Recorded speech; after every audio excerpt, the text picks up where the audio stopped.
Benissimo, grazie. Prendete posto così iniziamo il workshop. Benvenuti a tutti e a tutte. Welcome to everybody. The session this morning will be in English, so I'm very happy that everybody managed to be here as planned. And recording in progress. First of all, thank Collegio Carlo Alberto for helping us organizing this workshop. So now I think there is the greetings from the president of Collegio Carlo Alberto. Maria Laura, thank you. Good morning to everybody. I'm Giorgio Barbanavaretti, and I really welcome you all to this very interesting workshop. For us, I think this is a research area which is pretty crucial, and we think it's really very important. So I'm really grateful to Maria Laura Di Tommaso that keeps working on these issues and organizing very interesting workshop. I am also very grateful to all the other institutions that in a way and another have been working along with Maria Laura and Collegio Carlo Alberto on this program, on this project, in particularly today INVALSI, and also Fondazione Agnelli that I know has been working on this also. I'm sorry not to be able to be there with you today. Unfortunately, I couldn't be there. We are really, in some way, I'm happy to see that we have people in presence, some people in presence. I must say, I have memories of our conference room full of people, crowded with people. So it's a little bit sad on the one hand to see it half empty, as it has to be for health reason, of course. But I hope really that soon we will be able to have slightly more crowded conferences than the one I am seeing now. But anyway, thank you very much to everybody and welcome. And I repeat, this area of research on gender gap, especially in mathematics, in the studies of the scientific subjects and maths, is very, very important for us. We really think it's a crucial area on which to focus. So I'm really grateful that we are devoting so much, we are all devoting so much effort on this issue. So Maria Laura, thank you very much. I think I'm leaving the floor to Mrs. Falzetti from INVALSI, right? And thank you again. And have a wonderful day, an interesting day of work. Thank you, Giorgio, for this nice introduction and the welcoming of Collegio Carlo Alberto. So I would now leave the floor to Dr. Patrizia Falzetti. She is responsible of the statistical department within INVALSI. And Patrizia, the floor is yours. Thank you very much. I'm very pleased to participate, unfortunately at distance, to this first edition of the joint workshop on gender and mathematics. This is the first new opportunity of cooperation with University of Turin and also Collegio Carlo Alberto, but we hope it could have a long and fruitful future. In the last 2 or 3 years, INVALSI has intensively increased the opportunity of active cooperation with university, public and private institutes of research and foundation also, not only for the development of research projects, but also in the organization of events, such in this case, to discuss and have a deeper knowledge of the main phenomenon of our times. This extensive effort is motivated by the deep belief that the joint work of institutes with the primary mission of data production, such as INVALSI, universities or research centers, is the most fertile ground for high-quality research. The kind of studies that can be carried out in this perspective cover a very wide range of social phenomena and represent the evidence based for public intervention and policies. Example of all these collaborative works that INVALSI carried out in these last years are, for example, Save the Children for the study of school dropout and school segregation, with the National Research Council. With them, we are planning to develop analysis on bullying and illiteracy. With ISTAT, we work together for the Horizon 2020 goals, again on inequalities, based on students' background, and also with the Ministry of Education or other universities to study in this moment the impact of the school closure on learning outcomes. Among all these topics, a relevant role is covered by the study of gender inequalities. As the invited experts will discuss more in depth in the final roundtable, gender inequalities in Italy occur in different and extended fields of social life, from the labor market to university, work opportunities abroad, and of course, gender differences emerge during the educational process, already from its very first stage. And INVALSI contributes the most for what concerns the study of gender differences in education, with both we have national and international data, which have been the base for an interesting number of studies, some of them by researchers attending this workshop today.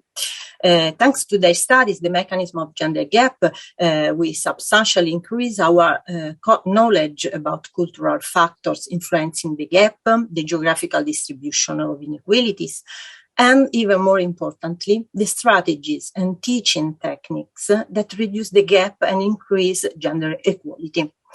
Today, we have the valuable opportunity to share knowledge, techniques, and research findings of the topic by different perspectives, from the more technical one of INVALSI researchers to the very ample one of the final roundtable, passing through the latest still unpublished works of colleagues from a very representative sample of Italian universities. I'm finished on behalf of INVALSI Institute. I want to thank Prof. Di Tommaso and Collegio Carlo Alberto and all the scientific committee for conceiving this workshop based on the strong belief that working together and sharing ideas, even better when it happens with physical proximity, and I'm very sorry that I'm here and not with you, represent the most favorable condition to foster the knowledge and the very essence of research. I wish you a good time and a successful and productive workshop. Thank you very much. Thank you, Patrizia. That was, in fact, a very important step also for us to be able to organize this workshop together with INVALSI and with Collegio Carlo Alberto. We have been attending the INVALSI conference now for some years. INVALSI every year organized this conference on I dati INVALSI, uno strumento per la ricerca e la didattica, so INVALSI data, a tool for research and teaching. And it was exactly in during the last conference organized by INVALSI when I heard some of the valuable work done by researchers in INVALSI that I thought, well, it would be very interesting to get together virtually or really to discuss some of the issues related to the gender gap in mathematics. We've been cooperating also with INVALSI for many years with trying to utilize the INVALSI data. We've always found a very interesting way to work together. And it was also very important for us to develop this joint workshop together with them. So the scientific committee is partly composed by the University of Torino staff and Collegio Carlo Alberto staff, but also by INVALSI staff. So the idea of the workshop is to start to look at what happened in Italy in the last few years, but when it comes to the gender gap in mathematics, why there is a gender gap in mathematics? Is there a gender gap in mathematics?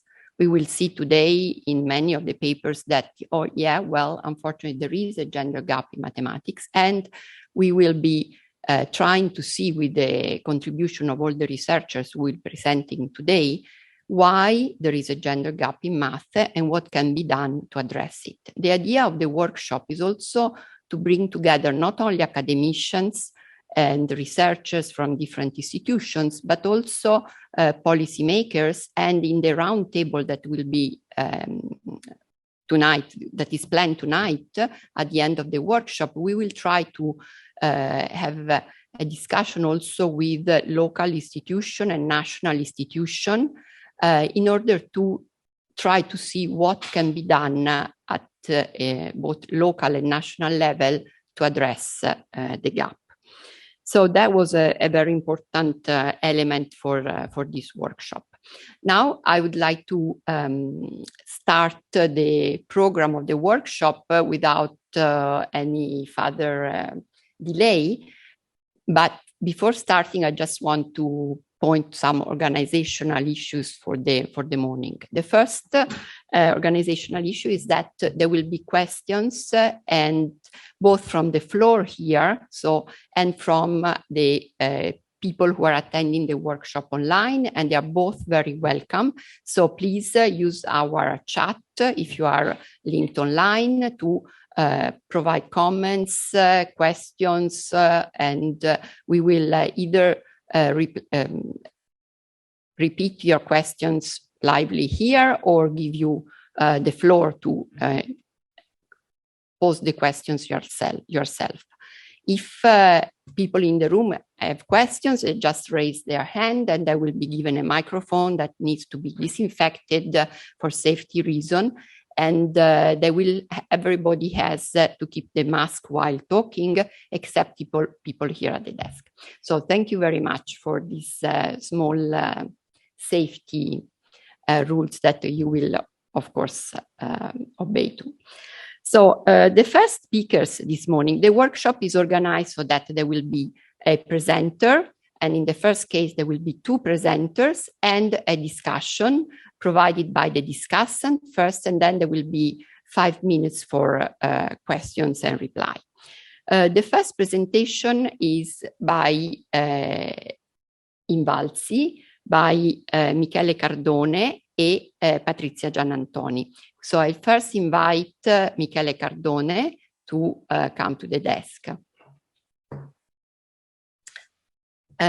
Before starting the next session, I would like to introduce you to Professor Dalit Contini, who will chair the session in the morning. So I invite Dalit to come here to the desk and to chair the session of the morning. Thank you very much.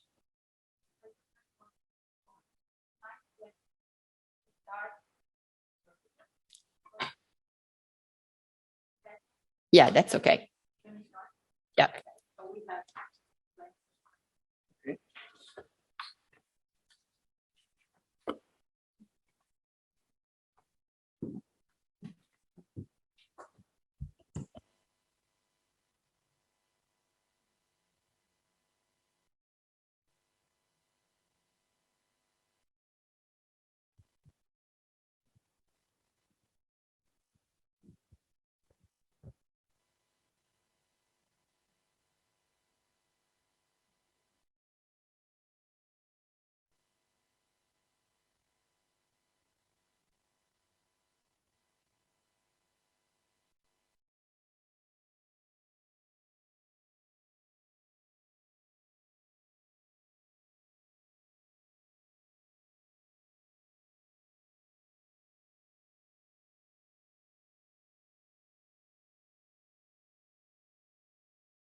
Good morning, everybody. Thanks for the hospitality, Collegio Carlo Alberto. What I'm going to share with you today is It's our effort to exploit all the data that we dispose at INVALSI since many years, a part of the 2020 pandemic year. In this case, for studying the gender gap connected with the competencies obtained at okay, thank you. Sì, giusto.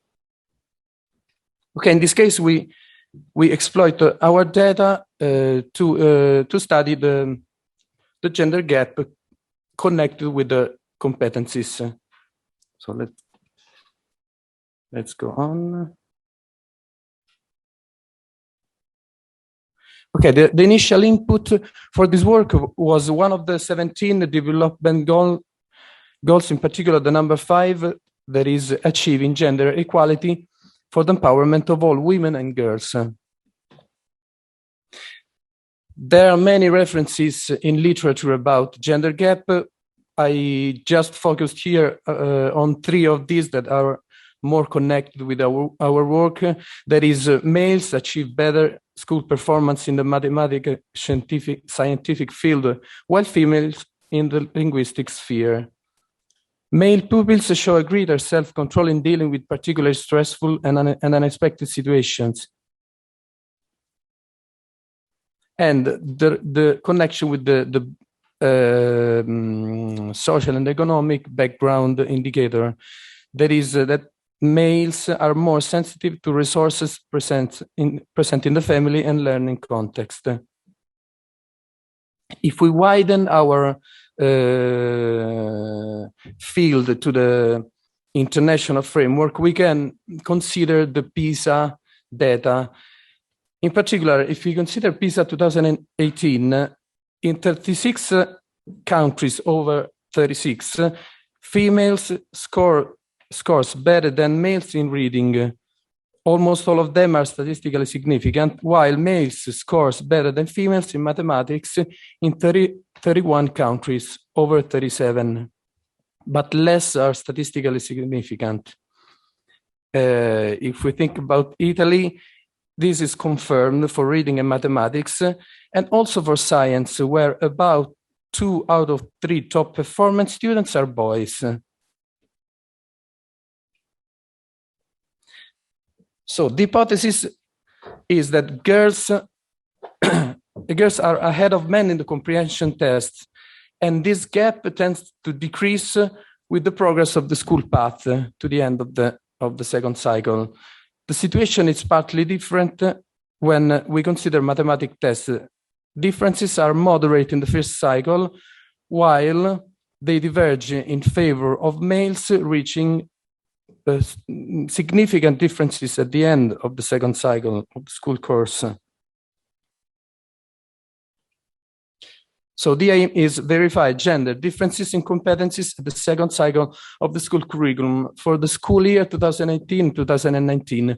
We started this work 2 years ago. Then we were expecting for the next data, but in 2020 there's a black hole in our data, and now with the 2021 everything is fine, and we're going to reply this analysis with the new data.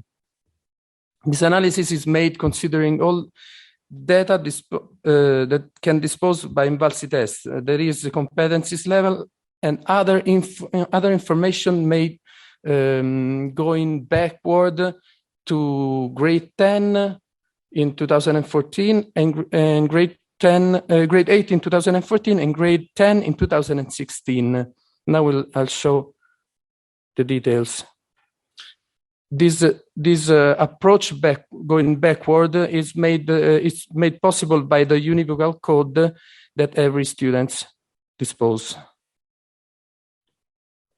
So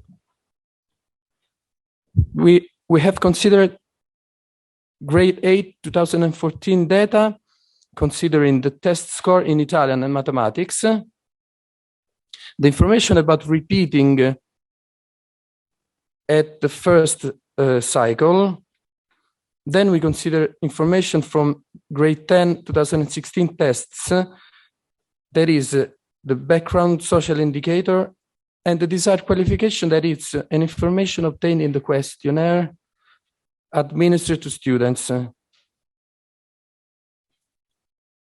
Then we have considered the last information 2 years ago, competence level in Italian, in mathematics, gender, immigrant background, and geographical area. In this match over the years, we have a data loss. A part of this data loss is physiological, part is technical. In particular, grade 10 is the weak point of the match, because in 2016 we had only 380,000 students performing the test. So when we match from grade 8 2014 to grade 10 2016 and grade 13 2019, the match at the final calculation are 242,000. The reasons are, as I said before, some are physiological, dropout and repeating pupils between grade 9 and grade 12. Other reasons are that some students, or actually some schools, do not participate much to the grade 10 test. This is going to be much better in 2018, because with the 2021 data, we're going to match with the 2021 grade 13 data, we're going to match with grade 10 of 2018, that it has much more participation. So this is going to be much better replying the analysis with the new data. Another loss is due by the vocational training that don't participate, but actually this is not that much great part of students. So resuming, our population is 242,000 pupils. That is around 47% of the initial grade 8 to 114 cohort. We are considering two outcome variables. One, if a student has reached at least 3 competence level of 3 out of 5 or less than 3. Another outcome variables considering the top performer at least 4 or less than 4. The independent variables already mentioned before are results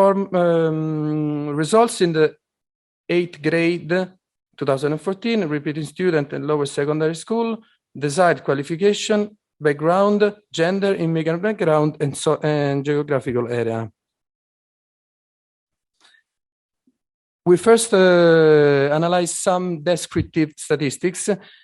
In particular, we calculate simple odds ratio. Why odds ratio? Because in the modeling approach, we use the logistic model. So we can compare the odds ratio calculated simply to the odds ratio calculated in the model, or in other words, once you control for all the other variables that we included in the model. And then we'll see conclusion and limits and doubts. So these are the descriptive. It's not important to focus all the data. I just want you to focus on the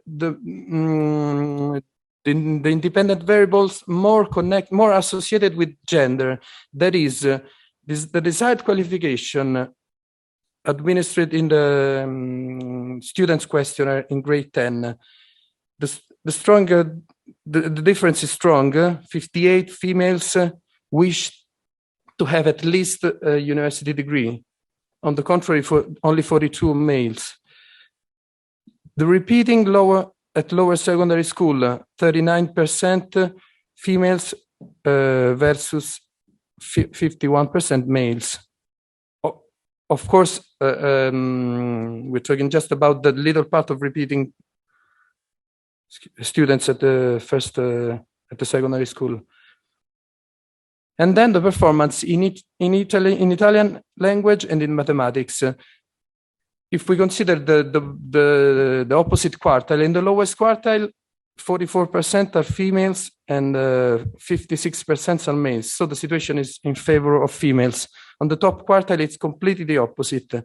Something similar happens to mathematics, but in favor of males. In the top quartile, there are 56% males versus 44% females.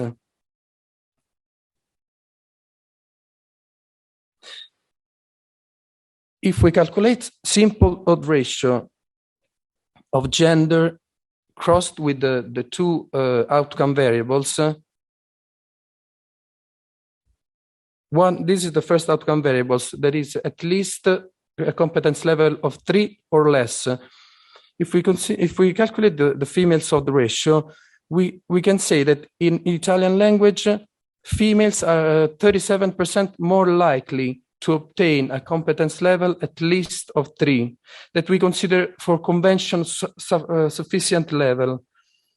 On the other side, females are 37% less likely to obtain a competence level of at least 3. The odds ratio are to be written with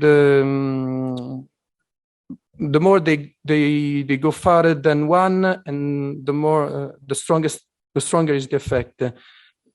If we consider the other outcome variables, there is at least a competence level of 4 or lower. There's still something similar. We can say that females are 21% more likely to obtain a top perform score in grade 13. And on the contrary, in mathematics, females are 43% less likely to obtain a good competence level.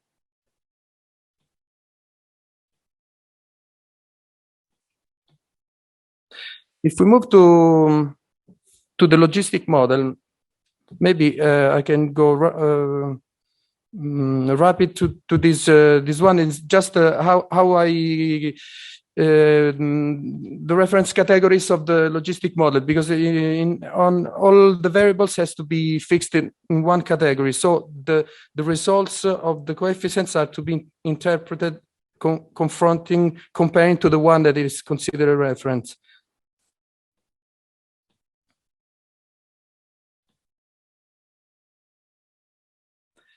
The data meet the requirement for the logistic regression. It's all in the paper, and the R square are higher than 0.3. That is a good threshold considered in literature. And we have several coefficients that diverge from 1, so that we can talk about some strong effect about some categories. It's a model summary. Maybe I can go on the next slide. These are the goodness of fit.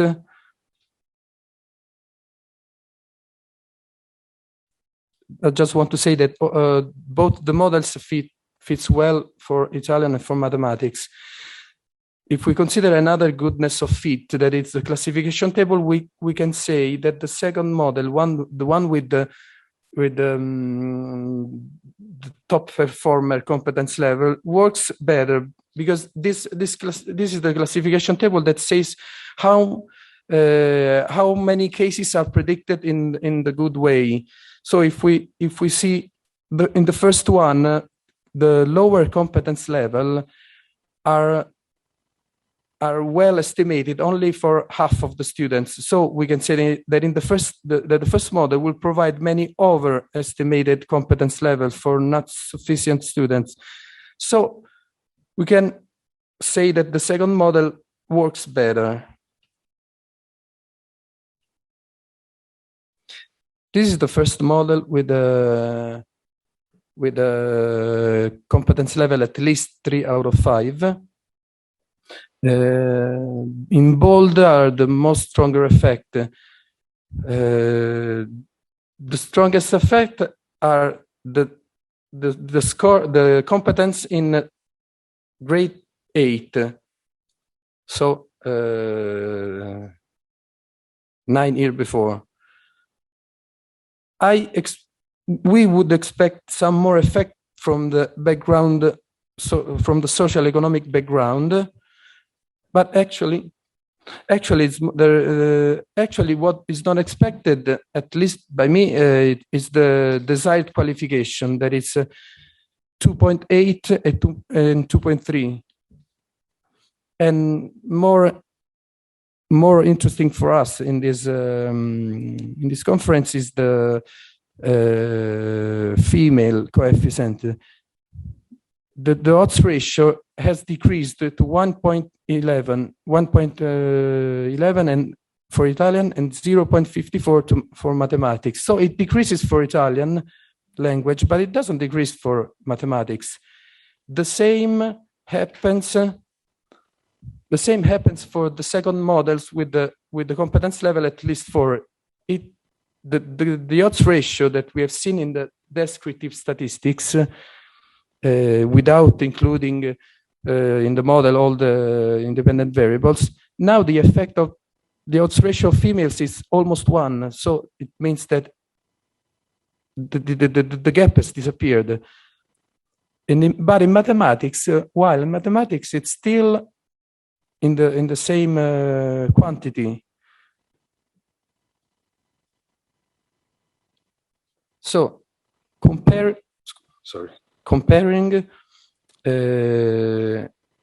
the odds ratio in the from the descriptive approach and to the modeling approach, we can see a decrease to a slight positive gap in favor of females in the first model, and to a no difference between males and females in the second model.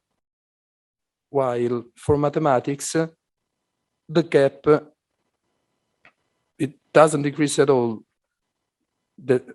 On the contrary, there is a little increase.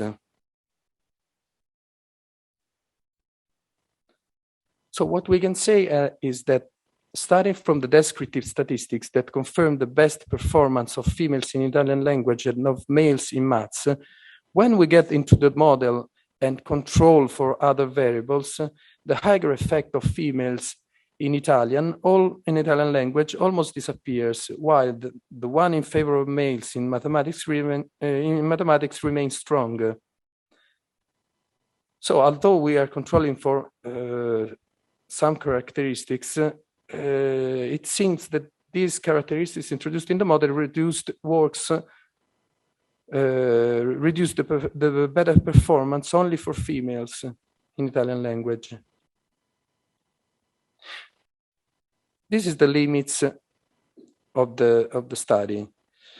We are talking only about 47% of the initial cohort. This subpopulation in some way can be selected because grade 10 tests are more participated by Lyceum students and less by technical and vocational schools.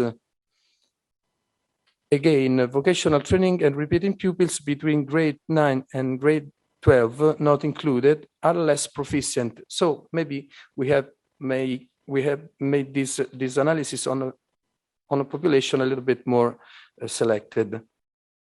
The top performer model maybe works better because in some way we selected, as I said before, our population excluding weak pupils or overrepresenting lyceums.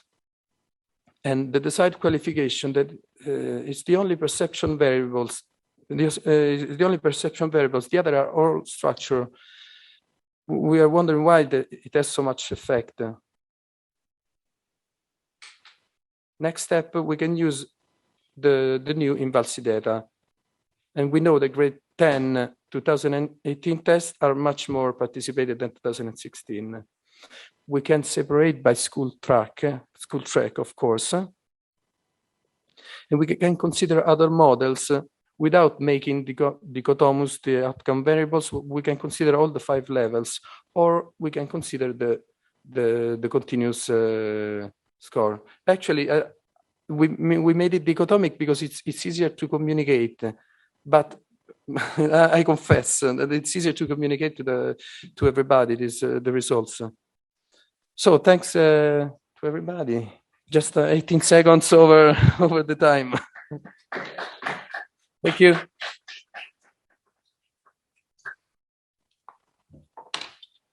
Thank you very much, Michele. Now we have the second presentation of the day. Patrizia Giannantoni, also from INVALSI, will present the paper, Math Gender Gap According to Socio-Economic Background in Italy. The better the conditions, the larger the gap.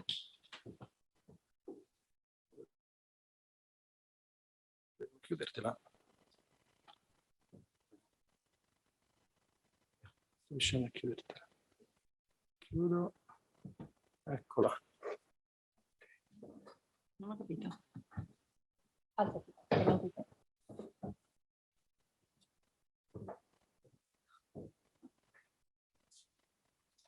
Ah, ok. Scusate, come così?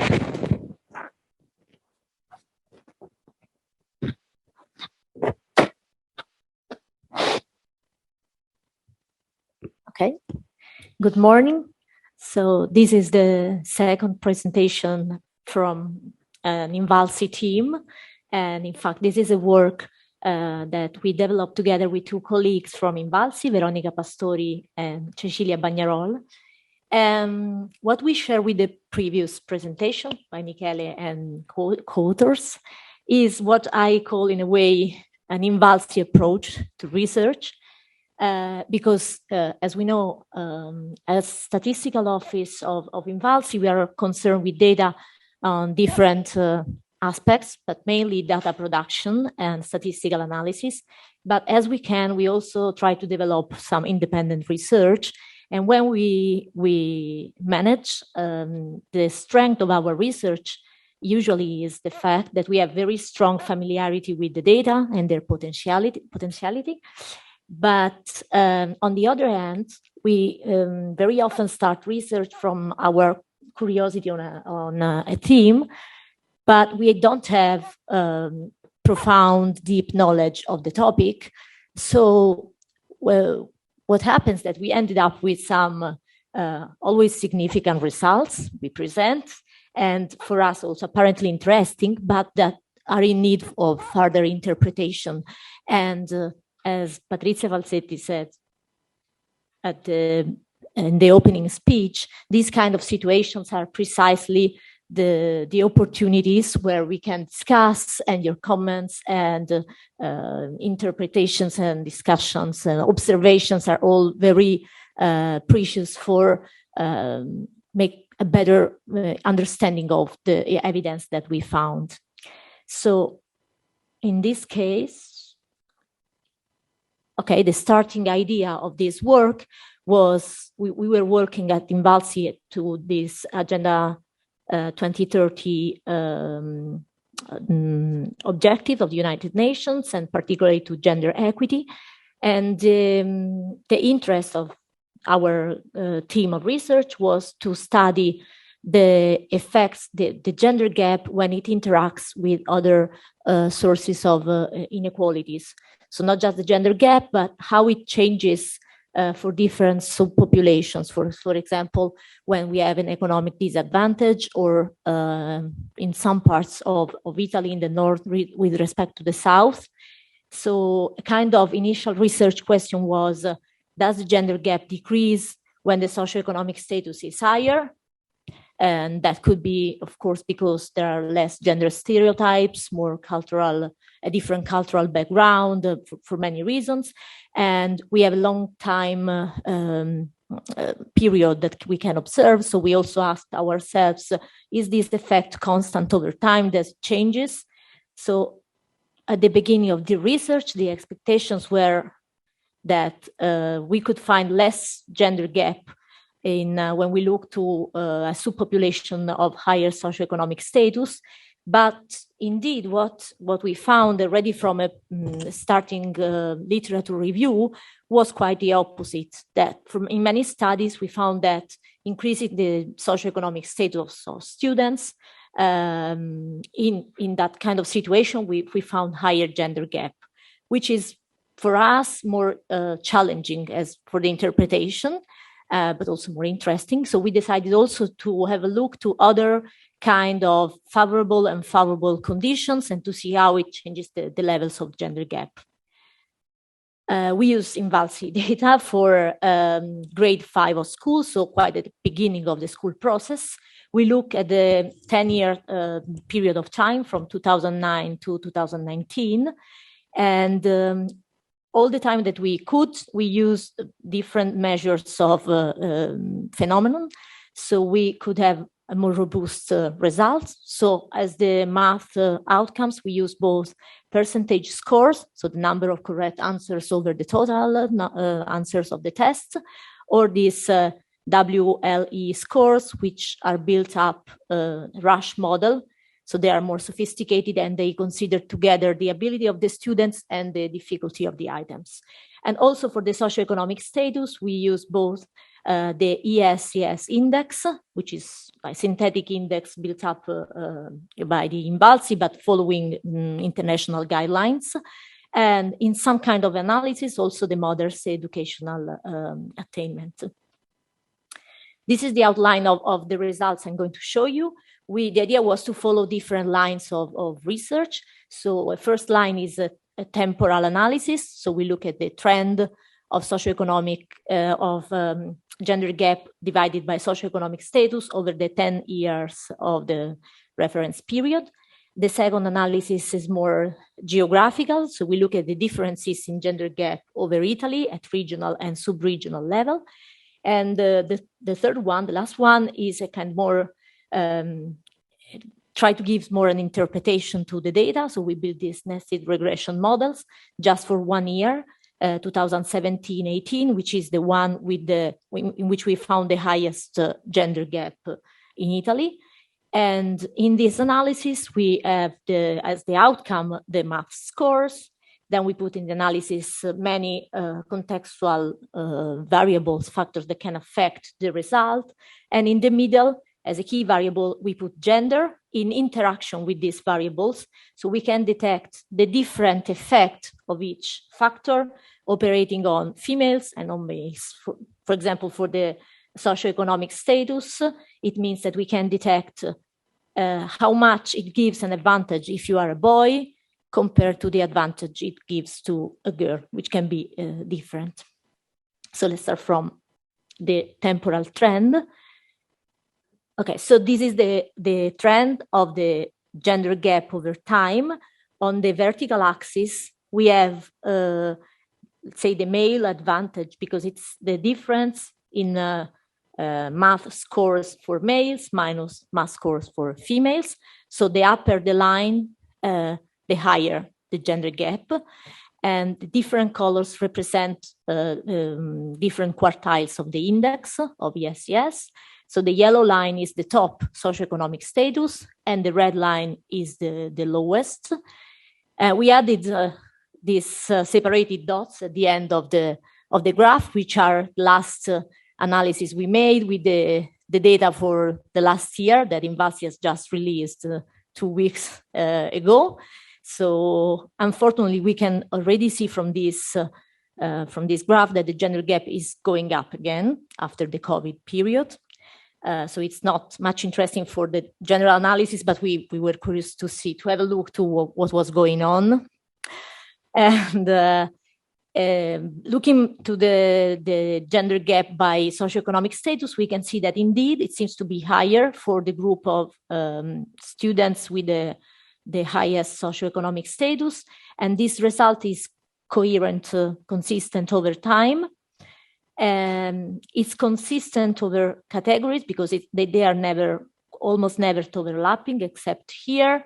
And there is a clear gradient because it's going down and down as the socioeconomic status is decreasing. And also it's a kind of consistent if we change the indicator, and here we use the mother's educational degree.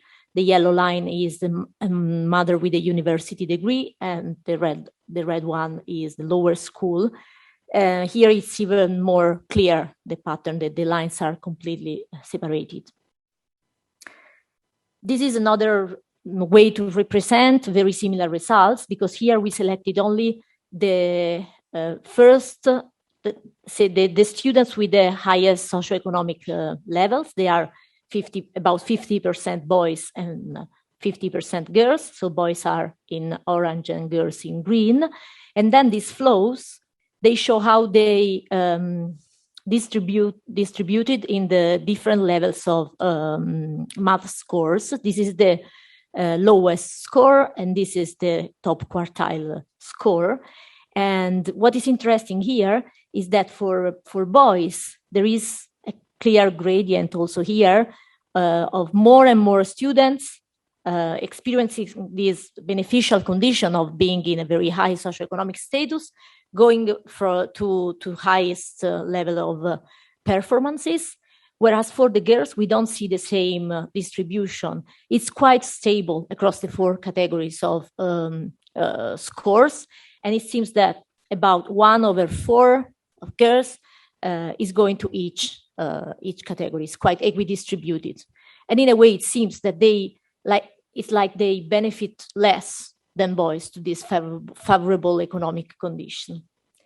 This is the geographical analysis, which is a completely different analysis, but it seems to tell the same story, because we plotted in the darker red situation where the gender gap is the highest. And it's concentrated particularly in the regions where we know that the average scores in math from INVALSI test are higher. So in the north and in the northeast. So again, in most favorable condition, we observe higher gender gap. We found that interesting, so we created in a way this slogan, like, the better the conditions, the larger the gap. That was the question. And we decided with the regression analysis to try to broaden the research, including also other favorable external conditions, and to see if this result is, in a way, can be generalized to different conditions. So we built this model using, of course, as the outcome, the math scores, gender as the key variable, and then inside we put all possible factors influencing the outcome. So not only the socioeconomic status, but also in the geographical area, but also, for example, the fact that the student has attended nursery school, the level of anxiety before the test, and some other control variables. And in each model, we separated primary, we put an interaction effect, so we can detect primary effect that can be interpreted as the effect for the reference category, which is the males. And with the interaction, we can see how the effect changes for the girls. That was our main interest. So this is an example of results that we found. This is this is a graph plotting the coefficients of the model for boys. In orange, we have boys. So this is, for example, the beneficial effect of being in a higher socioeconomic status, how it affects your scores in math. This is the effect of having less anxiety.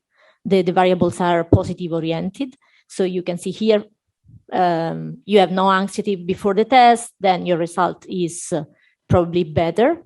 But if we look at the same coefficients for girls, then the picture is different. The direction of the coefficients is the same, so there are still beneficial factors, but the intensity of the effect are always lower.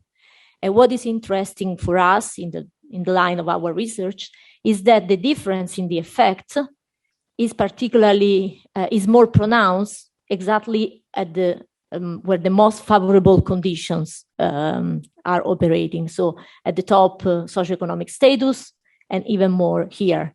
So this is the difference in the effect of no anxiety for boys and girls. I'm showing you here the last result, the last graph, which is a little bit more complicated for the interpretation. So I'll try to give you the idea. Here we try to plot, to represent only the coefficient of being a girl in the different models. So in each model, controlling for more variables, which means that we observe the effect of being a girl, other things being equal. And when you have categorical variables, it means that you select a reference category. As a reference category, we always choose the most disadvantaged situation. So this is the graph.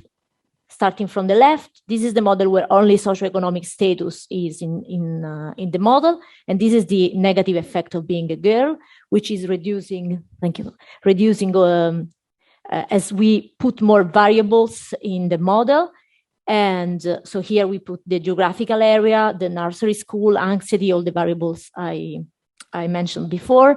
In the last model, model 6, where we put all the variables in the model, the coefficient is reversed. So being a girl seems to be a protective factor, a favorable factor with respect to mathematical outcomes.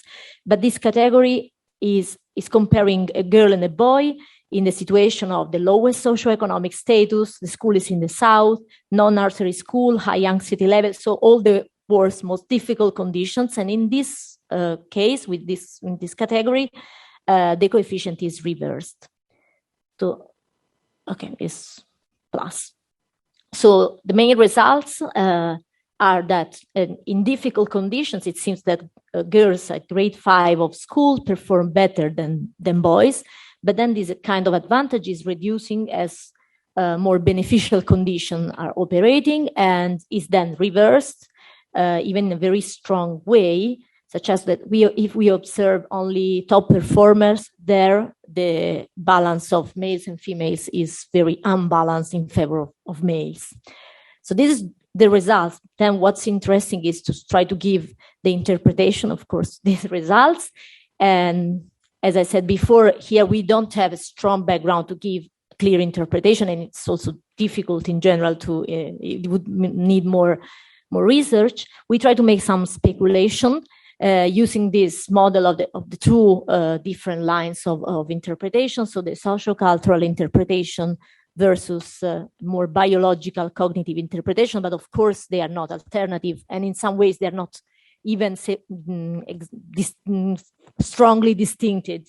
So the social cultural interpretation, one example can be that the influence of the cultural stereotype that girls are not suited for maths can operate stronger at higher level of performances when where more motivation and self-esteem is required.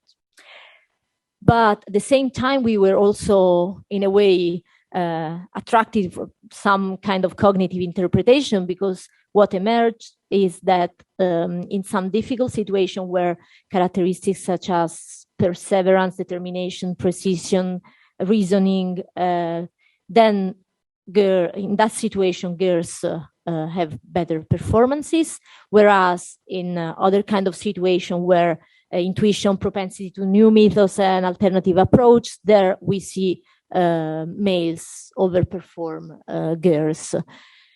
We are aware that all the most recent research give more credits to the sociocultural factors.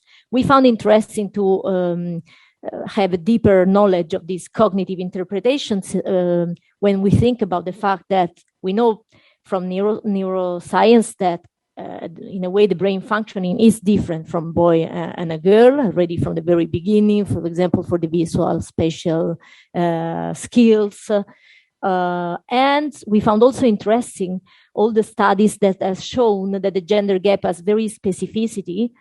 So there are many studies that compare the gender gap looking at different items, and this is not equidistributed. It's not always the same from an item to the other, but it's more pronounced for some kind of items with respect to others. There are some authors of these studies are here today, so these are. And we also have in the INVALSI data different domains. We compare the gender gap by different domains and we find consistent results. For example, that the gender gap is higher in the domain of relation and functions more than in statistics, so it seems that it's linked in a way with specific competencies. And finally, and more interestingly, it seems that the gender gap is very sensitive to teaching methods. This also is a study of case control students exposed to new methods, and has shown that when the teaching method is characterized by some of these characteristics, like collaborative work, proactivity, peer interaction, sharing of ideas, then the gender gaps goes down. Of course, this is still at the crossroad of social and cognitive characteristics, but that's why we found very interesting to discuss these results here today, to have your comments, questions, and opinions. Okay, we found really interesting that thinking that the way you teach math, the question you choose can affect the gender gap. So it's not something fixed, but it's something that we can better understand. Thank you very much for your attention.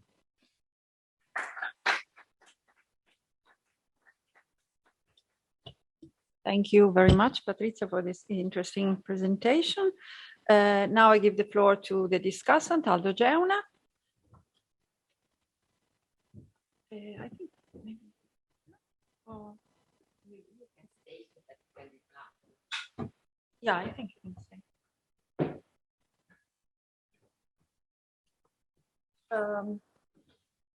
Okay, thank you very much for inviting me here. It's been really a pleasure for me to have the opportunity to read these two papers. I'm not an expert. I'm just interested in this field, and I learned a lot. Yes, he's on. I shout. Okay. So let me start from saying that the two papers worked very well together. Fundamentally, there is a common message that the gender gap increases in the top being region, income, in the top level of, level of education. There is a correlation between income and level of education. We don't know the causality. In any case, the top, more the gender gap. And quite interestingly, in the first paper, the difference in the literature positive for gender disappear in the top again. So it's really, I didn't know, maybe it's well known. For me, it was extremely interesting. So the two papers are clearly identifying something that is worthwhile studying. Why is that? Because the polarization of the labor market, if this gap is important at 5th grade, is again important at the 13th grade, it will impact the labor market and therefore with important consequences in salary. So it's a super important topic to study. The two papers are doing a terrific job in identifying an issue, as discussed 2 seconds ago. Why? I didn't learn much about why. At the end of these two papers, yes, there is a phenomena there, but from a policy perspective or from whatever, I don't know much. So if one comment, I would suggest to push the paper to try to provide alternative hypotheses with the data you have, and I think, and I will suggest a few possibilities. A couple of comments for non-expert again. ESCS, I don't know what it is, but I would very much like to know more about it because it's so crucial in both papers. So I understood it's a combination income plus education, but I would like to see an appendix to know more about that. A second small technical comment on both paper, representative samples. It's not clear to me, both of you work with subsamples, and then I will give a specific comment to the first paper. It's not clear to me if they are still representative of the total population and for what they are representative.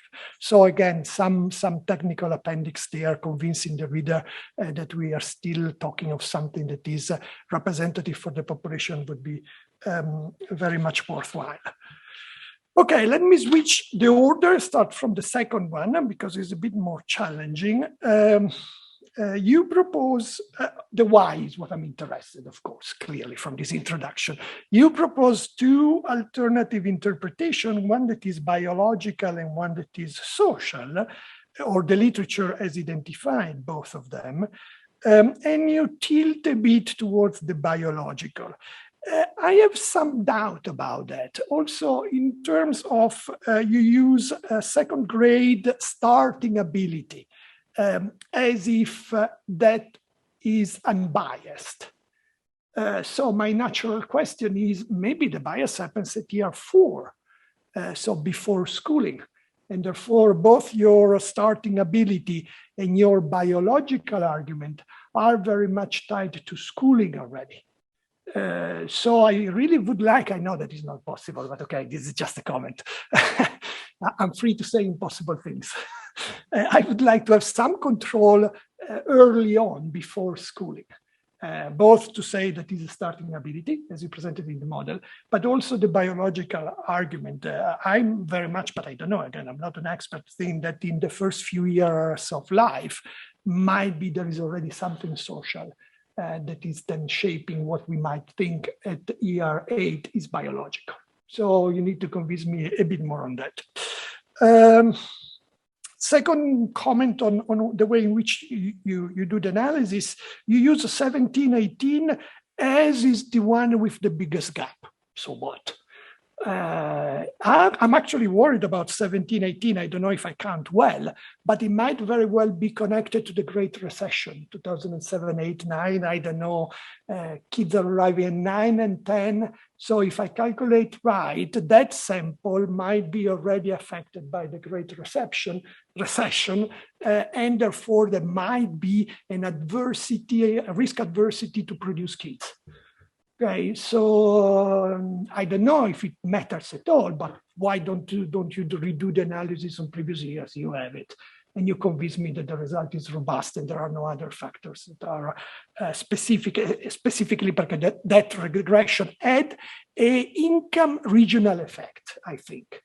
So let me go to the central point. You say regions, you say higher income, you say higher educations are all connected to higher gap, okay? Yes, but regions, let me start from regions. I don't know, I really don't know, I just put in hypothesis. Might be there is a north-south divide with having more kids, okay? So what does it mean? If I have more kids, I don't know, maybe in the sample you can control because you don't control for more kids. Yes, I'm going very quickly. Okay, sorry, I stopped. Then maybe you have the variable more kids. So not 1, but 2, and maybe you have the variable gender of the kid. And then the decision north-south gender of the kid could impact your result.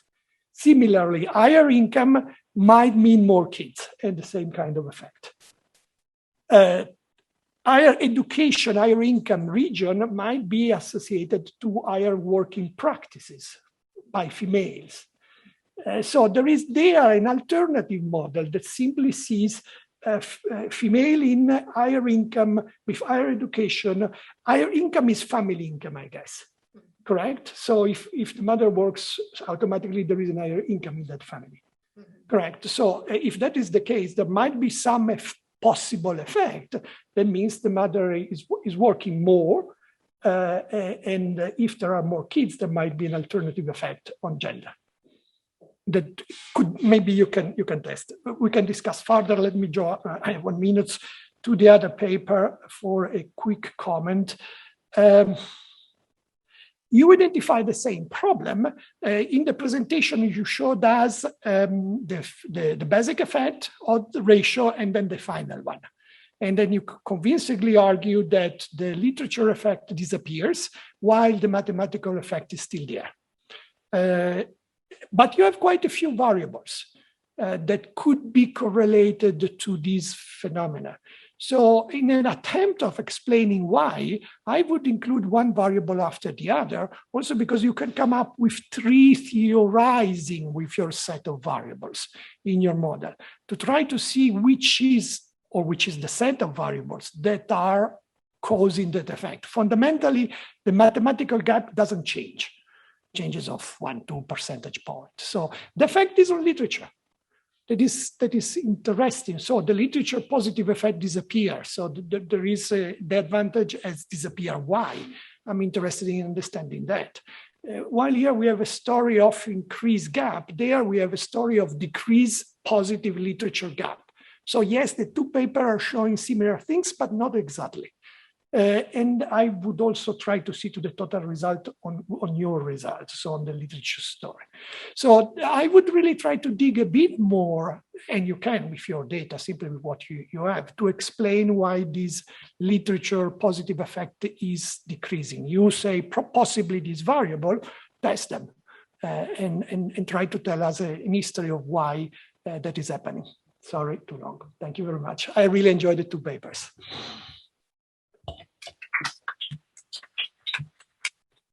Well, thank you, Aldo, for this discussion. Actually, there is no time for you to reply. We have 5 minutes, so you just think about this, and maybe you can talk to the discussant later. Or we have 5 minutes for questions from the audience, or if there are some from the people attending the conference online. So are there any questions here? Okay, Marina?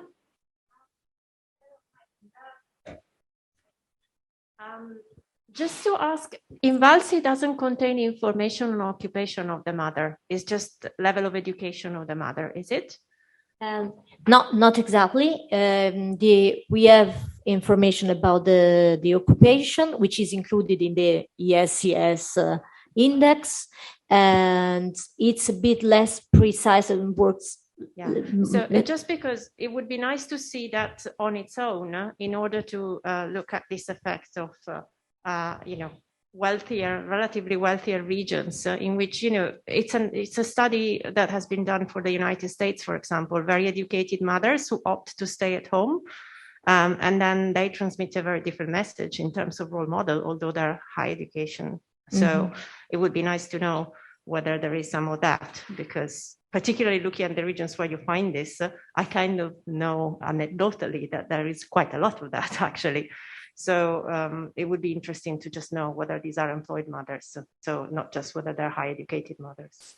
Okay, so including these instead of education. Well, just kind of, because if it's mixed in with the socioeconomic status, it becomes a bit difficult to identify it, right? So, yeah, we have this information, so we can. Yeah, exactly. I would just check that. Yeah.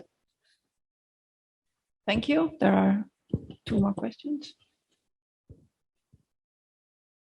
Thanks. Okay. Well, it's more related to the beginning of the conversation. I was wondering, in a broader picture with Europe, with the other countries. If I remember correctly, there are the gap in math is not homogeneous. There are 8 countries where this is not happening or is not significant. I remember. So I was wondering whether we can. Well, first, if the questions asked are the same or similar, or so there could be a case of the way we measure competences. And if they are the same or very similar, I was wondering whether there's evidence that is very interesting, worrying, but interesting that the regions where, people, it seems that women, girls are less, are taking less advantage, let's say, of the higher social class they belong to, whether this evidence is also present in other countries where maybe the gap is also lower. Okay, so you mean the comparison for also the international data? Because it's not homogeneous, right? I understood that in 8 countries we don't find it. Yeah, for sure it's not really homogeneous. I don't know if Michele, if you know better what kind of differences are at international levels, but of course, these results about the better the conditions, the larger the gap, has been more evident in Italy, and we found a bit of literature from the international literature, but not so much. So it would be also a point of interest to understand if it happens also with the same intensity and also in other natures, but it's not entirely clear. But there are some examples, but not so many. I didn't understand whether the questions are also the same. Maybe Michele can. Okay. The questions, they are the same with the questions for the international tests. And you mean for the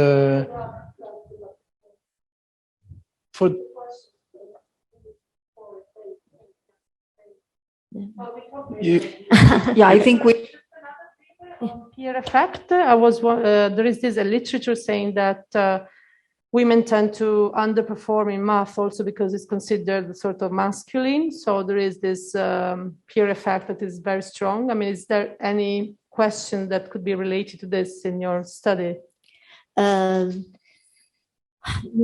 This kind of information, they come from a survey to the students, which has not so many questions in the last years. So unfortunately, we don't have a kind of questions that can be related to these aspects, but it would be really interesting. We are reprojecting the student survey for the next INVALSI survey. So we are really thinking and rethinking what we can include also to give more information for the interpretation of these phenomena. So that could be also one point and to include, but at the moment, no, we don't have it. Okay, thanks. Sorry, I didn't introduce myself. Maria Cristina Rossi, University of Turin. Thanks.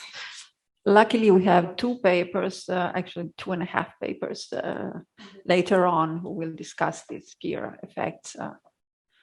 So maybe you might find some answers in the other papers. We are a bit late. Maybe, I don't know, Leah, if you have a very quick question. Otherwise, it might be quick. I just ended up Leah Pacelli, University of Turin. Thank you for the 2 presentations. I mean, it's very interesting the focus on family and the influence of family background on the performance of kids. But on the other hand, I mean, school should be designed to overcome the limits of families. So I was wondering whether you are thinking of analyzing actually at the school level, I mean, classroom or school level, at least a school fixed effect. I mean, to see whether it counts, it is important in the design or not. I mean, we know that school is very different, and actually, INVALSI is designed actually to evaluate schools. So I was wondering whether you are thinking of focusing, or if you have had a look at, the influence of different schools and not only family. She's perfectly right. Yes, unfortunately, we do not have much time for replies, so I invite you maybe to discuss it later in the coffee break. So now we have the second presentation by Giorgio Bolondi and Chiara Giberti. Are you both presenting? Yes. Okay, so I invite you both. The paper is Interpreting the Gender Gap in Mathematics, the Need for Mixed Methods Research Designs. Thank you. Sorry, I apologize for this delay. And we thank the organizer, of course, but I am happy to lecture after Patrizia's talk, since there are many points intertwining with our talk. Some fit well, and some divergence must be interpreted. And the problem of gender gap in learning achievements in mathematics can be addressed, as we have seen, from different perspectives. And our contribution is from the specific point of view of mathematics educational research. And as you know, mathematics is the discipline which has the longest history in reflection and discussion about its teaching and learning. Hence, many theories, and possibly too many theories, try to describe, explain, interpret, and give theoretical and operative suggestions about the specific teaching and learning issues when dealing with mathematical contents or the conquest of specific mathematical capabilities. And there are many theoretical constructs available, and these constructs can be operationalized in research design. And when we look to the data associated to the answer given to a single item, we discover a very complex situation. Okay, standardized assessment, large-scale assessment, gives the possibilities to study this issue on a large population of students from a statistical point of view. But our hypothesis is that when you try to get information on the features of this gap between boys and girls performances, features useful, for instance, for teachers, and to analyze it with the lenses of mass education theories, it is essential to shift the analysis at the item level. And when you analyze a task, there is a key issue. And the point is that several variables should be considered when you analyze a priori or in itinere or a posteriori a mathematical task. Let me start that the first one has been mentioned by Patrizia, the content domain.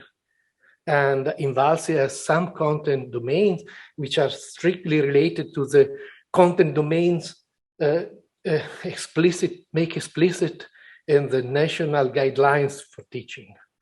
OECD PISA has some content domains. And this seems to be easy to classify an item following its content. But in fact, it is not. I am in the group of experts preparing INVALSI items in mathematics. And we know that the most difficult part is to label this item a priori. Even when you must decide if an item is related to the number or the shape domains. And this is a point which is agreed also at the international level. We are working on an international library of items from large-scale assessment.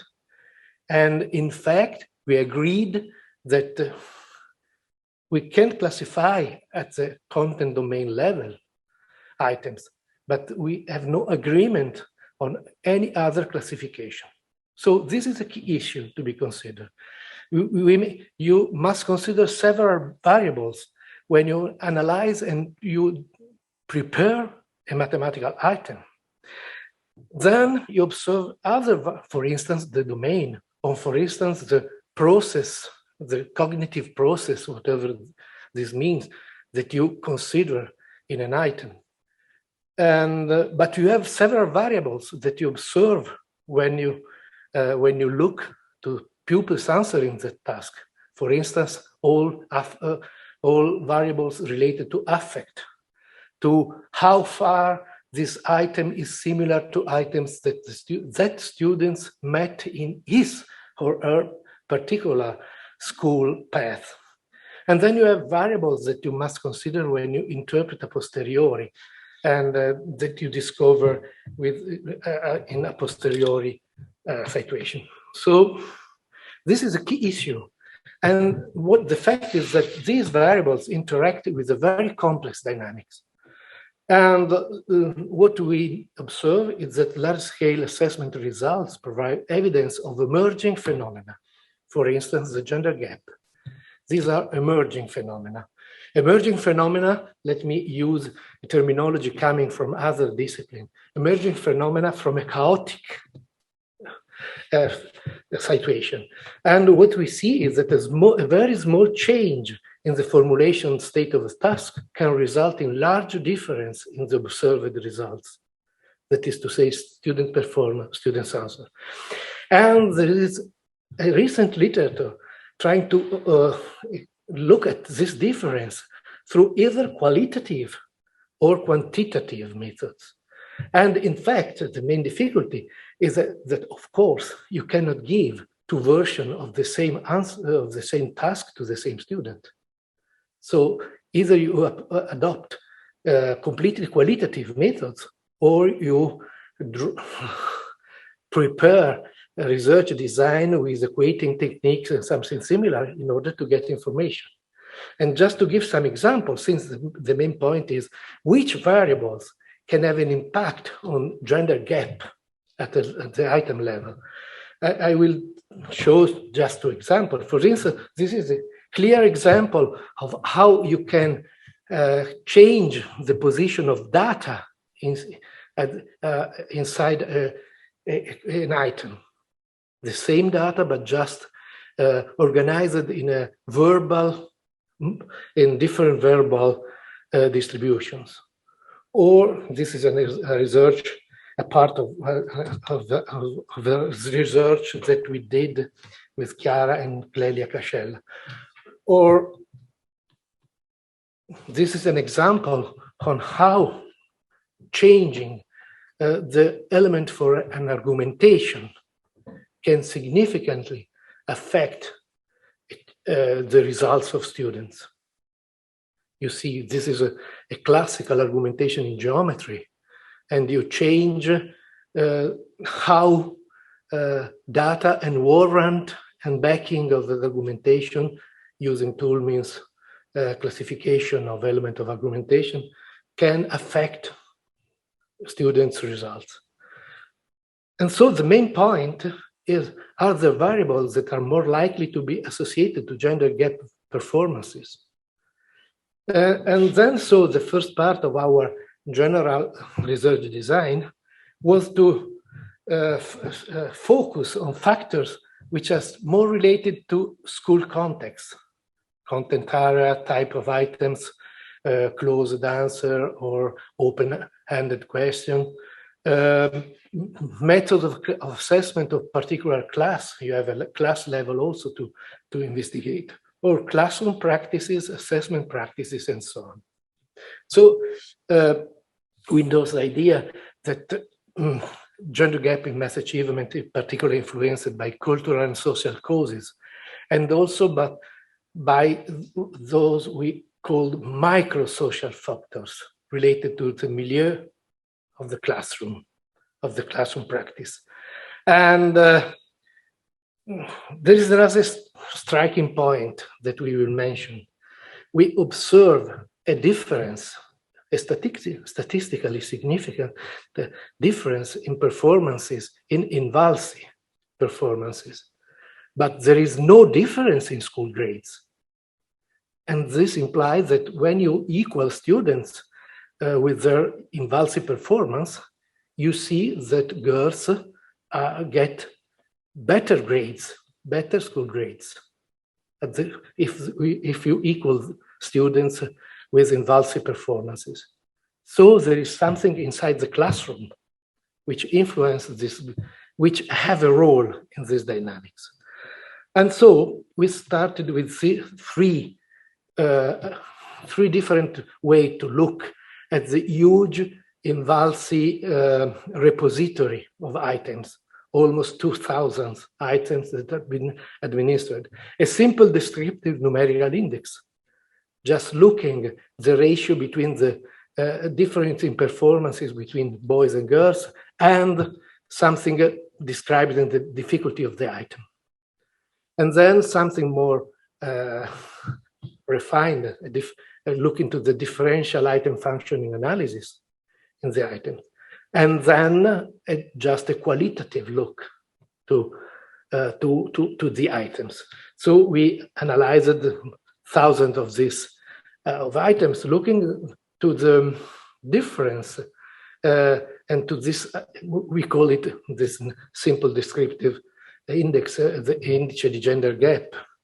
And there are, the gender gap is not equally distributed on all the items of the test. And there are items that evidence a remarkable gender gap and other not, and other, of course, with difference in favor of girls.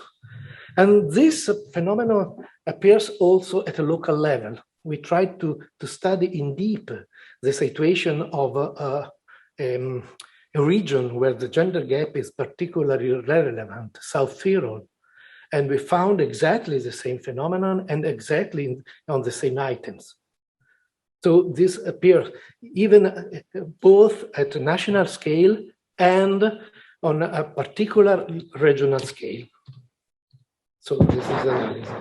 But what we see is that we do not think that a gender gap item belongs to a particular content domain. This is something which we will discuss with Patrizia, and not necessarily are the most difficult. we know that the difference is in top performers, but the gender gap is not necessarily related to the difficulty. So we thought that it was necessary to look at the item. And well, this was our first hypothesis, not so far from here. This is an INVALSI task. Probably Collegio Carlo Alberto is very close to this. And this is an item where there is not a large gender gap. This was crashing with our starting hypothesis that contextualized items were particularly important, relevant for gender gap. And Chiara and Simone Passarella are studying in deep this point, but this is an example of the key issue I presented at the beginning. That is to say, it's very difficult to say what does it mean a contextualized item. Of course, from the mathematical point of view, this is an item related to the Pythagorean theorem. But looking at it with the OECD PISA framework point of view, you see that this is a problem related to the formulate. So the problem may be in mathematizing this situation, or the problem might be in the fact that you have approximate data, and or with the fact that we have several ways for answering. So when you look to this item, and you have an example of this fact. But the point is that here you have a slight difference in favor of male, of boys, but the same stimulus has been given in another situation by INVALSI. And you have a strong difference in favor of girls, of correct answers. So this is why we think that it's very difficult to relate gender gap to features of the item, since the answer, the percentage, if you look descriptively, the percentage emerge from complex and chaotic situation, and it's very difficult to detect the variables actually interacting. So I let the floor to Chiara with a very striking example. Thank you, Giorgio. Thank you, everybody. Then we have seen one example of one item in which the gender gap is not so strong. And this is another item in which we think that this example is paradigmatic to understand what can be the potentialities of a qualitative analysis of a quantitative results on a standardized assessment. As you can see in this item of grade 5, it was administered in the test of 2012. Students have to compare decimal numbers, and they have to understand the ranking of the final of an international competition. The question is composed by 2 items, and okay. And as you can see, the 2 items seems really the same. So it seems that the question intent is the same for both the 2 items. The first one asks what nation ranked first, and the second one asks what nation ranked 4th. So as you can see, if students are able to understand all the ranking of the different nations, we can hypothesize that the students who ask correctly to the first one are the same that ask correctly to the second one. If we see the results, the quantitative results, we understand that this hypothesis is not correct. Indeed, the correct answer to the first item are the 37% if we consider the whole population, while in the second item, this percentage grow and is the 67%. And we have a strong difference also if we consider the gender gap. Indeed, in the first item, we observe a strong gender gap. So we have the 43% of correct answer for males and the 32% of correct answer for females, while in the second item, the percentage of correct answer is growing and also the gender gap is closing. So why in these two similar items related to the same stimulus, we have so different results? We think that in this case, a well-known concept of math education, which is misconception, and which is studied from many researches, and in particular from Sbaragli, can give us one possible interpretation of this difference. So misconceptions concerning decimal numbers are frequent and often arise during the transition between natural numbers, in which students learn operation, learn to compare numbers in the first year of school, of their school path. And then they have a transition to rational numbers, and in particular, in this case, to decimal numbers. And in this transition, many students tend to continue applying procedures and properties valid for natural numbers, also when they operate with decimals. So they are really linked to didactical practices they have seen in the previous years, and they cannot overcome obstacles due to these routine practices. And maybe in this case, girls are more linked to these didactical practices and struggle more to overcome the link between didactical practices and maybe also teacher, what the teacher had said in the previous years. Another interesting information, another interesting information is given by the DIF analysis, so the differential item functioning analysis, which give us the trend of the correct answer as function of students' ability in the whole test. And as we can see here, we have that, of course, the correct answer an increasing trend for both male and females as function of students' ability, but we have a gap which is almost uniform for all ability levels in the first item. While in the second one, we have that this gap close at a particular level of ability level. So we think that this point in which the gender gap is closing is the point in which the procedures the student used to face the second task changes. Indeed, to answer to the second question, the misconception is not so strong because they can only compare the integer part of these decimal numbers and find the nation ranked fourth. While in answering the first answer, they have to compare 80.12 and 80.2, and then the reasoning is 12 is greater than 2, then 80.12 is greater than 2. And so the misconception is stronger in answering the first one, and the gender gap is stronger in answering the first one. I give you... Yeah, we may conclude the last step. If the gender gap is related also to typical behavior in a mathematical classroom, then it is necessary to bring the analysis also towards the teachers. And teachers' beliefs, teacher habits and action may be relevant in creating a classroom milieu favorable to the dynamics of gender gap. And in fact, our hypothesis is that attitude towards gender differences in mathematics should be considered as a key element of teachers' identity, which is a typical construct of math education. And so just a word cloud to show the results of the research we performed in South Tyrol, a region where gender gap is particularly relevant.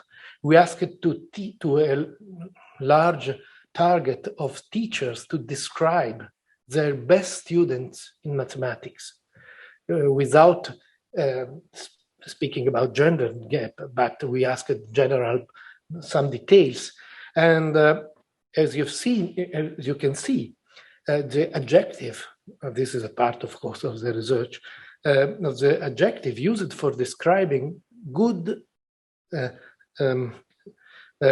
students in mathematics when girls are different from those used from describing good students when they are boys. Of course, intuitive and logic are present, but words like diligente, attenta, studiosa are used only for describing girls, not for describing boys. And this means that some, let me say, stereotypes or let me say, perceived experience are present in the classroom. This fit with the conclusion of Patrizia, and this fit also with we told about in general the habits of teachers with respect to mathematics. Sorry for my Thank you very much for exceeding the time. Very nice. Chiara and Giorgio. Yes, I now leave the floor and also my seat to Lia Pacelli, who will discuss.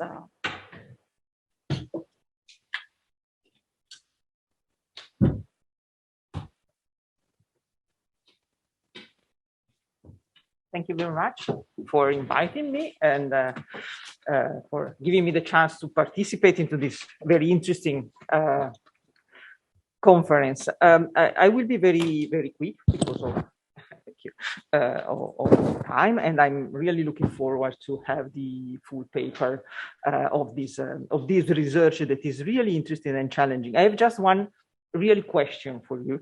That is this. I mean, we know that from a lot of anecdotal evidence and a lot of literature, then when we have a universal and compulsory test, this generates a teaching to the test behavior for teachers. And then we know from a lot of literature and from the very interesting research of Maria Laura and co-authors that the way in which you teach generates or influences relevantly the gender gap results.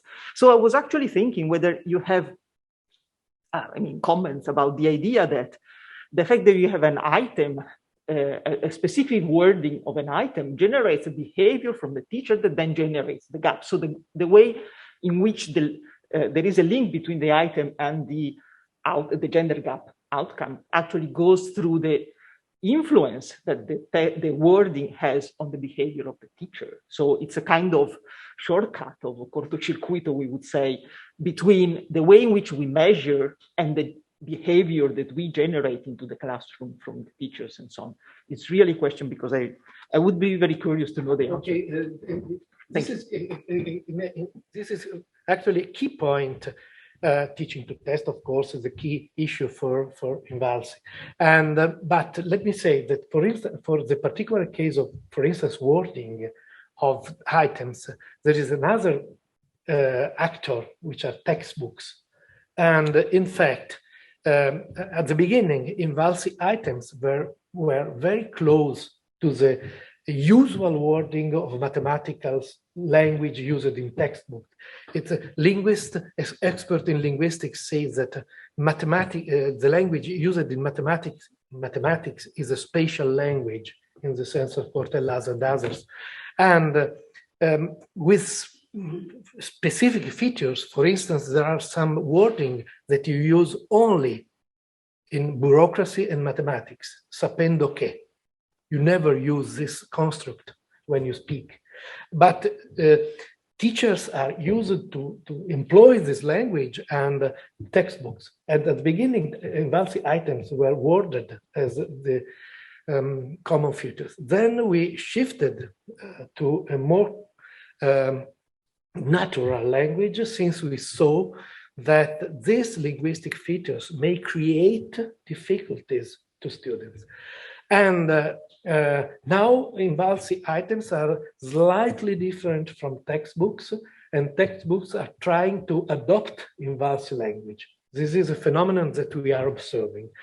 And we were thinking about how let me say, the delay response time of the system to this changement.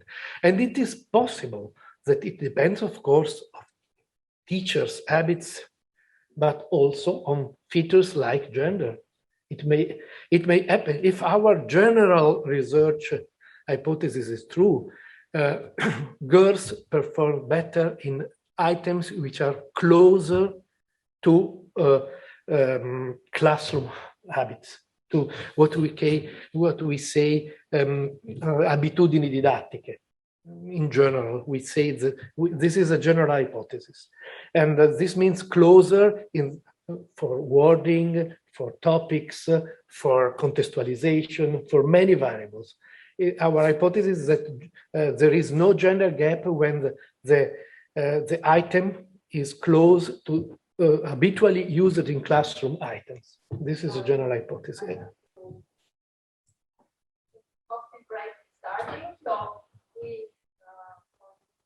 I apologize. There might make room for one question.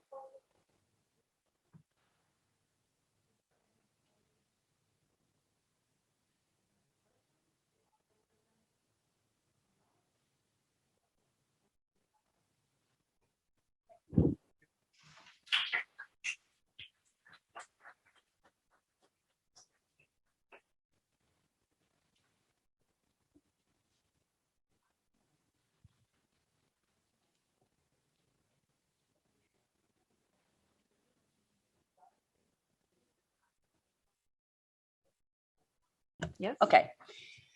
Good morning, and thank you for inviting me to this very interesting workshop. I am Laura Pagani, Università di Milano-Bicocca, and I'm presenting the paper A Peer Like Me, Early Exposure to High Achievers in Math and Later Educational Outcomes, which is a joint paper with Giovanni Pica, who is a professor at Università della Svizzera Italiana. Well, a well-documented fact is that school environment affects educational outcomes, both in terms of academic achievement and of school choices. And peers are one of the most important elements of the school environment, and they may affect outcomes not only through their direct student-to-student spillovers, through their influence on teaching style or on group functioning, but also through more psychological mechanisms that acts on students' effort and motivation, like pressures, aspiration, or social norms that may arise or change as a result to the exposure to peers. In this context, role models have the potential to influence individual behavior and school performance, and this may be especially true when kids are young in the early stage of their educational career, and so they are uncertain about their academic ability.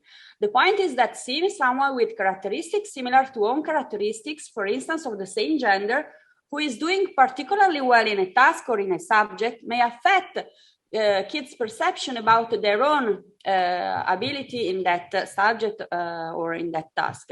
And this in turn may induce kids to invest more time and effort in academic activities with potentially long-lasting effects.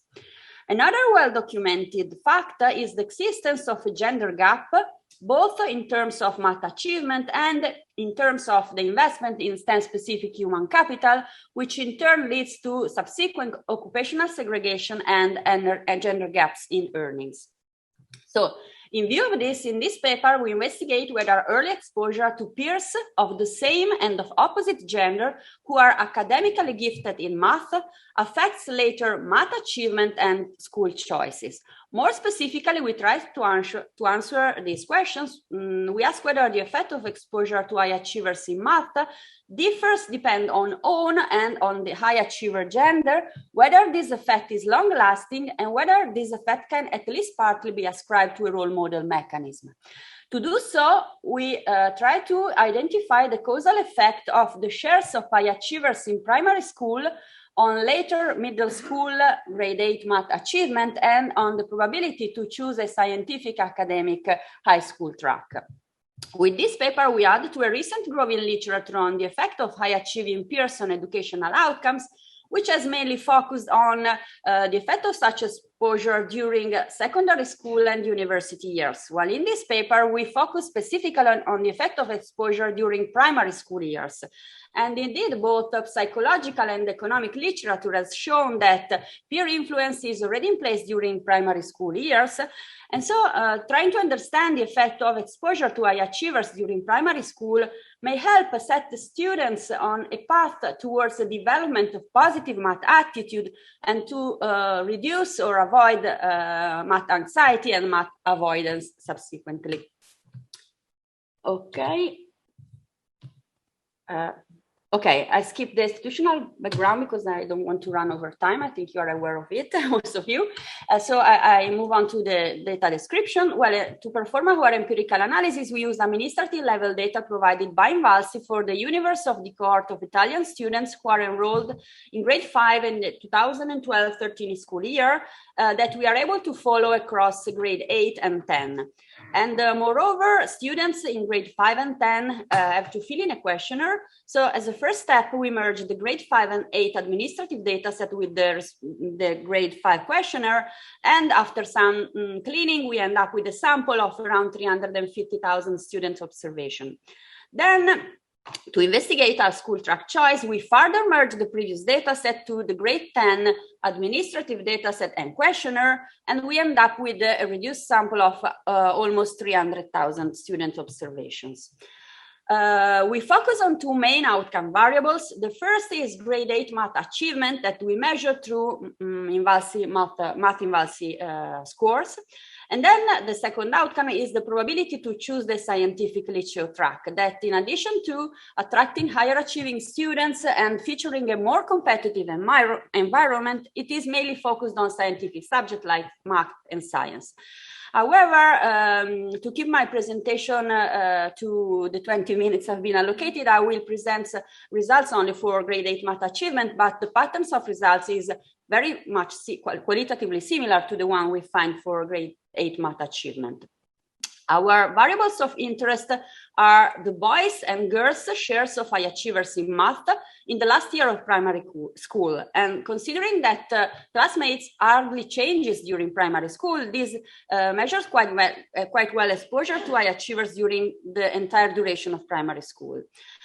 We consider a high achiever as a student who got a mark at least equal to 9 in math on the report card that is issued at the end of the first term of the school year.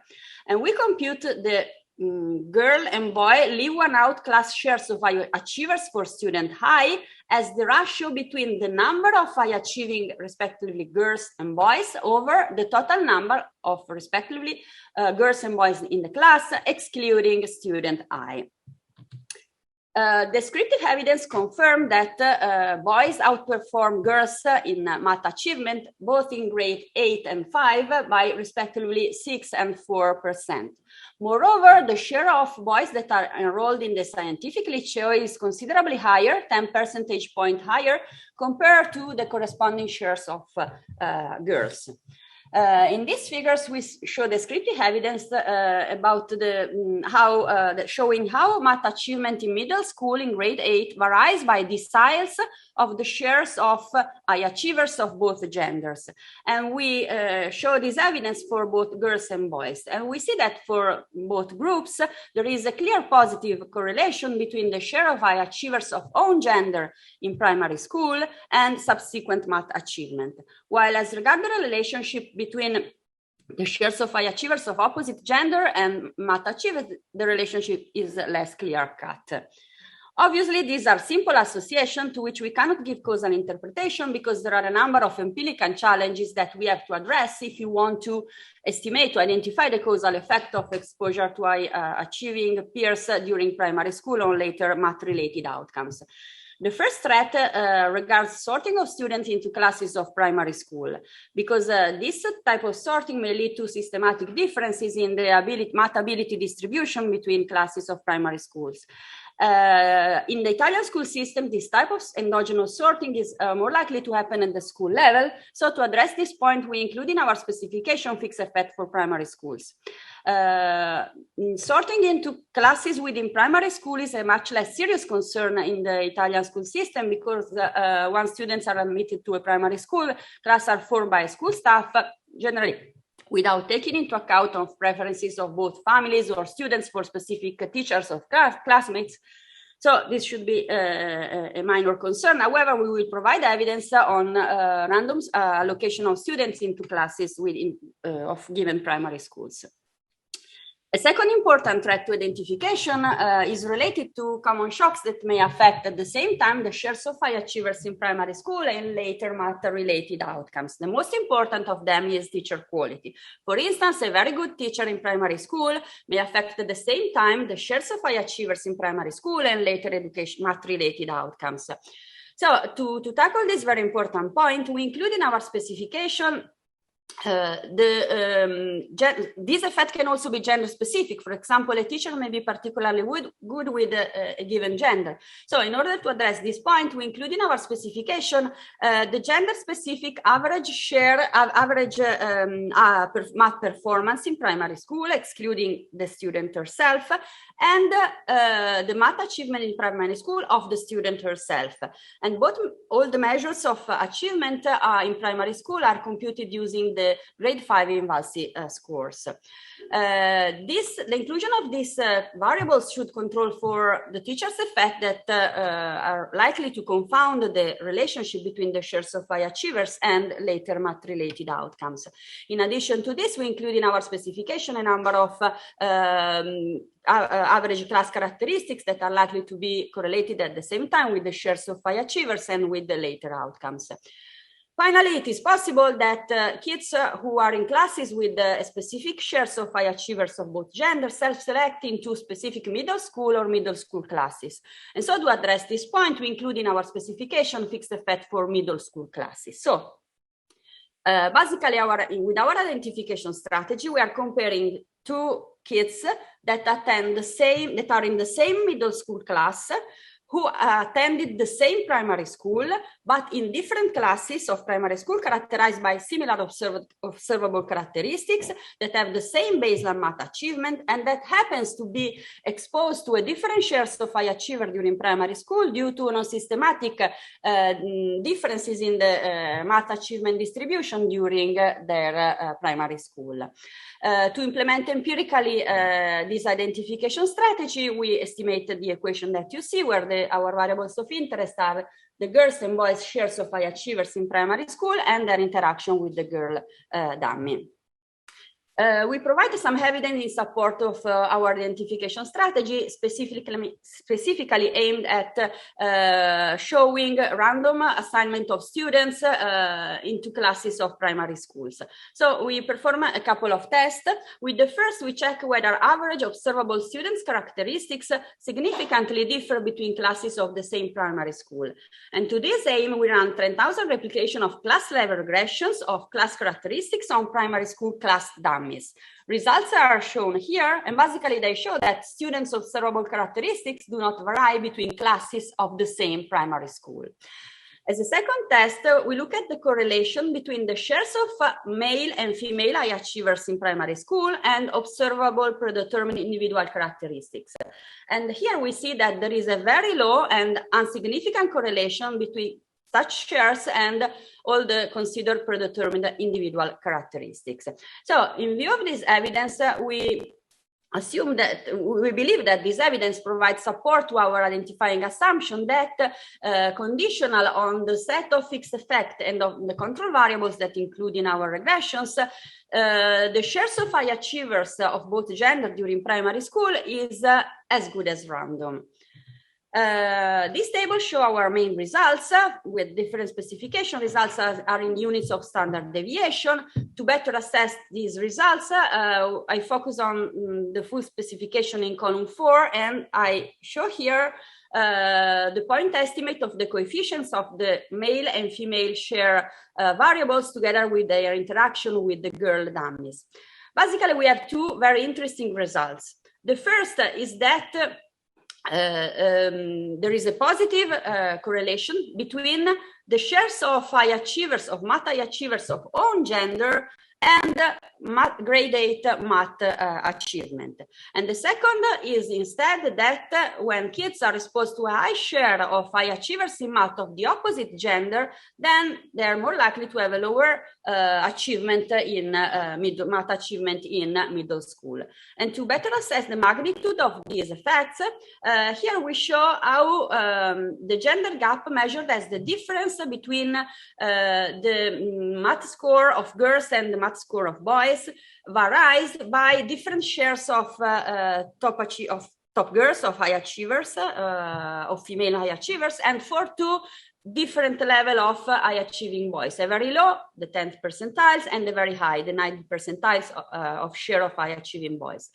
And here we see that for both level of high achieving boys, shares of high achieving boys, there is a positive, the gender gap increases or decreases as we are used to understand it with the share of female high achievers. And this evidence implies that if we relocate a girl from a class with a very high share of high achieving boys and a very low share of high achieving girls, one standard deviation below the mean, to a symmetric class with a very low share of high achieving boys, a very high share of high achieving girls, we observe a considerable increase in math performance of girls from 10 percentage point below the boys average to 10 percentage point above the male average. That corresponds to a change from 51.5 to 62.5 points, which is a quite large effect. So in the paper, we perform a number of heterogeneity exercises, but here I would like to focus on one of them because it is interesting for understanding for interpreting our results. Basically, we know that when moving from primary to middle school, kids change almost completely their classmates. In our sample, 80% of classmates are new, but still there is a minority of students that have in their middle school class at least one or more high achievers from primary school. So we want to test whether our results are not driven by those kids. So we re-estimate our baseline model, allowing for differential effect of the shares variables for students that have or do not have at least one high achiever from primary school. And we find that both the positive and the negative effect of own and of opposite gender high achievers is confirmed, although the effect is larger for kids that in their middle school have at least one high achiever from the primary school, as was expected. Then we perform a number of robustness and sensitivity checks. We change the sum. We estimate our model on different samples. We change the definition of high achievers. We exclude baseline math achievement that can be an outcome itself of the shares of high achievers, so can be considered bad control. We correct for cheating. We use as outcome math achievement corrected for cheating that is provided by INVALSI, and in all cases our results are always confirmed. Finally, we try to provide some interpretation to our main results. The first interpretation is that being exposed to a high shares of high achievers of own gender that are more likely closer peers compared to peers of the other gender increase subsequent math-related outcomes through direct ability spillover effect. So kids learn study method, learning strategies that will affect later outcomes. However, while this line of interpretation is interesting and plausible to explain the positive effect of same gender peers, it is hardly useful to explain the negative effect of opposite gender peers. So a different interpretation is more related to role models. So belonging to a group where some members perform particularly well in math may induce to think that being part of that group is a condition for being good at that subject. And same gender high achievers act as a positive role model. On the other hand, seeing someone that is very good in math that is of the opposite gender may induce to think that peers of the other gender are naturally gifted at math, and so opposite gender peers may act as a negative role model. So although our data do not allow to test rigorously this interpretation, our results are fully consistent with both the positive and the negative role model interpretation. Finally, we try to, I'm done almost. Finally, we exploit the richness of our data to check whether psychological mechanism may play a role in channeling the effect of the shares of high achievers on later outcomes. And specifically, we use variable from the grade 10 questionnaire that describe math attitudes of students. We have 3 variables that describe how much students enjoy studying and learning math, whether they feel at ease with math, and whether they are math anxious. And we regress our baseline regressions using these variables as outcome variables. And interestingly, we find that being exposed to a high share of high achievers of own gender in primary school is positively related to positive math attitudes in secondary school. And we also find that boys that are exposed to a high share of high achieving girls in primary school are less likely to feel at ease with math when they are in secondary school. So overall, this evidence confirmed that psychological mechanisms play a role in explaining our results. And in general, the development of positive math attitudes can be related both to enduring effect of direct spillover from high achievers of own gender and from the role model story. However, recalling that the enduring effect of spillover hardly explains the negative effect of opposite gender peers, we believe that this evidence, at least partly, provides support to the role model interpretation. So overall, our results suggest that policies aimed at providing girls with greater exposure to female peers that achieve notably well in math in the early stage of their educational career may help reducing the math gender gap. And in this respect, trying to balance the more possible classes by gender and by observable characteristics that are related to achievement could help reducing the negative effect of early exposure to high achievers of opposite gender. Okay, I hope I Thank you very much, Laura, for this very interesting presentation.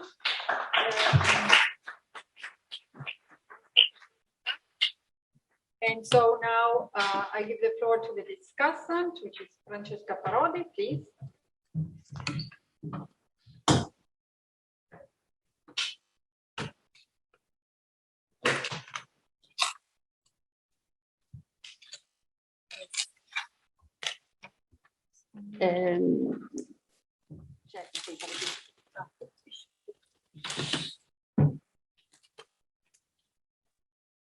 Chi è che lo sta manovrando?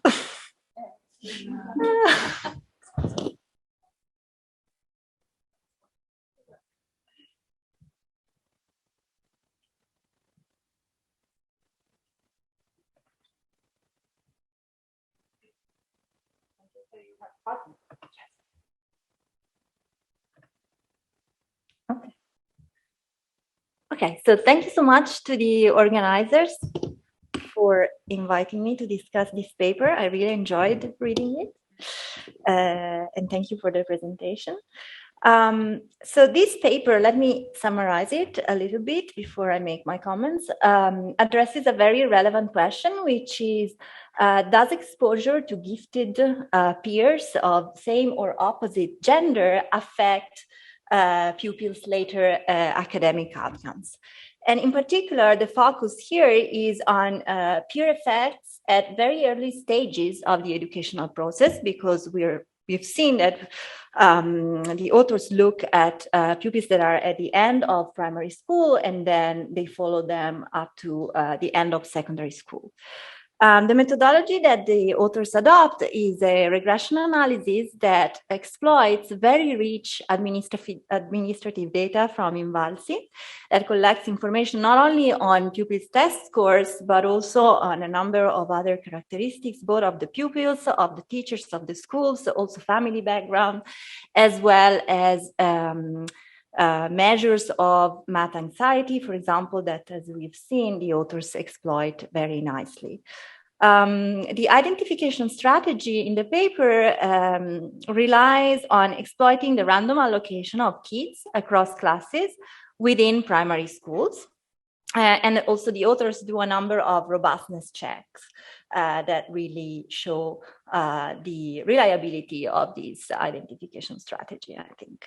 So the main conclusions that the authors draw from their analysis are that higher exposure to gifted peers of the same gender in grade 5 leads to both higher math scores, so higher achievement in mathematics in grade 8, and to a higher probability of choosing a liceo scientifico, so a scientific high school track. And the main mechanism that the authors underline for these patterns that they observe is a mechanism of positive and negative role models. So pupils thinking that if they belong to a group that does on average better in math, they also believe that themselves can do better in that subject. And the opposite, if they belong to a group that does on average less good, they might decide to devote their energies to some other subject. So now let me list my comments that are more like suggestions for future work, I would say. So the first thing that came to mind is whether the authors could look at other outcomes of interest, and in particular at, so repeat the same analysis, but looking at the enrollment, for example, in liceo classico, so in the more humanistic or oriented high school track, because these alternatives, so liceo classico versus liceo scientifico, are not really mutually exclusive. So I was wondering whether you would find similar or opposite effects if you were to rerun the analysis with these different outcome variables. The second comment that I have is, or suggestion, is whether it would be possible to repeat this analysis with data collected during or immediately following the remote learning period due to COVID-19, to see whether these effects that the authors observed would be strengthened or weakened by the absence of in-person interaction. So would the effect have the same direction? Would students be less influenced by the performance of peers? And this maybe could even help in disentangling some of the psychological channels behind the results. And finally, this is more related to the policy maybe implications that the study can have. I was wondering whether it would be possible to run a sort of a counterfactual simulation or a back of the envelope calculation to see how much of the difference in probability of high grades in math or enrolling into liceo scientifico is really due to the role model effect versus something else, or similarly, whether it is possible to kind of quantify what level of exposure would girls need on average in order to close the observed gender gap in scientific high school enrollment that we observe in the data. I think it would be important from the policy perspective. And that's it. Thank you. Very much. Thank you for this nice discussion. So are there questions from the audience? Okay, I see two, Lucia and Ainhoa. I don't know who wants to start. Ainhoa, please. Lucia, you're the guest.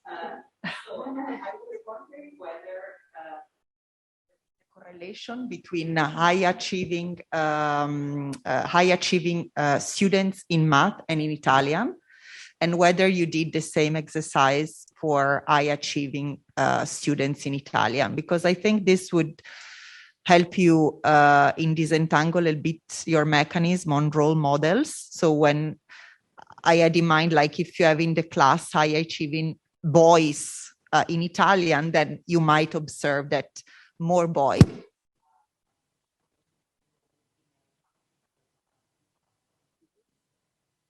Thank you. I know.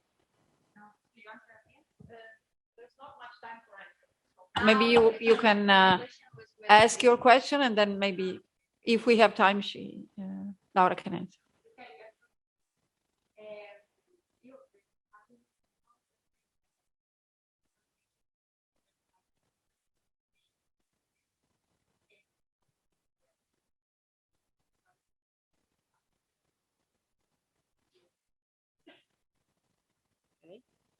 Are there questions from? No? Okay. Marina?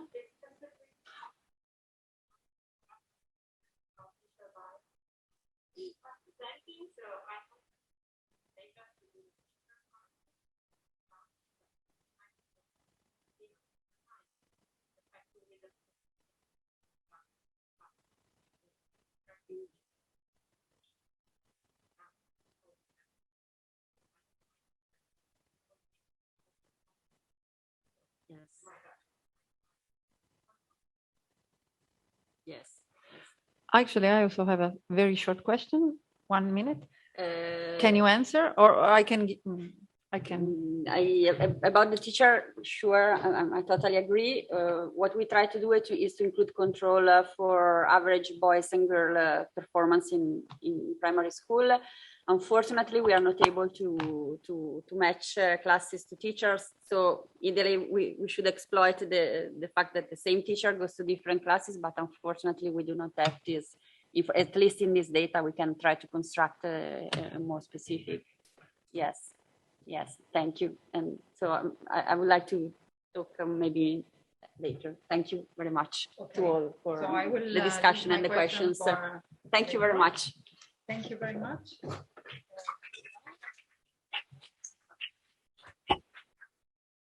Okay, now the floor is to Daniela Piazzalunga, who will present the paper Tackling the Gender Gap in Mathematics with Active Learning Methodologies.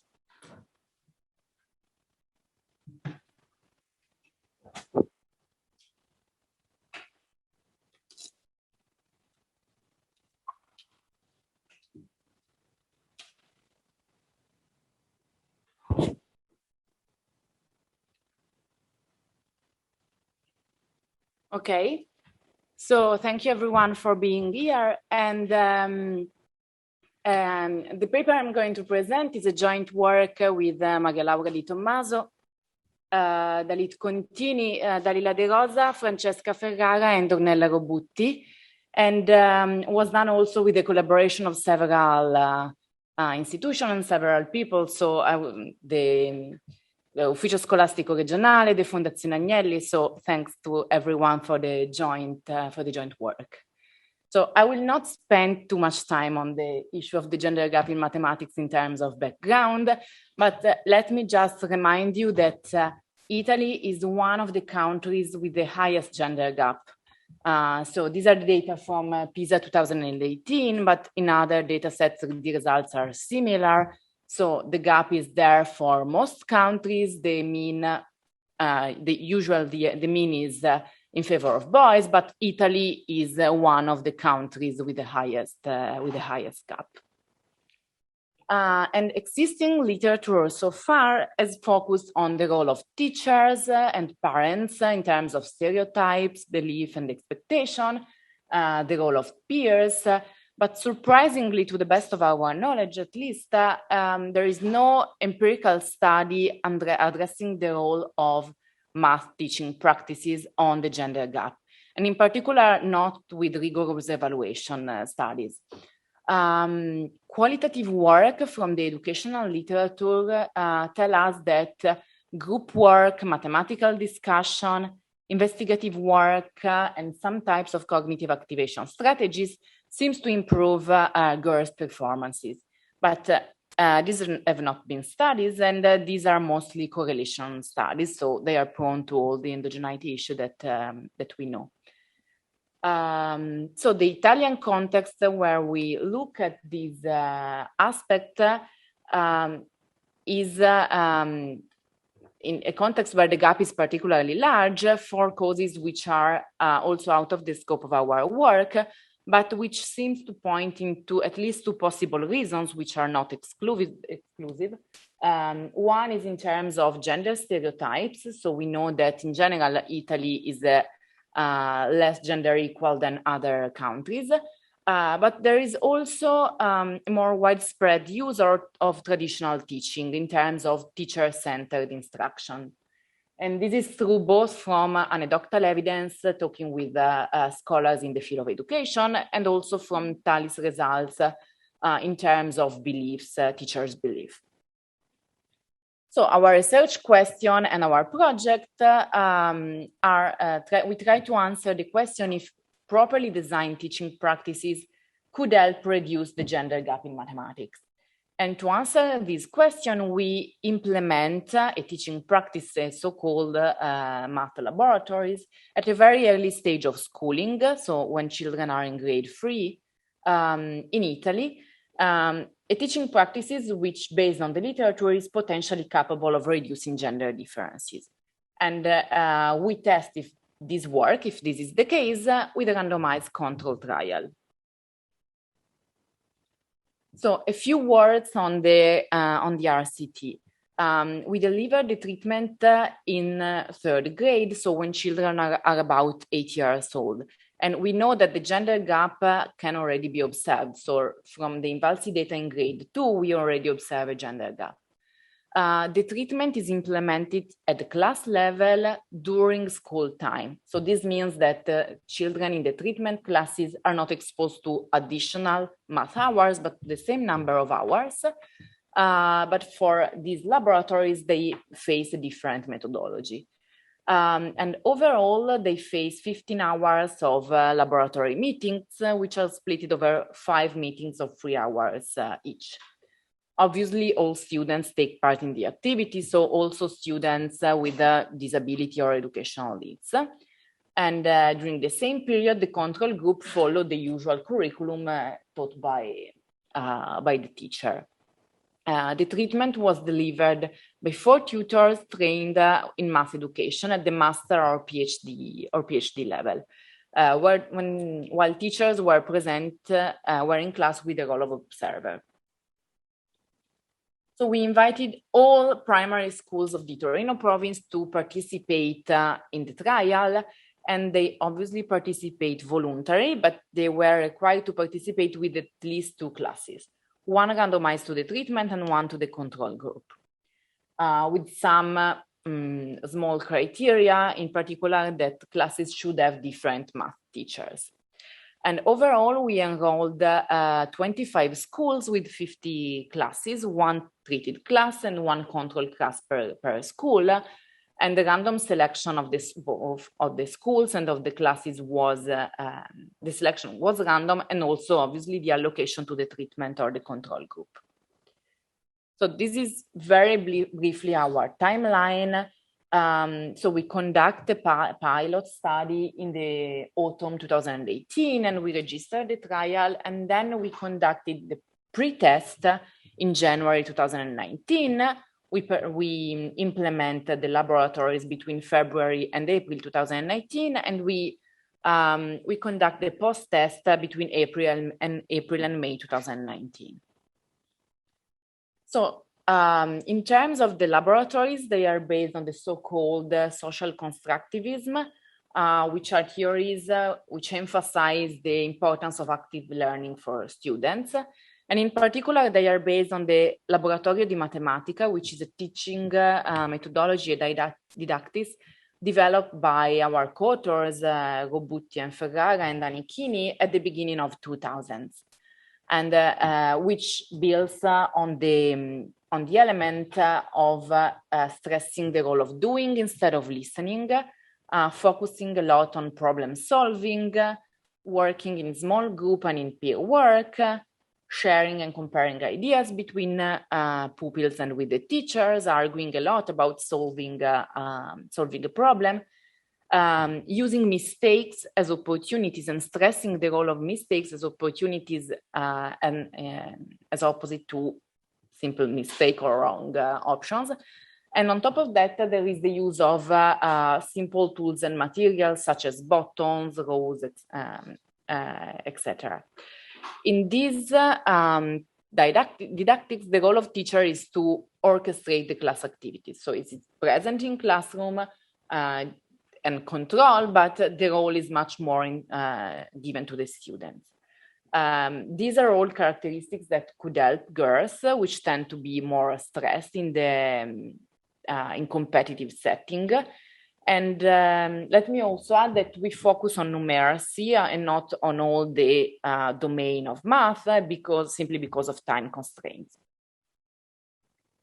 So these are very quick example of the two activities that were carried out, where you can see some of the activities where you have the parents and the children that needs to go from the house to the lake or to the mountains with steps of different length, and while the other the pupils in the classroom need to build a city, both by estimate the number of materials that they need, and also counting exactly the number. So they work on different types of aspects.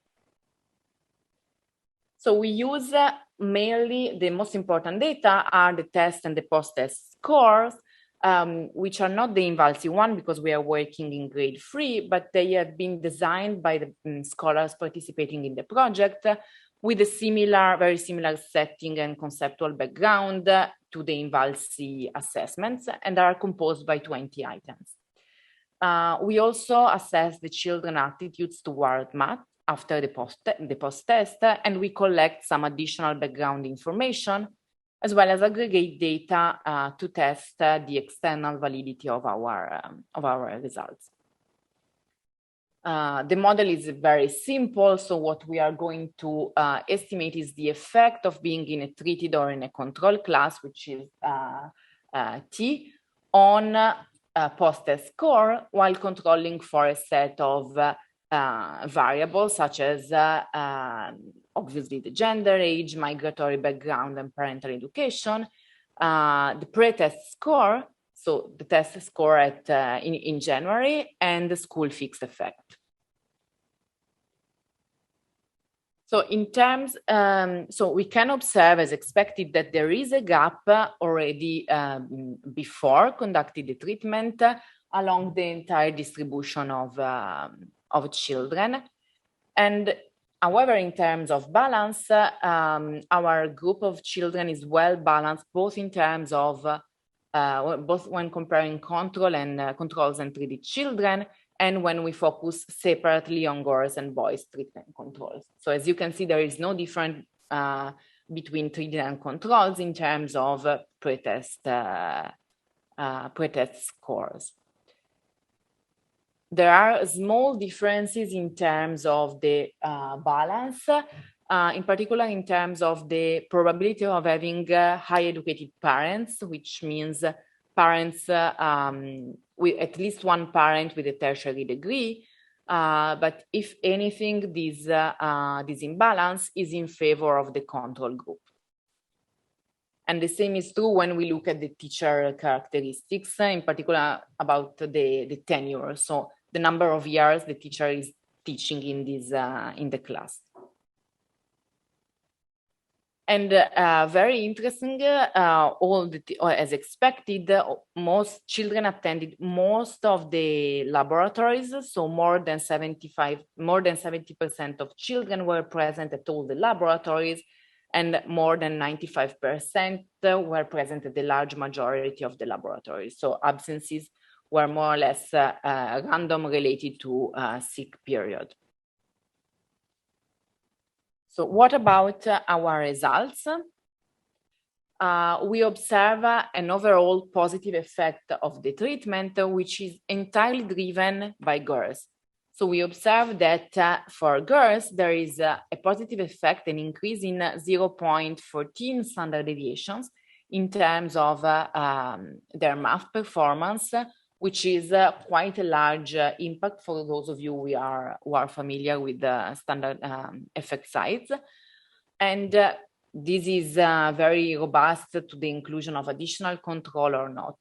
Whereas for boys, basically there is a zero effect. So they did not gain from attending the laboratories, nor they were harmed by it, luckily enough. More interesting, the treatment had a positive effect not only on average, but increasing with the prior performance of girls, meaning that girls who scored at more or less above the mean were those who benefited from the treatment and those who benefited most. For boys, it is basically a flat line, always not significant. We also tested some additional heterogeneity, and always controlling for pre-test score, we observed that the effect is significant among native girls, but it is much larger for migrant girls, more than twice as much. And similarly, it is larger for girls with low educated parents than for those with high educated parents. We try to investigate some possible mechanism and channels which could help us understanding the way in which this teaching methodology has really improved girls' outcomes. First of all, we try to assess if the treatment improved math competencies only in some type of questions. We have seen this morning, and we will see later in the afternoon, that there are some types of questions which are correlated with the higher gender gap. In particular, usually it is the case that multiple choice questions are have higher gender gap, but also other type of dimensions are correlated with the higher gender gap, but we do not observe any specific. So we do observe an overall improvement in numbers. Then we tested if the treatment improved children attitudes towards math with some short questions, and we do not find anything similar. What we observe is that girls tend to have lower attitudes than boys, so we are quite confident that our question about attitudes were measuring attitudes actually, but we do not observe a positive impact of the laboratories on these on them. And third, we also tested if the treatment reduced item non-response. What we see is that it does. So treated boys and treated girls tend to answer more often to the question and not leave the item blank. But the impact is quite small, and in particular, we observe it is of the same magnitude for boys and girls. So doing some rough calculation, we can say that this is far from explaining the entire positive impact. Probably, if anything, it can explain 1/10 of our result. So there is, interestingly, an impact on the probability of answering, but it's not driven the impact. So there is also a direct impact on math competencies. Let me add that, unfortunately, our schools are a self-selected sample of schools, so they are not comparable to schools in the rest of Piedmont and in the rest of Italy. In particular, being located in the Torino province, we have children with much more likely to have high educated parents, and this is translated also in the probability of attending pre-kindergarten and in the gap. So we observe a larger gap in mathematics than the gap observed both in Piedmont and in Italy. So we can conclude that the program improves girls' math skills of about 0.14 standard deviations, an effect which is, as I was saying, large and policy relevant. So from the literature, we know that 1 full year of primary school attendance between grade 2 and 3 increases performance in mathematics of about 0.89 standard deviations. And also we know that our program has an effect similar to other types of intervention in the same direction, which implemented cooperative learning, but did not observe the different impact between different genders, and that when they were lasting at least 12 weeks, they had an impact of about 0.25, 0.33 standard deviation. So it's in line with our results. And we estimate that the math gender gap is reduced by our treatment by about 40 to 47%, with girls with high pretest scores benefiting the most. So we can conclude that properly designed teaching practices have the potential to reduce the gender gap in math in primary school. Thanks.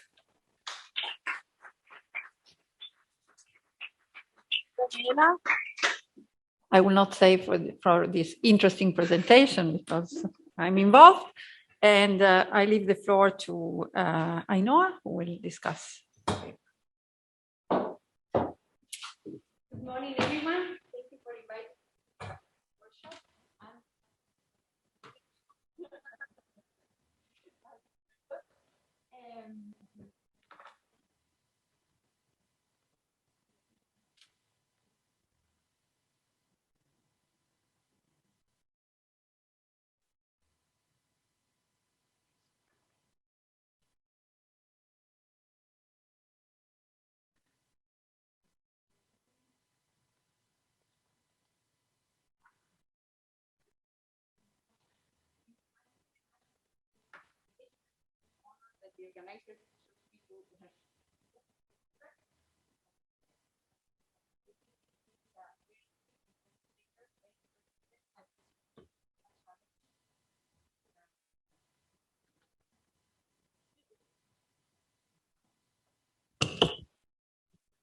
I tried it before.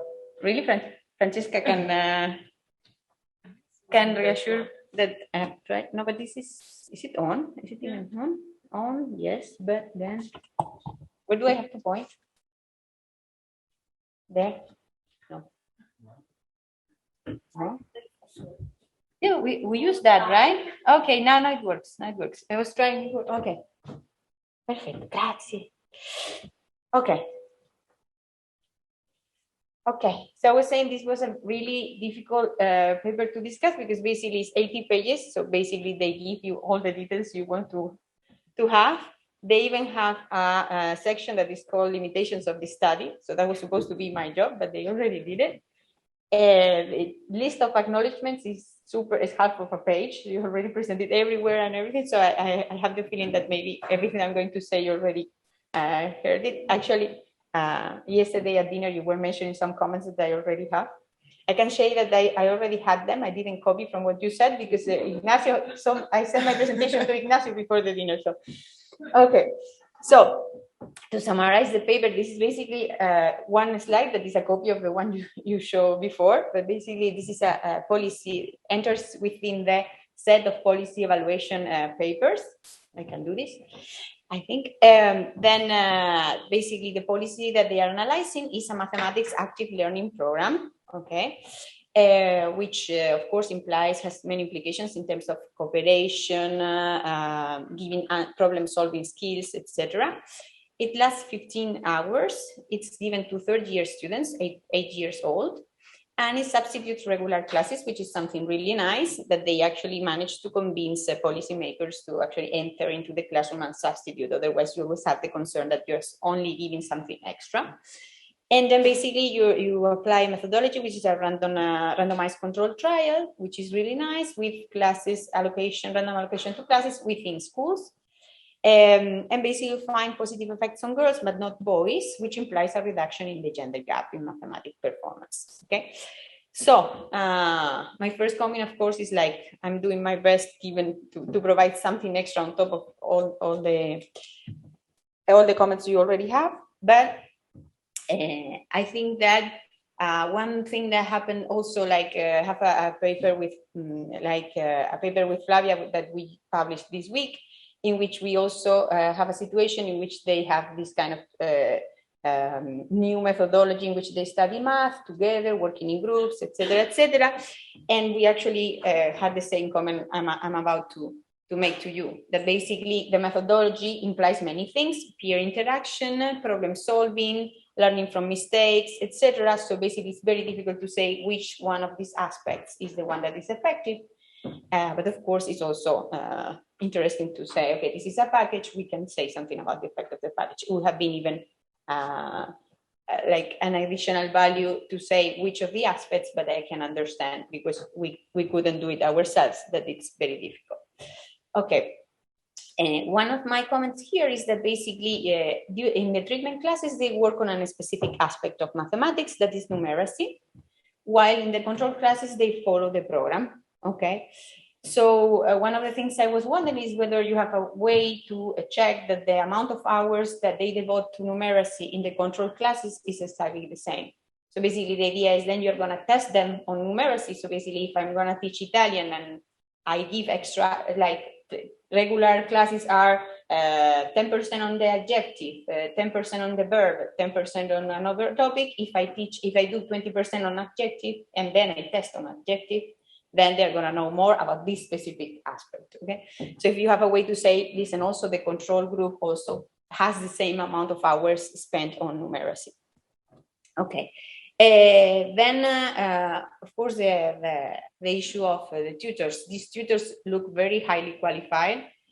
They even have PhDs, which is really uncommon in elementary school in Italy. Even like older teachers, they even, if I understand properly, they don't even need to have a university diploma, only high school. So basically, the program also implies, on top of group work, problem solving, etc., also implies better teachers. So that's something that would be nice to address. Maybe if you know that there are some qualified teachers already in the class, you want to test whether the effect is different if they move from a very unqualified teacher to one of these tutors, or from a very qualified teacher to one of these tutors. Okay. Other comments is like, of course, I would have liked clusters to be done at the school level rather than the class level, because the school is the level of randomization. I understand you have few schools, but it would be nice to acknowledge that in the paper. Another doubt that they have about the institutional background is there are some schools that apply with more than 2 classes, even though they know that you are going to consider only 2 classes. I was wondering why. I imagine that this may be like something related to political economy of a school. Like maybe the manager doesn't want to select specific classes, and he or she prefers not to take responsibility, and that you select the classes. But if that's the case, maybe you can explain it. Okay, then are the treatment and control groups balanced in terms of performance in INVALSI test in second grades? So you test the balance in terms of the new data that you have, your pre-tests, but you also have the INVALSI test in the second grade. So it would be more reassuring if you could test it also using this. Then the magnitude of the effect is huge, it's 40% of the gender gap. It's 15 hours course, so that's amazing. So that would be important to explain how come with only 15 hours intervention you managed to achieve such a great difference. Okay, then you mentioned something about. Sorry, no, if we want to leave questions for the. Okay, so then I'm gonna just. Okay, I had some questions, suggestions, but then I may just give them to you in private. Okay, thank you very much for this very nice paper. It was 80 pages, but I could read very. Yeah, I read them all, but it was also enjoyable, not hard. Okay, thank you very much. Okay, so other questions? Just maybe 1 or 2 at most. Matteo? Okay, thanks. Thanks. The treatment basically decreases the gender gap, which is good, but increases inequality between girls. Have you tried to understand why? Because it's not. I mean, increasing inequality is never a good thing, in my eyes. So I would try to understand why it increases between girls but not between boys, for example. Thank you. No, okay. Prego, sì. I was interested more in the channel, because the boys seems not to be affected, but I didn't understand whether this could be actually due to the fact that it's easier to increase when the level is lower. So in terms of impact of the program itself, irrespective of the gender, I suppose that it should have an impact, the practicing that you do in this laboratory. So I was wondering, what is the impact in general on the 2 genders of these additional practicing exercises that you do in this lab? Because I don't understand why extra practice is not affecting the performance of boys, if I understood correctly. So looking at the directed at the gender gap, to me, it doesn't give the effect on each of the two groups. You see what I mean? So, I mean, if it doesn't have an effect on boys, as far as I understood from the paper, does it mean that, so how could it be? Like, how could it be that they have no impact at all? Is it because they practice more already at home because they are more used to it, or in general, I mean, the way they, because it's very difficult to explain why it doesn't have an effect, if I understood correctly. Yeah, sorry, if I'm understanding correctly your question, so we do not have extra time. So they are doing these laboratories during school time. No, okay, but still it's a different method, no? So why doesn't affect at all the boys instead of, because it's a good method in general, right? So I'm really puzzled about this. Okay, we have one question from the chat. Can you read it? Okay, you want to read it? Okay. Please, Almudena. Yes, my question was related to the last question, really. What are the theoretical foundations of the teaching methods that you proposed, so that we can understand a little bit better why it should affect girls more than boys? Okay. Thank you very much. Actually, there is no time to answer. But if you want, I can give you 1 minute just to, probably this is the main point. So. Okay, this is very difficult. Yeah, very difficult to answer. No, I think that boys did not, so what we know, what we suppose is that boys did not benefit from the treatment also because the treatment was so short. So our impression is that with a longer treatment, it is possible that also boys would benefit. And in terms of the theoretical foundation, so as I know I mentioned, there are a lot of aspects which are interlinked, which is a bit of a pity because we cannot disentangle them.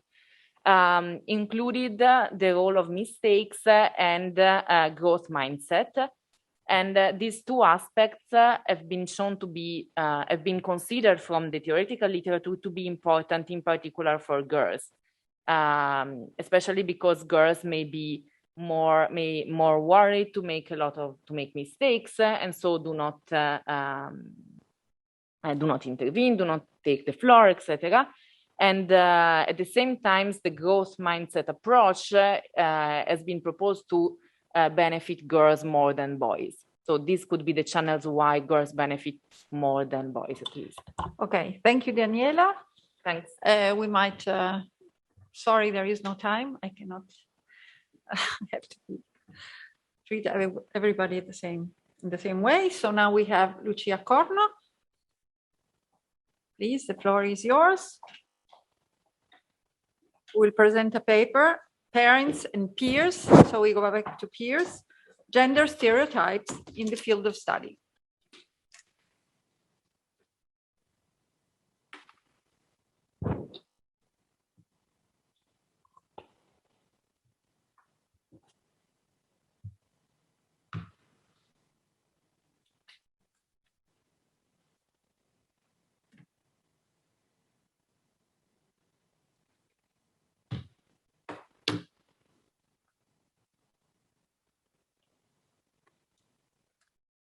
Okay, good morning, everyone, and thanks to INVALSI, Collegio, and University of Turin for organizing and putting together most of the researchers working on this important topic.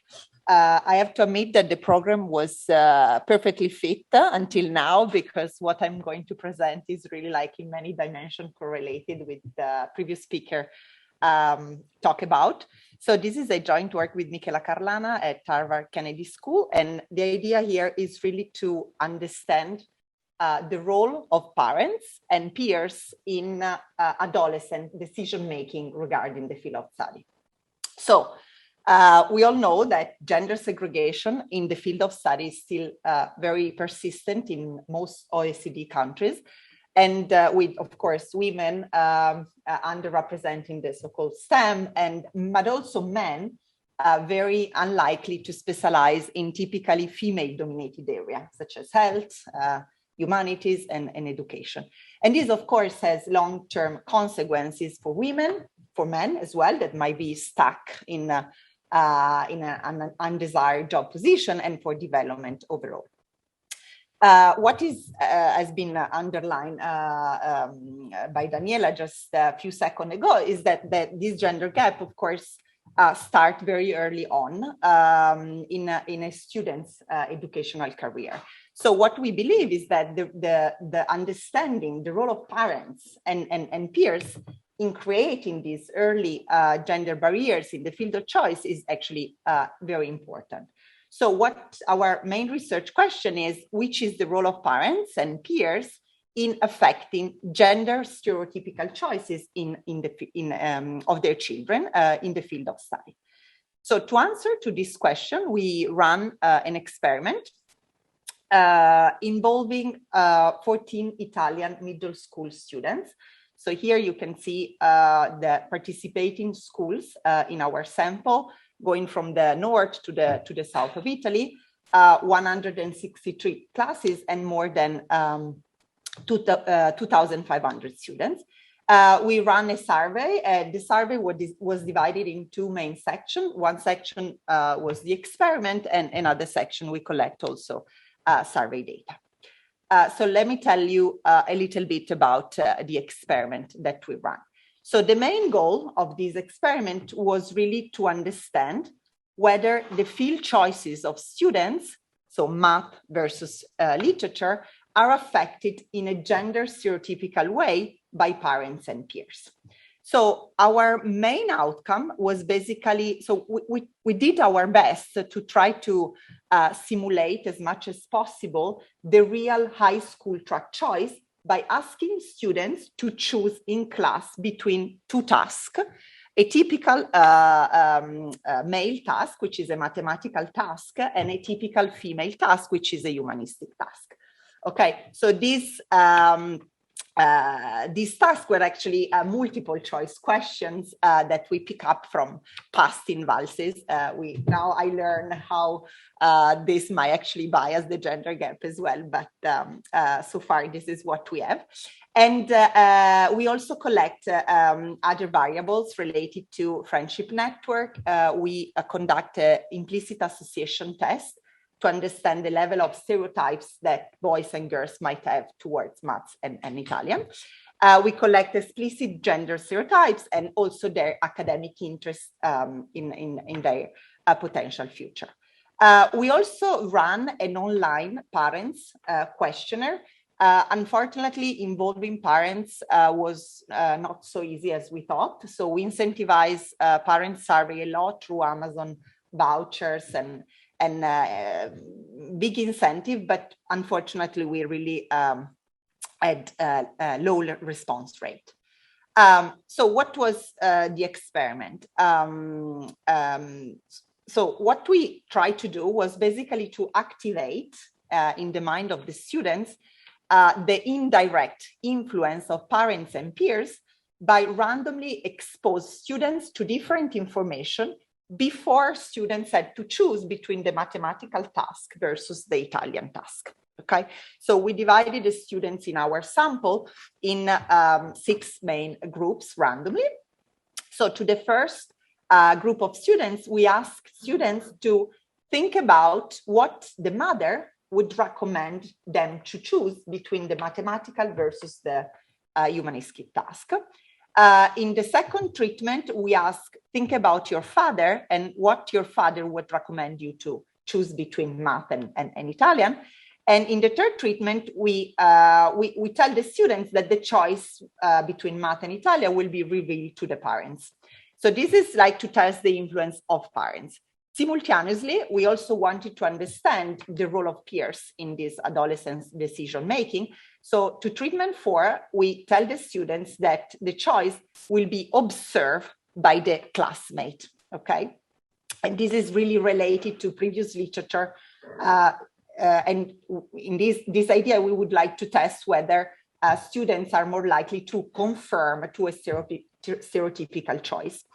And to the last group of students, we tell them that the choice will be observed by the classmate, plus they also need to interact with other students in the class making their own same choice, okay? And then we have a control group.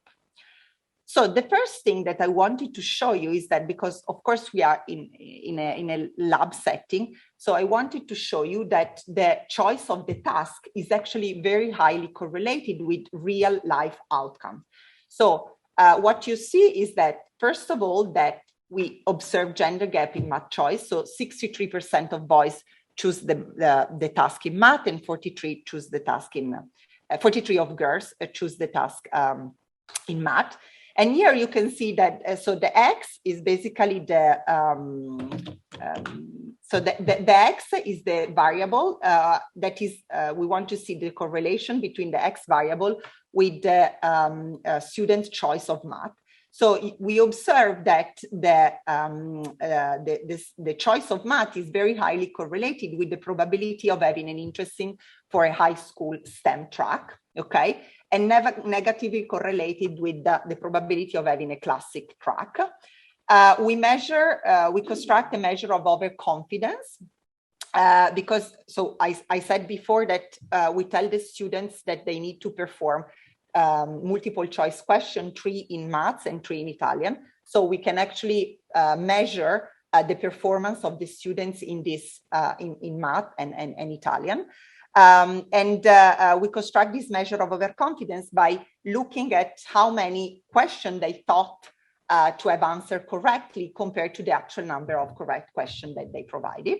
So we see that those who are more overconfident in literature are less likely to choose math, and those who are more overconfident in math are more likely to choose the math task.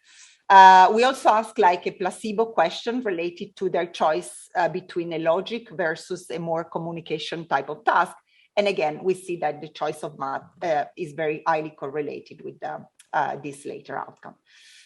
In panel B, what I wanted to show you is that this choice of math is also correlated with external factor. For example, is very correlated with the implicit association test. So here you see that if you associated more math with boys, you are also more likely to choose math if you are a boy. But on the other hand, if you are a girl and you associated more math with boys, you are less likely to choose math. Okay, so this was our measure of implicit stereotype. Then we see that, for example, having a mother that works positively influence the choice of math. And also, we also ask, like in the class, but also among the best friends of the students, what would be their choice. And we see that if you have more friends choosing math, you are also more likely to choose math, as well as if you have more peers in your class choosing math, you are also more likely to choose math.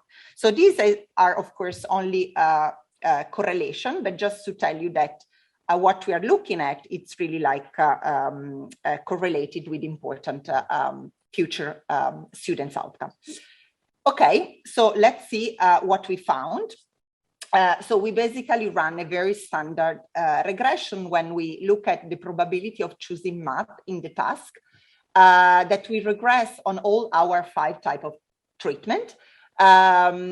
Just for easy visualization, what I'm going to do is to show you like graphically first the parents treatment, and then I will move to the peers treatment. But what you should have in mind is that we only run a regression for all the results that I'm going to show you. We include students' characteristics as control, parents' characteristics, and class fix effect. Okay, so first we look at the influence of parents. So before going to the experimental results, again, I'm gonna show you like the last set of correlation that we found, because I thought this is important for what I'm gonna show you later on. So what we ask here is basically if boys and girls perceive a gender stereotypical recommendation from their parents? And the answer is yes. So what I'm going to show you here is that, so we use as a dependent variable the belief that the mother would advise math to the students, okay? Here, what we observe is that girls systematically think that their mother would recommend less math to them, okay? So this is in the first column, and the reduction is actually by 6.3 percentage point. Also in panel B, we also observe that girls always think that the father would recommend less math to them, okay, between the choice.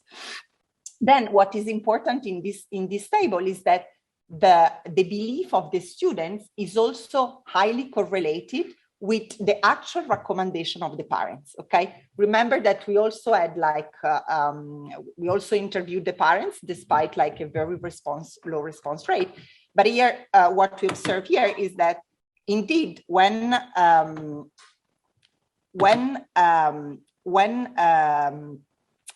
the mother recommends math, the girls is also more likely to choose the math task. And on the same time, when the father would recommend math, the girls and the students are also more likely to choose math. So this means that students actually interiorize a parent's recommendation. Okay, let's go to the experimental results now. I'm going to show you the results in the following way. I always put like the control mean as the first bar. And on the y-axis, we have the probability of choosing math in the task, okay? So here, on average, the control group has like 47% probability of choosing math. So what happened to our treatment? So the first treatment is the treatment, think about your mother, what your mother would recommend you to choose. And what you observe is actually that before making the choice, so for students that are allocated to the first treatment group, we observe that girls are less likely to choose math by only tell them to think about their mother, okay? And the effect is actually pretty large. So it's a 20% reduction or 9.4 percentage point. On the other hand, we didn't find any effect of fathers, which is the second treatment, think about father for girls. And we also didn't find any effect on the third treatment, which was the choice will be revealed to your parents. When we look at the sample of males, actually, we didn't find any influence on average between the parents' treatment. However, an important thing is that, of course, when girls think about the mother's suggestion, there might be some girls that think that the mother would recommend math, but some other that think that the mother would recommend to choose the literature task, okay? So when we look at heterogeneity analysis, what we actually find is that our results, okay, the fact that we found a reduction in the probability of choosing math for girls who think about the mothers is actually driven by all that girls that think that the mother would recommend literature. Okay, so this is our effect, and this is really substantial. So the probability of choosing math for girls who think that the mother would recommend literature is actually lower than 48 percentage point. Okay, we didn't find any effect for boys on math recommendation, but what we actually found is that the probability of choose. So again, for boys is the same. We have some boys in the sample that think that the father would recommend math and think that the father would recommend Italian. So what we found is actually that boys are more likely to choose math when they think that the father would recommend them math. Okay, so this is the other heterogeneity analysis at 2D. So in summary, children react by choosing the more stereotypical subject when they are prompt to think about same gender parents. So father boys math and mothers influence girls in Italian. So very quickly on peers, we didn't find any effect on treatment 4, which was peer public. So the choice will be observed by the classmate. But what we found is that actually girls shy away from math when they know they need to interact with other classmates, make their same choice. So meaning that if they know that a higher fraction of boys in the class will choose math, they are less likely to choose math. So we are not actually exactly able to disentangle why this is the case, but there is an effect that might be due to, feeling a minority in the group or competition and so on and so forth. And again, when we look at the heterogeneity, so when thinking about their peers, some girls might think that they think more male classmates will choose math, while others may think it's more equal or more female classmen. And what we found is that the last treatment, so the interaction treatment, we found that the probability of choosing math is actually lower for those girls who think that more male peers will choose math. Okay? So in summary, we have suggested evidence that math choice is not affected by publicly informing their peers, but girls tend to avoid choosing math when they believe they will be a minority in the male type of field. So to conclude, we run a very easy and simple experiment to choose that actually the field choice of students is highly influenced by parents and by peers. So girls choose less math and boys less literature compared to what they would have done without the pressure from the same gender parents. And these, of course, generate consequences for a mismatch of talents in both directions. So it's not only girls that, but it's also even for boys. So if I have one extra minute, okay, great. So what we then asked was, is that enough to increase parents' awareness about their, their important influence on their children to see an effect on their stereotypical view? So what we did last year was to basically randomize a 2-minute video among the parents in our sample. And the video basically just showed the results of our experiment. So we ran a video for the parents with the daughter in our sample and a video for the parents with the son in our sample, just telling them that, look, you know that if you, so we tell your daughter to think about you as a mother, and the choice of the daughter actually changed by only thinking about your recommendation. And we did the same for the father. And then we ran a very short survey asking about the perception about ability of boys versus girls in math and Italian among parents and their potential recommendation. So this is the summary of the video experiment that we ran. So what we found is actually, parents with the girls are more likely to think that boys equal girls in math after having watching the video, and boys, and also to think that boys are equal or better than girls in Italian. We also found that, although not statistically significant, that there is an increase in the recommendation of the applied science lyceum for parents with the daughter.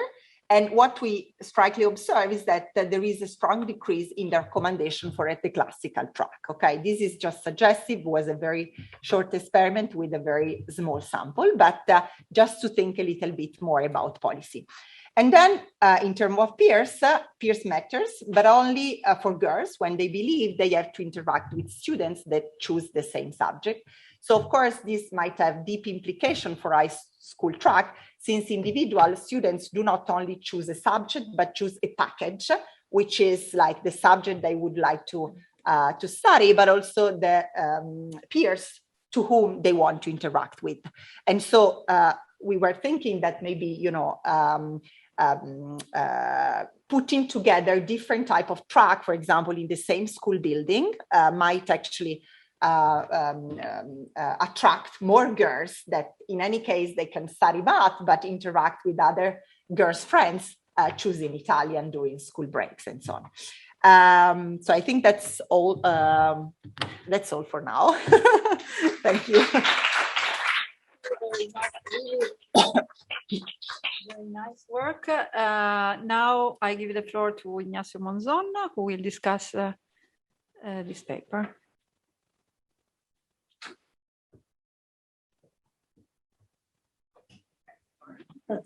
You can stay there. Okay.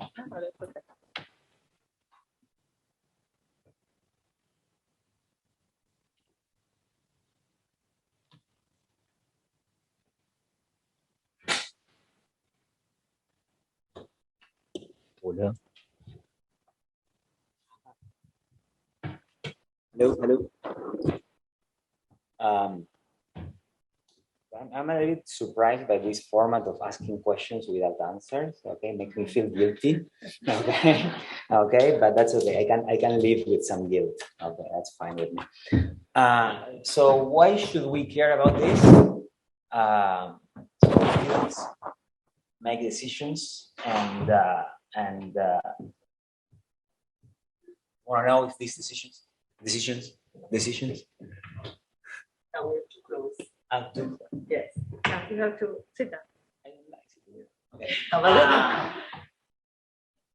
And we want to know if these decisions are optimal and whether they are affected positively or negatively by parents or peers. We have tons of ex-ante reasons to believe that decisions are suboptimal. Okay, and so we want to understand what can we do to change them. Okay, in particular, do parents' recommendations matter, and are there peer effects? So yes, parents' recommendations matter. Okay, when they think about what the mother would say, girls choose math less often, and if they know that the recommendation will be revealed, it also leads girls to choose math less often. Okay, the composition matters in a particular way. Not the fact that your choice will be revealed, but that your choice will be revealed and you'll have to interact with some of the people in your group. This is a clear paper, the methodology solid, and the results are consistent with my prior. Okay. Now, my main concern, and I think that this is what you're gonna run into, is you're saying that basically you have a slide where you say, hey, X is correlated to Y, right?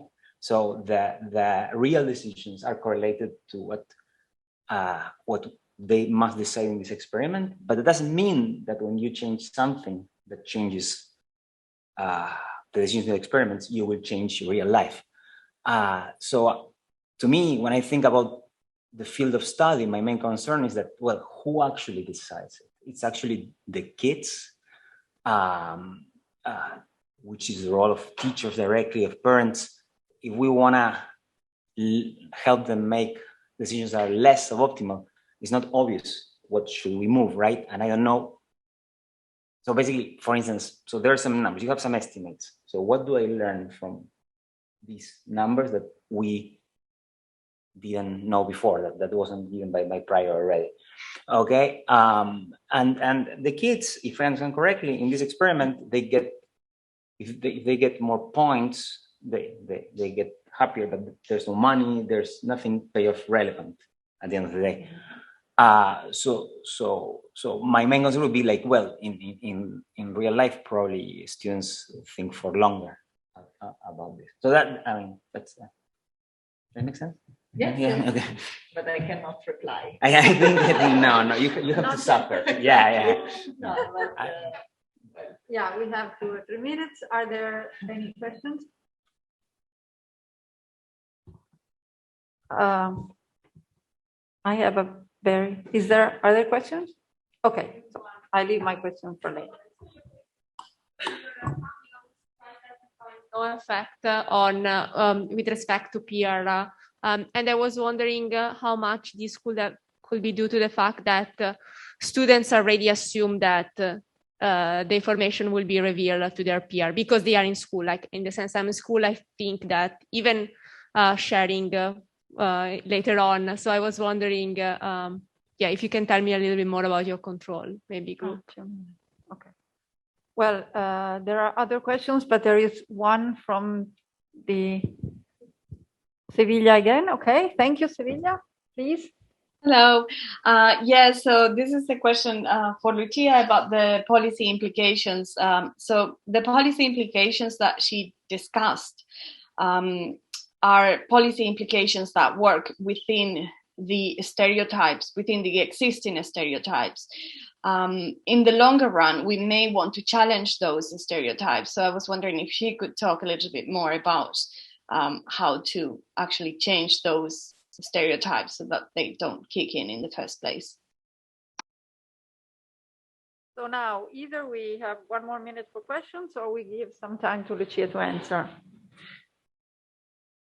What do you prefer? Reply. Okay. Okay.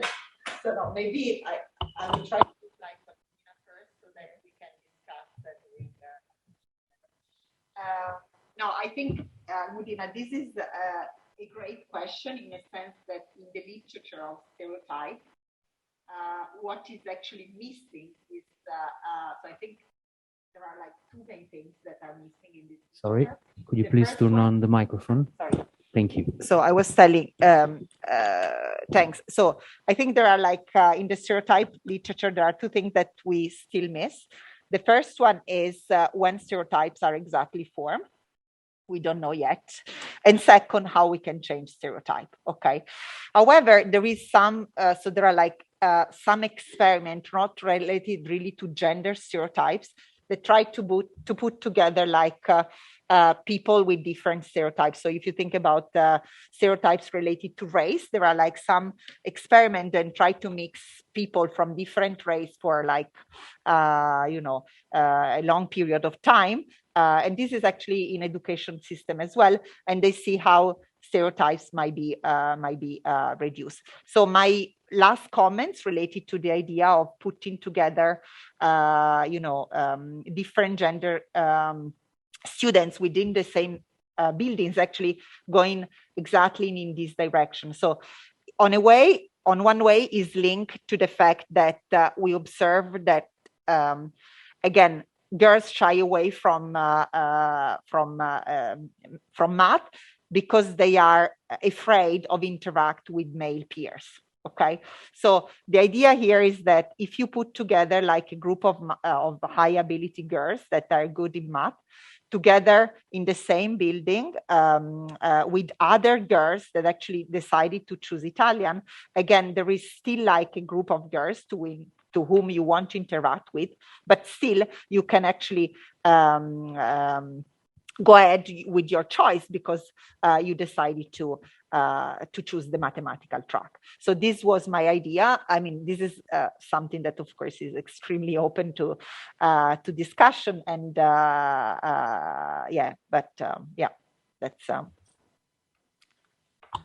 Okay. Now I think it's time for lunch. Thank you very much to everybody, to all the presenters and the discussers. So I think we can go and have lunch, and then we will start again at 1:45. Okay?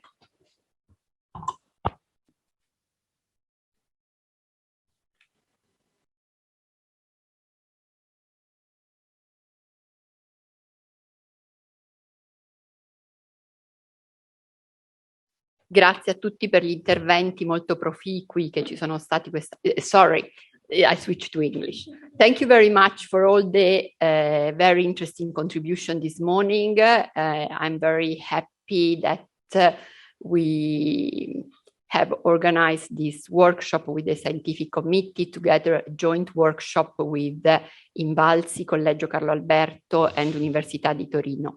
The contribution this mornings were very heterogeneous. We had first a statistical contribution from the Ufficio Statistico of INVALSI, which was very valuable, showing us how the gender gap in mathematics actually increased a bit in the last INVALSI data available, which is something we had not seen before. So this is interesting, and for sure it's worth of much more investigation. So I I thank a lot the Segretario Generale of the Fondazione Compagnia di San Paolo for being with us this afternoon and for introducing our work in the afternoon. So please, Alberto, the floor. Thank you, Maria Laura, and thanks to the organizers and to Collegio Carlo Alberto for this invitation and for hosting this meeting. Well, Compagnia di San Paolo, my presence here would testify the real interest of Compagnia di San Paolo for this topic. And it's, I would say, a strategic interest because the concept of inequalities at this stage in time after the pandemic crisis risks, in our view, to become a scar in this life cycle of all the people that cannot be overcome unless we do something special. We do some kind of Marshall Plan for this generation that felt the crisis so deeply. And so, of course, what you are discussing today is a side of the problem. There are other sides of the problem, but it's a central one. This morning, we were celebrating the 10th anniversary of our Perché, Laboratorio della Curiosità, which is an experience that we have here in Torino, where children school in the schooling age can experience scientific like experiments and experiences in a general sense. Well, we think that we should start from very, very early stage, from the 0 age and later on to produce, would say, to create, to have citizens that see science and mathematics, but not only mathematics, science in general. It's something that is not detached, far away, that you cannot understand, that it's devoted to a subset of population that is gifted but it's something that can be known and is part of a proper citizen of our society. And we feel this urgent nowadays in the Novax discussion. How is possible that some people build beliefs, that are against, facts and scientific reasoning and so on. So we start from the very beginning of the life of people, but then we are very. We try to decline these concepts through the life cycle, and a number of projects we carry on and we sustain, we fund basically. For example, today is the night of Researchers' Night in Europe, and we are part of this undertaking, but also as a foundation with our employees. Last year I mentioned what we were doing with the employees. Now I will follow on. We will join Generazione D, which is a private group of firms, corporations, but also non-profit that tries to apply in their premises, let's say, the good practice and the best practice that research provides us.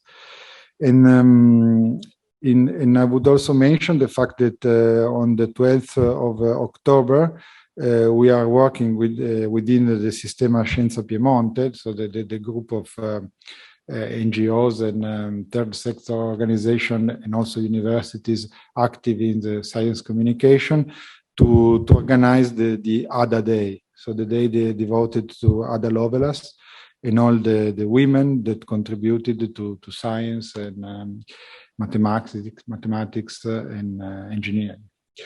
So these things, just to mention that is not by chance that I'm here, that Compagnia di San Paolo granted rather small amount of money to some kind of researches that you are also discussing in these days, but is also to to say that we are very interested in the follow-up and in other possible projects along these lines.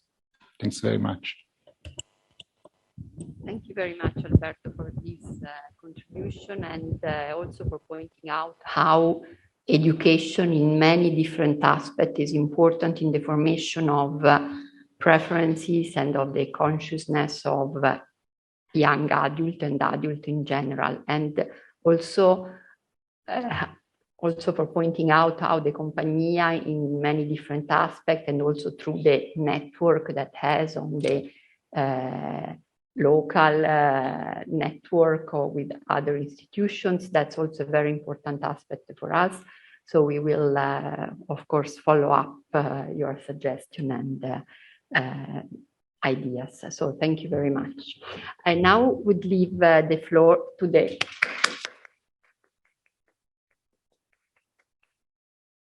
I would now leave the floor to the chair of the afternoon session, who is Daniela Piazzalunga from the University of Trento.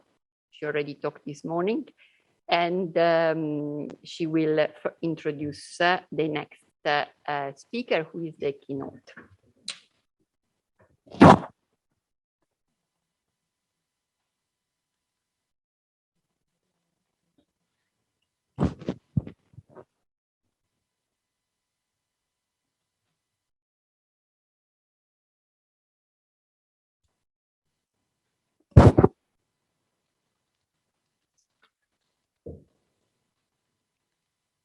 Okay, thank you very much. I hope Almudena is online. I cannot see all the faces, but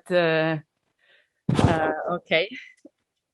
So I'm very honored to introduce Almudena Sevilla as our keynote speaker. Almudena is an applied economist whose research focuses on gender, child development, and human capital. And this could apply to myself as well, but obviously she has accomplished very much more than me. She's currently professor of economics and public policy at UCL, where she's also co-director of the UCL Center of Time Use Research. She also an IRC Consolidator grant from 2018 on the role of parental time investment and the intergenerational transmission of inequality. And she's also currently the chair of the Royal Economic Society Women's Committee. So I'm very happy to have her for all the to have her as a keynote speaker for all these roles. She has published in top journals such as the American Economic Review, the Journal of Public Economics, the Journal of the European Economic Association, and so forth. And she has published a very well-known paper on the role of culture on the math-gender gap. So I'm very, very pleased to introduce Almudena Sevilla for our keynote speech.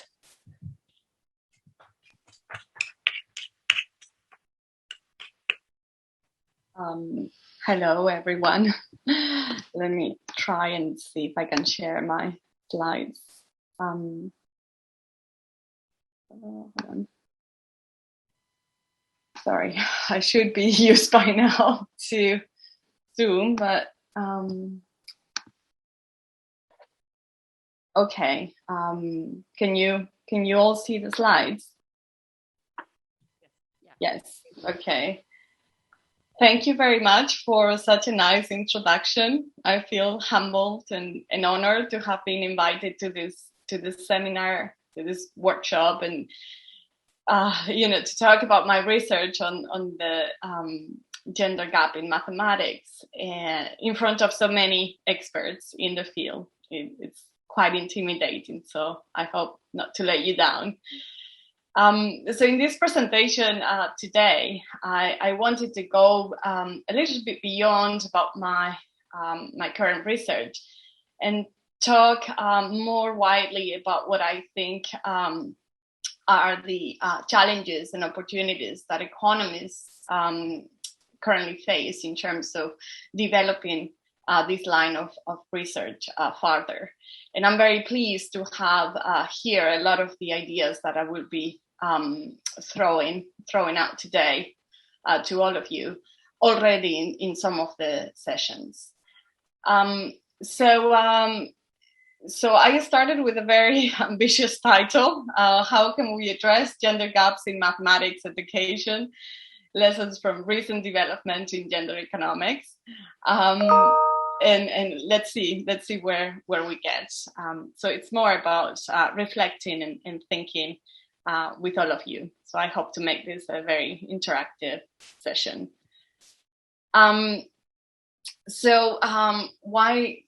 What is the gender gap in mathematics? And probably I don't need to repeat what has already been said. We now know that girls' math results are lower than boys. This has been discussed for a long time in economics and other social sciences. It varies by countries. So in the US, there is not an agreement on this necessarily, but it is certainly the case in Italy, Spain, and the UK, for example. So I don't think I need to show you the PISA graph, but I will if it works. But it doesn't. Let's see. Okay, it's not working, so I'm not going to do it. But somebody else has already shown this before. The other two developments in terms of stylized facts that I think are important is that where I don't think there is any debate about is that there is a math gender gap at the top of the score distribution, and that is a well-established fact. And a new sort of fact that is emerging, and some of you in the room have worked on this, I also have a recent paper with Christina Borra on this, is that the gender gap in math doesn't exist for small children, but it gradually increases, and particularly is highest during teenage years. We are starting to uncover this fact as to what are the reasons behind it. I think there is an opportunity for further research in this area. And some of the papers that we've seen today were speaking about teenagers and how to reduce the math gender gap. Now, why is the gender gap in mathematics important? Well, it is, first of all, it is puzzling, right? Because we have had tremendous progress in terms of female labor force participation and academic attainment. Women graduate from college at higher rates than men. They don't tend to repeat a course when they are in school as much as boys do. However, the math gender gap and generally the women enrollment in the STEM sciences, in the STEM fields, seems to be a sticky point for gender equality. Now, from the perspective of an individual woman, this is problematic because math performance has been shown to lead to a higher future income. So as an individual, as a woman, we want to perform well because that's going to be to have an impact on individual earnings. But I think more generally, from the point of view of the economy, from the point of view of productivity and economic growth, the argument is very similar to the argument on gender equality and what happens when women join the labor force. And those two papers that I cite in this slide talk about this issue. And basically the argument goes that under the assumption that men and women share at birth similar distribution of mathematics relevant talent, the mathematics gender gap is likely to lead to inefficient economic outcomes because we're missing out on talent that we're not using. Therefore, we're missing out on growth opportunities for the economy.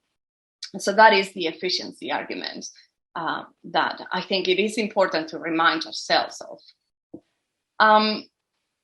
Now, I don't want to talk about the nature and nurture debate here, but I think a point that I want to make is that it is becoming increasingly difficult to justify differences in innate ability of boys and girls or women and men from birth. Okay, and I think Marie-Anne Bertrand makes a good case of that in her AA keynote lecture in 2020, citing this work by Hyde in 2005, which is a huge meta-analysis of all the gender differences that we know of, basically. And the conclusion that comes from this research is that if we were to choose two people at random, the differences across a multitude of traits and abilities between a man and a woman, or a boy or a girl, will be much smaller than the differences between two women or the differences between two men or two boys, right? So gender differences are hard to justify on biological grounds. Let's see if this one works. Okay, none of my links are working. They were working before. Doesn't matter. I can show it later. We'll see. So this is what comes out from just comparing distributions of these different traits. Now, there are some traits where we find differences, and these are the spatial reasoning, where there seem to be some differences between boys and girls. Now, whether that is a biological, whether there is a biological explanation to that, again, it is becoming increasingly hard to justify that on biological grounds. We now have recent research in neurosciences that talks about the plastic brain and how boys may be exposed to especially complex environments early on, and that leads to brain changes and to this development of advantages in boys in terms of spatial ability, for example. Okay, so there is an ongoing debate, but there has been quite a lot of progress from other disciplines. And despite this progress, some of these myths about the differences, biological differences between men and women remain. So there is a nice graph that I wanted to show, but the link is not working, where they show that whereas, for example, for height, you see that the distributions are very much different. Other distributions that economists would recognize as commonplace, for example, things about confidence, right? That women are less confident than men, are not necessarily so across the board. So they're very much context specific, as we have seen, right? And stereotypes are going to play an important role as to when women and men differ in terms of risk aversion, self-esteem, confidence, etc. Which brings me to my next point, which is the role of stereotypes. So if we can think of stereotypes as fixed ideas about what someone of a particular gender is like, and that is a descriptive stereotype, or also fixed ideas about what someone should be like, and that is more of a prescriptive stereotype, and that is simply because they belong to a particular gender group, right? Now, I think that prescriptive stereotypes have been studied quite a bit in the context of the math gender gap. There is the paper of Giso et al. In 2008, and the paper that was mentioned before that we have in the AA papers and proceedings, looking at immigrants from different cultures. So this kind of literature looks at how the perception of women in society has an impact on whether girls do better or worse at maths. And what is coming out of this research is that that these stereotypes are important. Now, in terms of what the mechanisms are at play, we really don't know. We know recently there is a paper, 2 papers by Dossi et al., showing that these stereotypes can be transmitted from parents to children. But whether it is then that girls internalize those stereotypes, that they don't internalize them, but they rationally adjust their responses because they see a lower return to mathematics in the future if they choose that path because of their expectations in society, that remains an open question in the literature. And I think what is also really exciting for me at the moment anyway, is that economists, and I think, psychologists have already been talking about this for some time, but economists are also coming to the realization that a lot of the stereotyping that goes on is descriptive. And one important stereotype and very relevant for us is the stereotype that boys are better at maths, right? And we know that these stereotypes are held by parents and they are held by teachers, and how they impact girls is something that that Michele Carlana, whose paper was presented before by Lucia Corno, has explored extensively. And I think that's a really nice paper because it shows that not only it shows that teachers with more stereotypical views about girls not being good at math have, so the girls that are exposed to those teachers have lower results in maths relative to boys. And the mechanisms that are identified in this paper come from 2 channels. First, teachers invest in girls in a different way that they would in term with boys. So they advise girls not to pursue math-intensive subjects. But also girls taught by these teachers display lower confidence in the subject. So again, stereotypes can act both ways on the decision maker, in this case teachers, but also on girls being taught by these teachers on their own perceptions. I haven't seen that research done with parents, and this is something that I think would be quite important. Do parents invest less depending on the stereotypes that they have or not? Or is it that girls in these families simply internalize those stereotypes? I think the question is still out there. So what I want to talk about today is and the point that I want to make is that regardless of this discussion between nurture and nature, we know that the performance in mathematics depends on the environment. And we have seen lots of papers today that have shown that, that this is the case. It depends on how you ask questions in the exam. It depends on how the material is taught at the schools. And what I want to make the point today is that that stereotypes are actually behind these differential responses of boys and girls to the environment. So the paper that I want to present today talks about a particular aspect of the environment. I'm going to be looking at standardized testing in the region of Madrid. We know that a standardized testing is commonplace, and it is important to determine high school tracks and college admissions in many countries.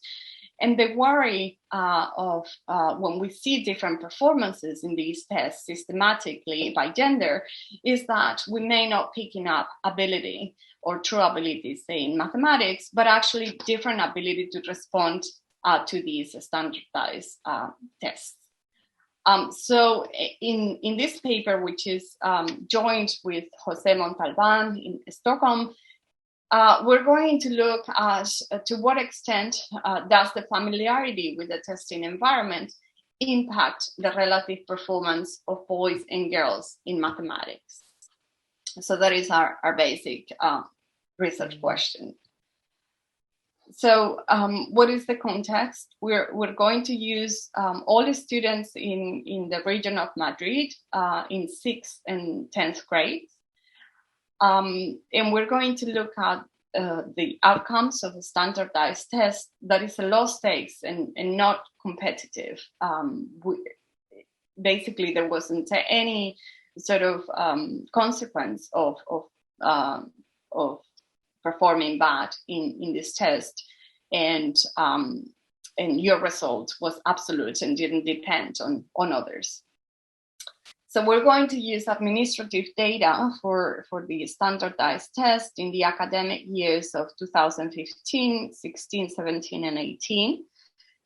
And we're going to also complement this administrative data with a student questionnaire that we did in the last 2 years about the students' attitudes and beliefs after the test, in order to identify what are the channels that may be at play. The empirical approach is a randomized controlled trial where we're going to look at familiar and non-familiar environments, and I'll talk a little bit more later as to what we consider to be familiar and non-familiar environments when I described the institutional framework with more detail. So the contributions to the literature of this particular paper is first and foremost that we identify a new source of gender gaps in performance in standardized testing, and that is the familiarity of the test taking environment. There is a lot of work looking at competitive pressure and how girls and boys respond differently to competitive testing environments and how that impacts their results differentially to the advantage of boys. There is also evidence that girls seem to react worse than boys to higher stake tests, and also some evidence that girls react much worse than boys to time pressure tests. So here we're going to look at a different dimension, and that's how familiar they are with the test. And we're considering other factors that have been addressed in the literature constant. As I was saying before, there is no competitiveness in this test, and the stakes are quite low, and the skills being tested are the same across the board. Now, the other contributions have to do with the external validity of our results. We have population level data, which is quite special, I think. Usually in this literature, we have a smaller experimental set of data, either in the lab or in schools. And so I think this gives us a lot of power to identify the effects in this paper. And of course, the survey that we run at the end of the test gives us a hint as to what are the mechanisms driving the results that we find. So just to give you a little bit of background to the testing in Madrid. So in 2015, the Spanish government introduced a standardized testing. It was left for the regions to decide as to how that standardized testing was going to be undertaken. And in the region of Madrid, the test was performed in 6th grade and 10th grade for the 4 subjects. in 6th grade, it was mathematics, Spanish, and English in both grades. And then 6th grade, it was science, and 10th grade, it was social and civil competence. So it's more like a human geography, social sciences. The mathematics and science tests were multiple choice. The English and the Spanish were had two parts. So there was a written part and there was a multiple choice part. And the duration of the test was the same across subjects in 10th grade. It varied a little bit across subjects in 6th grade. So what do we mean by familiar testing environment and unfamiliar testing environment? So in 2015, the Madrid government or Madrid regional government decided to have those tests externally administered. So teachers and markers of the test were assigned to schools from a pool of public school teachers, but those teachers didn't belong to the school. Okay, so in 2015, the tests were administered externally. The teacher from the regional governments would come and mark and invigilate the exam. However, this was quite costly from the point of view of the regional government. So what they did from 2016 onwards was to have schools manage those tests. And basically the invigilators of the test and the markers of the test were teachers from the school. Now, they didn't do it across the board, but they did it in a random way. So in some schools, the exams, the testing was internally administered. In other schools were externally administered. Okay, so our prior here is that in internally administered setups, we have teachers invigilating the exam, and we have markers that are from the school. So students are more likely to know these teachers and these markers. Because it is internally administered anyway, there is some evidence that schools were also downplaying the importance of the test and making it a little bit more relaxed. Whether it's in those schools where the exams were externally administered, we may think that as an unfamiliar environment, a more pressured environment where the information about the test may be lower to students. Okay, in both cases there was a blind test correction. So the exams had a student identifier, and the markers didn't know who the student was. So as I was saying, there was a randomization at the school units, and depending on the year, there were different regions within Madrid that implemented this randomization. So there are 5 regions in the region of Madrid: the capital, then the north, south, east, and west. And depending on the year, different regions implemented this randomization. So just to give you an example, so this is, let me see if I can see this. So this is 2016-17, 6th grade. So the randomization didn't take place in the capital. So in the capital in 2016, they were all externally administered. But for the other 4 regions, the north, south, east, and west, the exams were randomized. So some schools had internally administered exams, and some others had externally administered exams. So from those schools where the randomization took place, about 20%, 24% had external examinations where for an unfamiliar testing environment, whereas the rest, 75%, were done in a more familiar setup. Okay, very similar for 10th grade and very similar for the other years. Okay, so I'm gonna go through that quickly. So what's the data that we're going to use here? We have, first of all, administrative data on the test results, but also on the questions, on each of the questions in particular. So we will be using that for some of the results.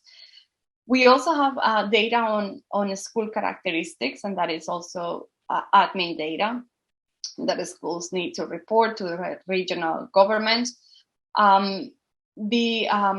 Also, we have a family questionnaire where there were questions asked to parents.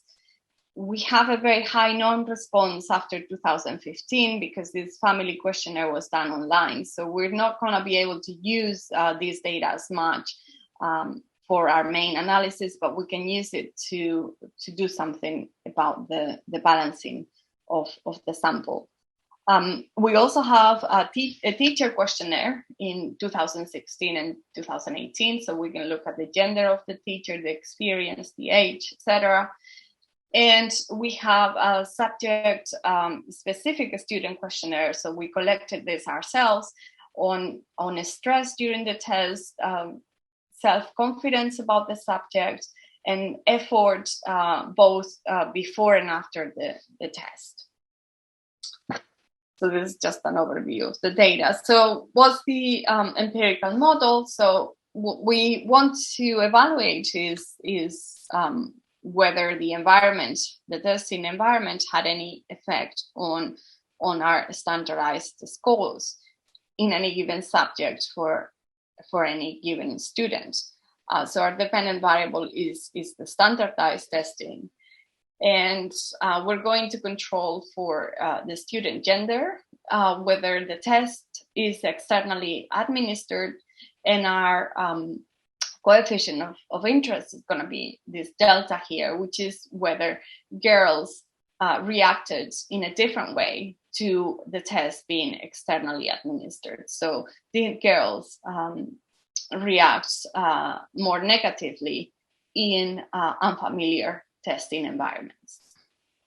Okay, so we do the balancing test for our main sample, and as you can see here, the p-values are all quite high. So here we use the 2015 characteristics of the students and look at those schools where the randomization took place in 2016-17 to see if there were any differences in 2015 scores between internal and externals. And we don't find that there is any difference between schools using 2015 characteristics.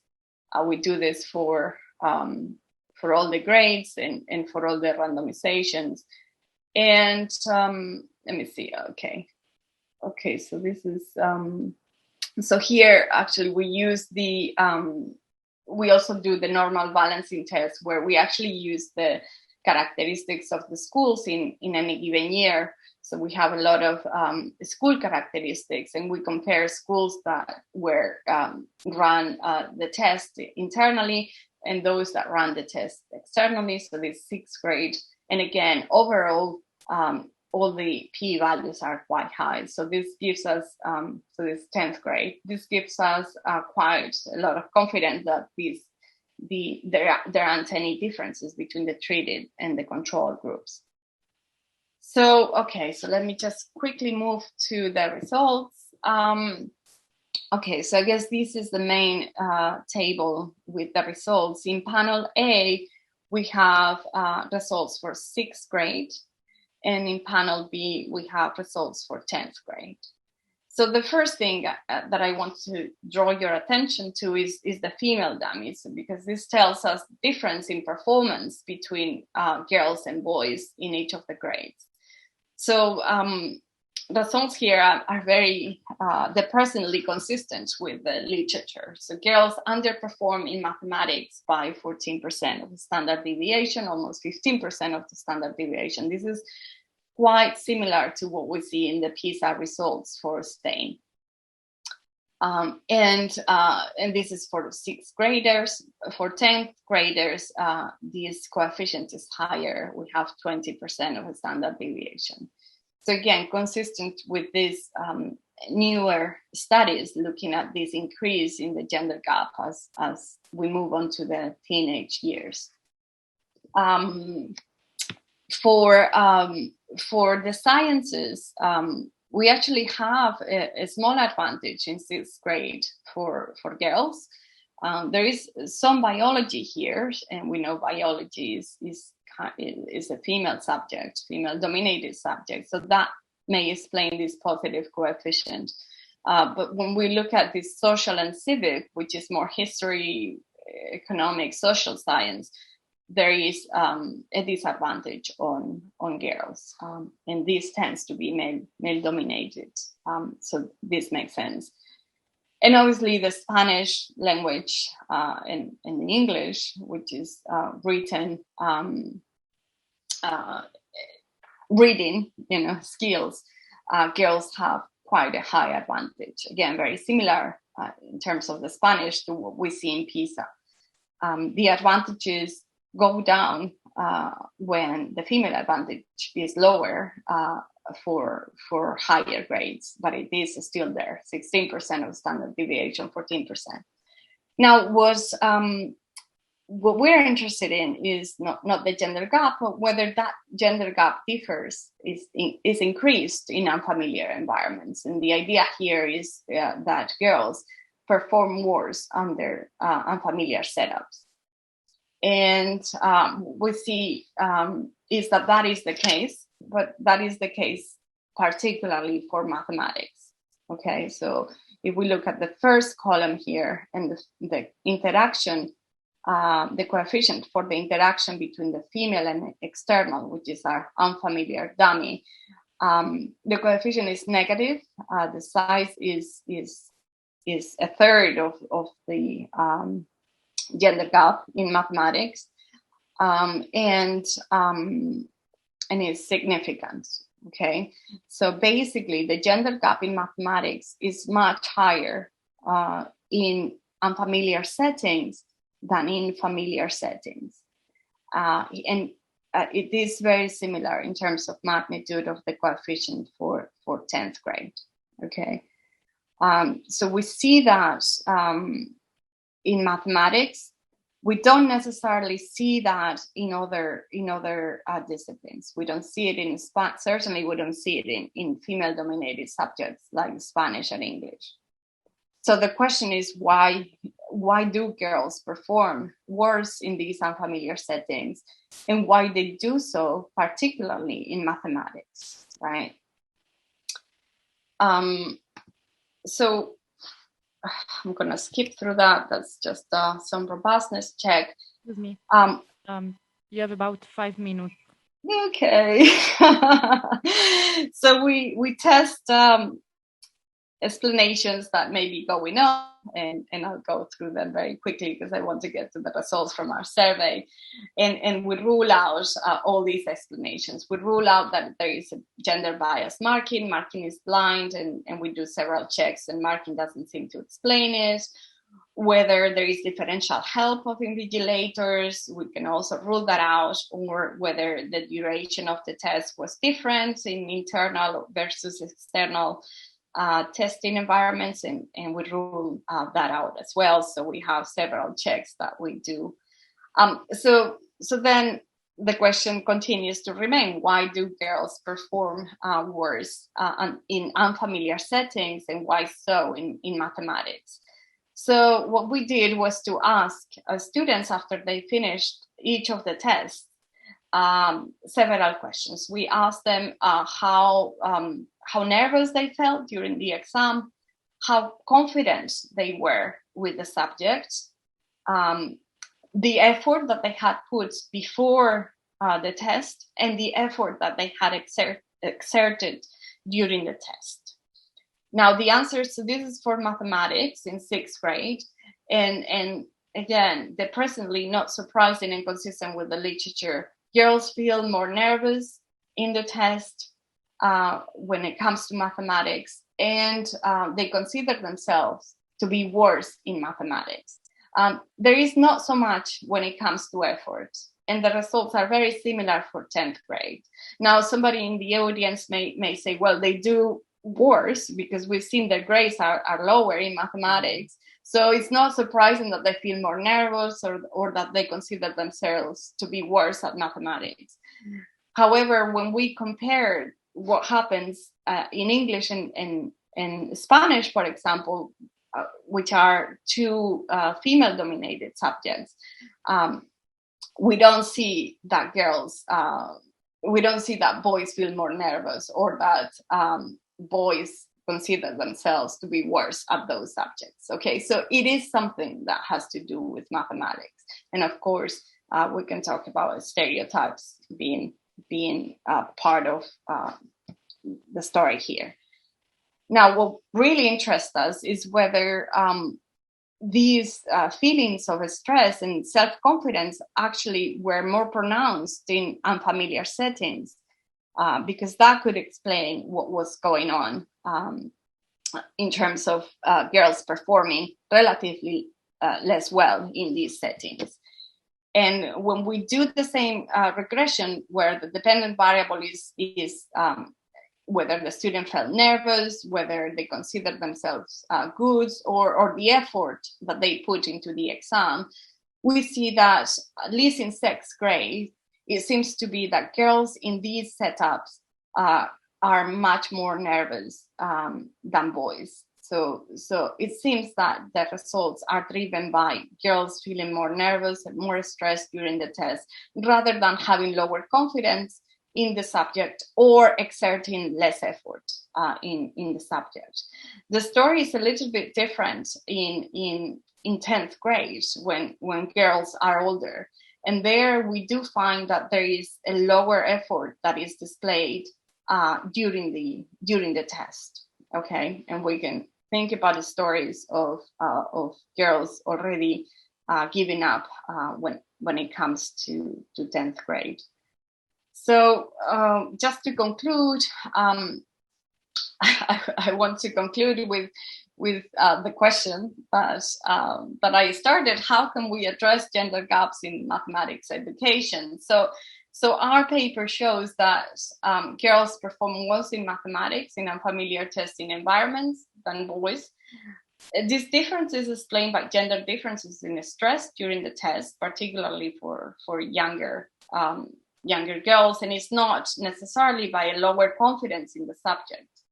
Now, why is that, right? And I want to argue that it's this strong gender stereotype that boys are better at math that may explain this gap in stress, okay? That is particularly in mathematics and particularly in these unfamiliar environments. And we can talk about the stereotype threats or girls wanted to conform with the stereotypes. Now, when we talk about policy implications, and this is related to the question that I posed Lucia, but also to what the last speaker, when we started this session, was talking about. In the short run, we can talk about fixing the testing model, and we have been discussing how to change the questions in an exam, how to change the teaching model so that it is more amenable for girls' way of studying or approaching questions. In the case of assessments, we can also think about fixing the testing model so that girls benefit as much as boys. However, those sort of policies take stereotypes, gender stereotypes, as fixed. And I think the real challenge for economics and social sciences in general is to debunk stereotypes.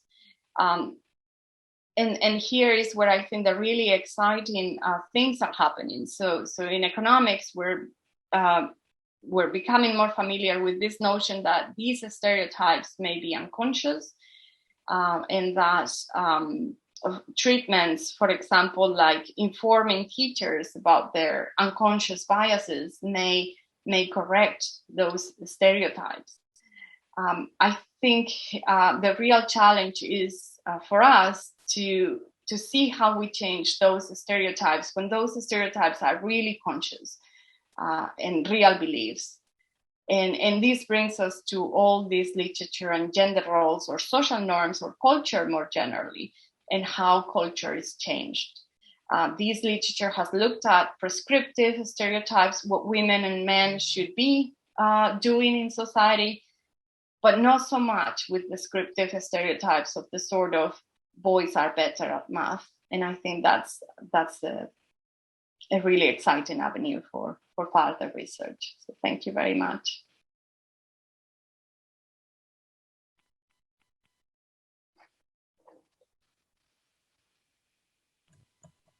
Thank you, Almudena. So now I will open the floor for question, and I think we will have enough time also for answers this time.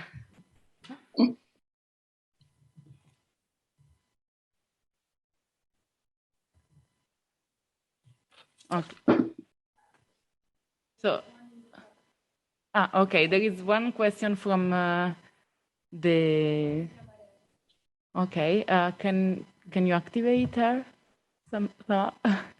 There is one question from people in the online session, so we are trying to activate their mic.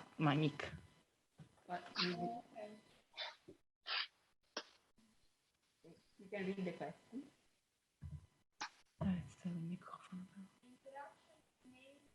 Aspetta.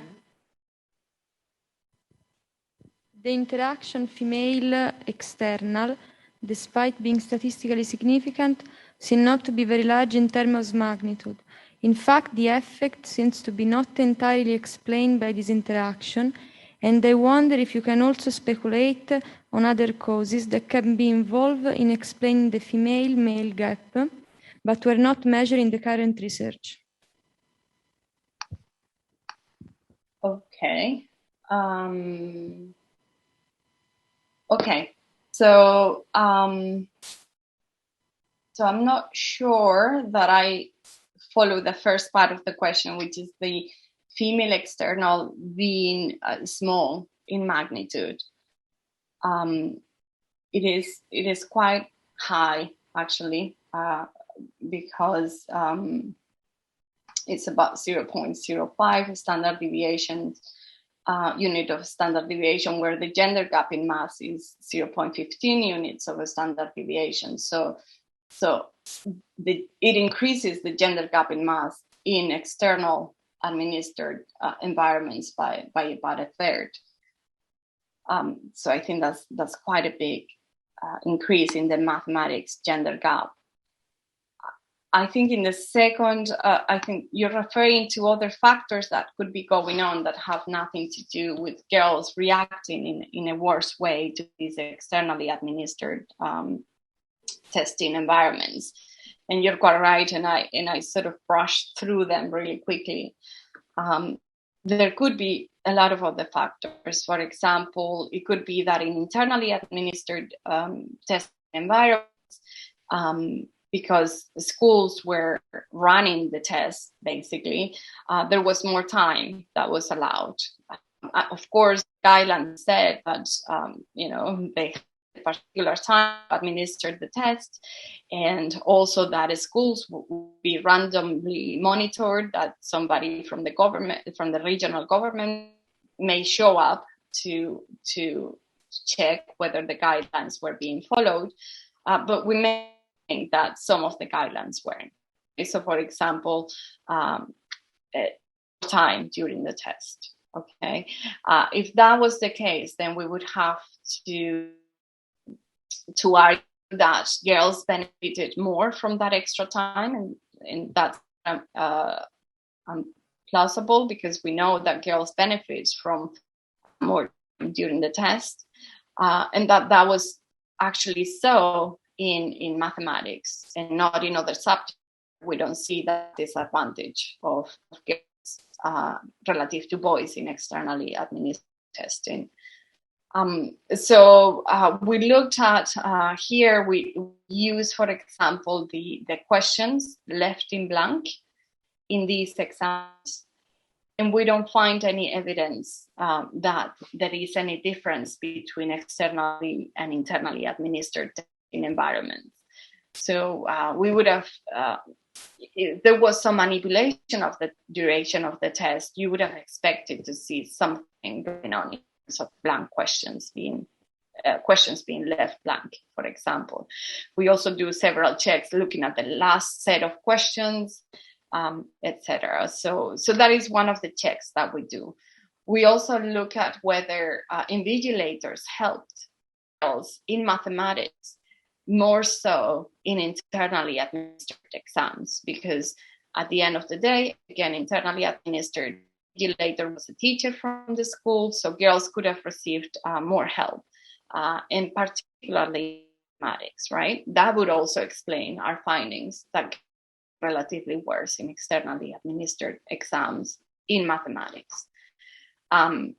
So what we do there is to compare or boys and girls in big schools or in big classes with girls and boys in smaller classes or smaller schools. Again, the assumption there is that if there is a differential help by gender and subjects, then we would see that in small groups, in small classes or in small schools. And again, we don't see any evidence that that is going on. We do more checks, but I think those are sort of the most important ones. But I'd be happy to answer if there's always an alternative explanation. So I'm happy to see what the audience is thinking. Okay, Maria Laura. Yeah. Hi, Almudena. Thank you very much for this very interesting presentation, and that actually adds other food for thought to this workshop today. I think, this difference between internal and external invigilators or supervision of the test, we also have that in Italy in our INVALSI data. Because INVALSI, the National Institute for Evaluation, they actually, the test is done by the whole population, but then there is a subsample of schools where there are actually external invigilators or external supervisors provided by INVALSI. You mentioned, in fact, that in your paper, one of the issues could be that teachers or invigilators could help performing the test. So that could be a kind of aspect, or in general, what we call it in Italy, the problem of cheating in the standardized national test. So I was actually a bit worrying while you were presenting the paper, thinking about if there could be a role of cheating. Now you have mentioned that you have dealt with that, looking at the difference between big school and small schools.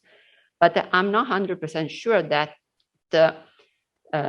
your result could be influenced by a kind of cheating. Of course, I don't know the context, the Spanish context, but in the Italian context, we know that this can be a problem that is also different in different areas.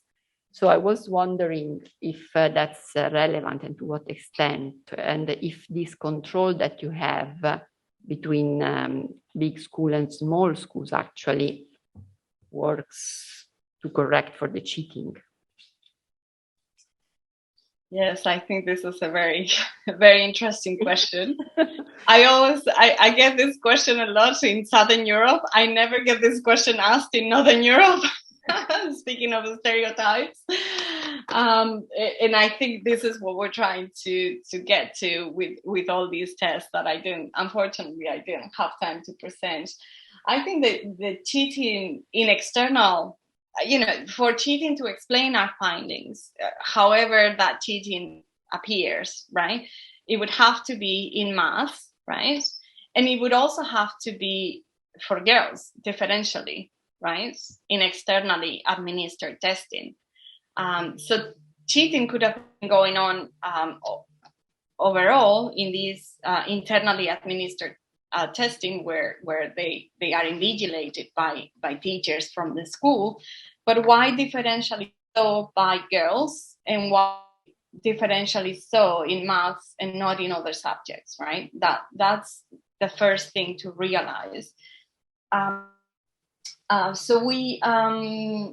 So actually, when we look at the main results of girls performing worse in these externally administered exams, if I didn't show the external dummy, but actually there isn't much going on there. So the effect coming from girls performing worse in mathematics in externally administered and not from boys being affected by externally administered testing. Okay, so that tells us maybe cheating was not there all along. We tried to deal with cheating in this particular form that teachers helped girls in a different way than in internally administered exams. So they helped girls more in mathematics by looking at these different sizes of a school and gender, and school and classes. We also looked at the particular questions and responses to these particular questions, whether there is any differences there. That's also, cheating in terms of the duration of the exam. What else do? We also look at the marking. Was blind, but it could have been that in some subjects where it was written, like Spanish or English, markers were favorably marking girls over boys in internally administered exams. We checked for that and that didn't happen. So I think to the best of our ability, we're doing lots of checks, identify the source of cheating and to test for it. But I'll be happy to discuss further and see. I mean, I didn't know about the INVALSI data having externally and internally administered examinations. So I think this is quite fascinating. I'll be happy to discuss further. Thank you. Okay. There are other questions from the online audience. So our colleague is going to read it for you. The conclusion that the gender gap in math is not due to lower confidence of girls is new. Why do you think that your results contradict other empirical findings? And the second one, thank you for the interesting presentation. Were all the classroom involved in the research composed of mixed genders, boys and girls? How behave in math and react to stress only female classrooms? Very interesting, both questions. The last question, I have to admit, we haven't looked at this by gender composition of the classroom. I don't think we would find a lot of variation in terms of the gender composition. Most of the schools are mixed, and the ones that are not are very selective private schools. And I don't think there is any gender composition variation across schools. So it's pretty much 51-49%, which is what we know the ratio of male to female is in the population. Even religious schools are mixed in Spain. So I haven't looked at the data, but I'm very, very confident that we can't do much there. The first question was about the self-confidence, and I think that's a really interesting question. Self-confidence is different between girls and boys. That's it comes out in our data and it comes out in other research. So girls feel less confident in mathematics and not so in English, or in Spanish in this case. So that is consistent with the research. The real question is what is driving the result of girls performing less well than boys in mathematics when they are faced with an unfamiliar environment. Now, I know the competitiveness literature has found that it is indeed confidence that is driving the results, that girls perform less well under competitive environments. In our case, we don't have a competitive test. So in that, in our case, the fact that we don't find that it is self-confidence that is driving our results wouldn't be necessarily contradictory with what has been found in the competitiveness literature. Another possible explanation is this stress levels during the test, and that seems to be what is going on in this particular environment, that it is this unfamiliar environment. It seems that it is a stress that is explaining our results. In other environments, such as the high stakes environments or the competitive environments, it may be something else that explains the results, like, people have mentioned risk aversion or the self-confidence, etc. In our particular case, where we have this testing environment, which has to do with the familiarity of the test, it seems to be that stress is the driving factor. So in that sense, I don't think it is necessarily contradictory, but it's adding to the body of evidence that different factors may be at play depending on the environment that you study. Now, the real question is, what drives these differences in self-confidence? What drives these differences in stress? And that is where the stereotypes come in. Thanks. There is also a question by Marina. Hi, Almo. So you're basically suggesting that, in a sense, increasing familiarity with a test is a way to dampen stereotype threat. Yeah, that's how you finish. Yes, if we think, it could be a stereotype threat.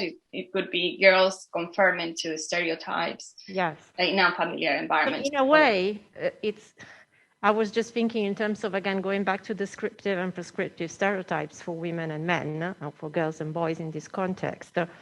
It's a little bit like appealing to another gender stereotype, which is being diligent and having worked really hard in order to counter another part of the same, gender stereotype about performance in school. So, that your broader question, which is, and I guess it was part of the earlier paper's question as well, when do stereotypes start? And we know they start really well because the parents start having stereotypes about boys and girls before they're born. And so that's not something we can do very much about, in a sense. But the idea of actually using the stereotypes advantageously is quite interesting, because if they are things we all carry and we can't do much to change, a bit like unconscious bias, you can actually intervene, though, using it kind of creatively. So I'm thinking, when you frame students, for example, to believe that their group does better than the average in a particular test, you can get them to increase the performance in that test, even though that's not true. But if you frame them well enough, that's been done with racial bias, for example. Yeah, that's something that works. So maybe rather than all this, yet again, education to eradicate things, so that after all, you can have a big discussion about what gender norms are or what social norms are, but if they are a bit of a fabric of society, there's only so much we can do about them. But can we use them creatively, break them apart, to use one part of the stereotype to creatively counter the negative effect of the same broader gender stereotype? So I'm going to be really diligent, and I am going to feel familiar with this test. And that's how I'm going to feel confident. And that's how my performance in mathematics is going to increase. I'm still doing what is expected of a girl. That is, work really hard, be diligent, do what the teacher says, be familiar with the environment. We heard it this morning as well. The more something looks like what's been done in class, the more girls seem to perform better. So that element of maybe that's just a different way of studying that we need to accept as being fundamental to improving or the performance of girls in this particular subject. And maybe we can do exactly the reverse argument for boys. and go to the particular ways that boys learn and feel confident, and use those to improve their performance in languages. So rather than countering stereotypes, I'm thinking maybe where it's at is using them creatively. Yes, I agree with you, Marina, on that. And I probably rushed through that, and I'm glad that you're bringing this up again, because this is the sort of discussion that I think is quite exciting at the moment. Yes, I mean, we can either change the structures, the testing environments, the teaching materials, or we can use the stereotypes to the students' advantages. But I'm not sure that I agree with you about the stereotypes are fixed. And I think we know prescriptive stereotypes, gender roles in society change. And we know we're beginning to understand what makes those prescriptive stereotypes change, and what sort of barriers are there for those stereotypes not to change. So I think there is also an interesting avenue for further research onto how we change these stereotypes, in prescriptive stereotypes of the form of roles of women in society have been paid attention by economists. I think other forms of stereotypes that more science is coming up saying we shouldn't be believing these things. How do we change those stereotypes? I think I want to be optimistic and thinking, we can change those, and we should devote more research time to really think about how we change the stereotypes more generally. But I totally agree with you. In the meantime, there are opportunities to take advantage of those stereotypes. So thank you for bringing that up.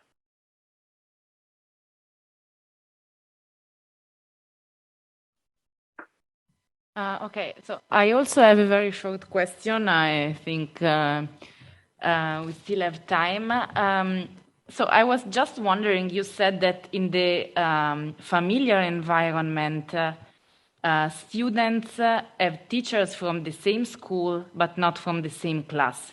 Mm-hmm. So I was wondering why they feel more comfortable with these teachers, given the fact that they don't know this teacher anyway.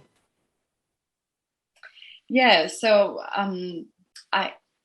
so one of the aspects of the internally administered testing is that they may or may not know the teacher. So at the margin, probably they internally, we don't have in the data, do you know that the invigilator or even the gender of the invigilator, but at the margin, you would expect that students in internally administered testing environments have seen the teacher at some point across the corridor.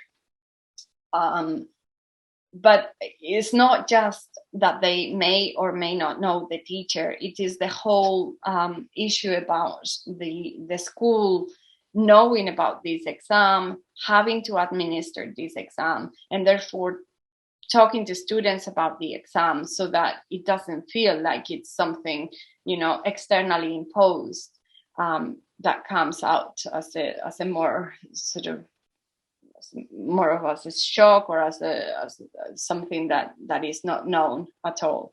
So that's the general idea behind the internally administered testing examinations, and also the confidence in knowing that some teacher from your school is going to be marking your exam as opposed to some randomly teacher assigned by the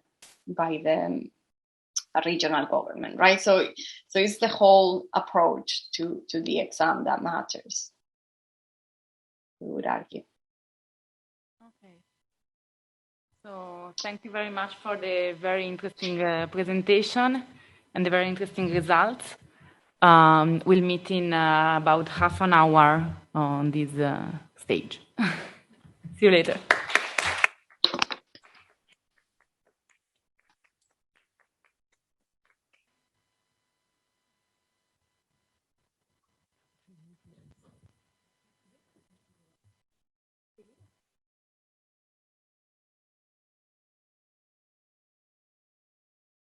Okay.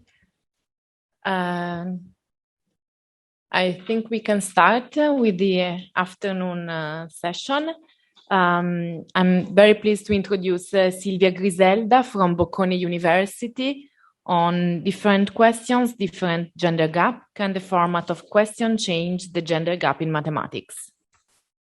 Hi, thank you very much for being here and listening. Thank you. I think this paper fits really well in the program, and I think some of the policy implication will be similar to the one that we talked about before. But let me tell you a little bit more about the motivation for this paper. So measuring human capital is an important but difficult task. It's important to compare and select the individual and candidates, but it's also a difficult task. Human capital has probably several dimensions. Some of them are hard to define, let alone to measure. Nevertheless, standardized tests are often used for this purpose. But there is a huge debate whether standardized tests can indeed measure human capital and if they are appropriate to measure human capital. So here you see the title from the New York Times that mentioned that the University of California will no longer consider the SAT and the ACT scores, which are two standardized tests, to determine admission and scholarship.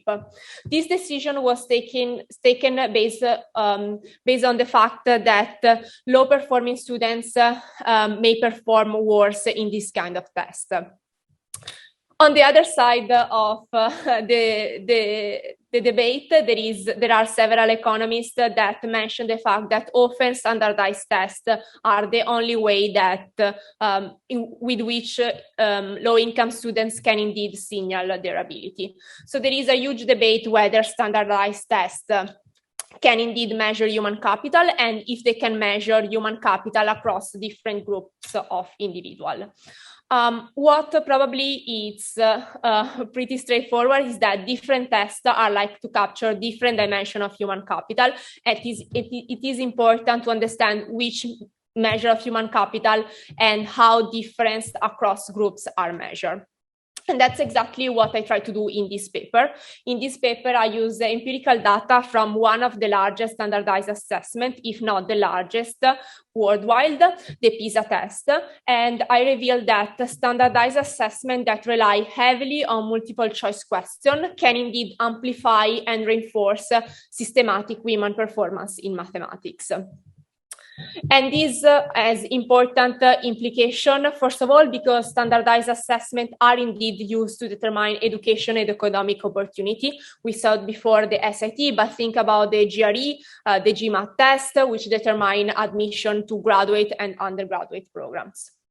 It's also important for mathematics. Indeed, the multiple choice questions are often employed in mathematics tests, and especially in standardized tests that aim to assess a large pool of individuals.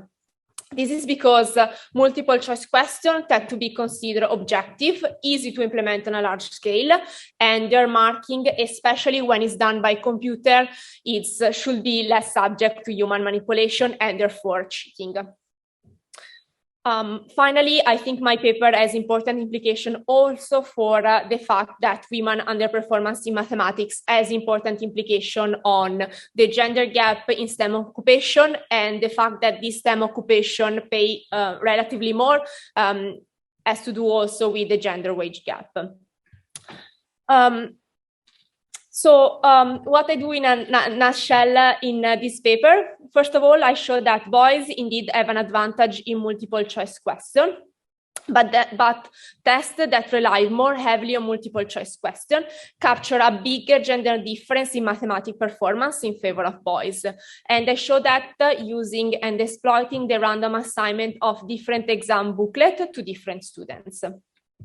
Interesting, receiving multiple choice question has also spillover effect on how females and males answer other kind of question and how they behave during the test.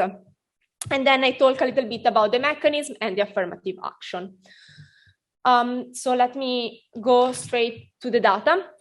So as I was mentioning before, I use data from PISA. PISA is the largest international standardized assessment worldwide, which tests every 3 years more than 500,000 15-year-old students in more or less 65 countries.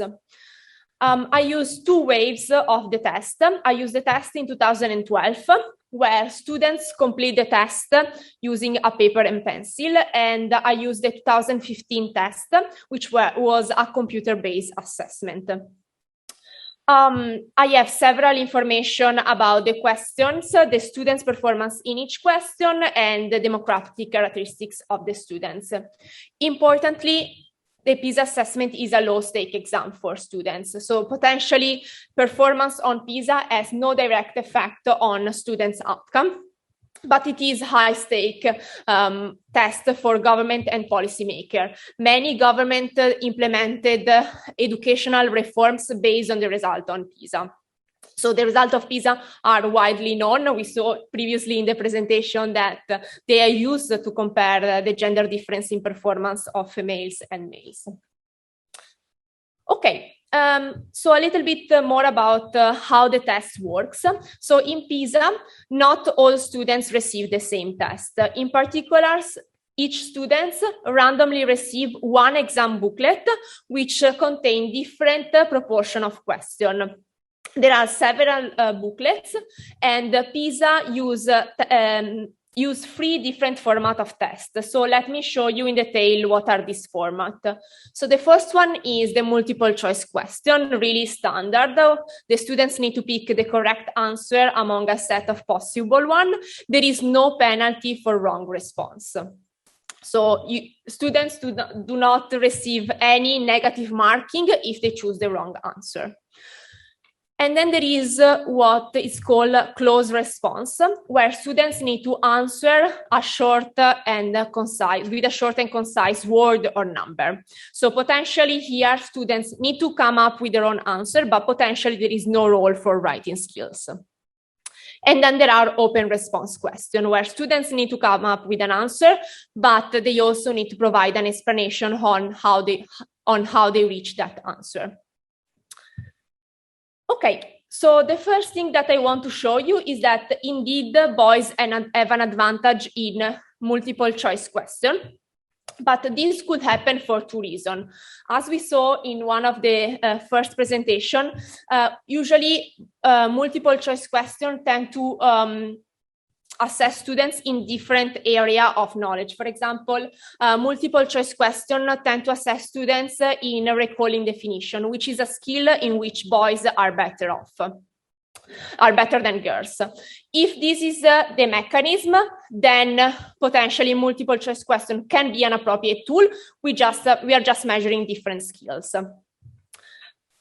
In my analysis, I exclude this channel by using a rich set of information characteristics. I also try to exclude the role of writing. Usually boys tend to be worse than girls in writing.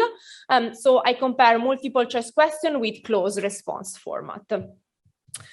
Anything else should be given by personality traits of the students and students' answering strategy. So let me show you this graph. So here, what you see is that, first of all, boys are better than girls in mathematics in all format of the question. But what you see here is that the gender gap is wider in multiple choice question compared to closed response question. So here in this graph, there is the predicted probability of answering correctly a mathematical question, controlling for students' characteristics and question characteristics.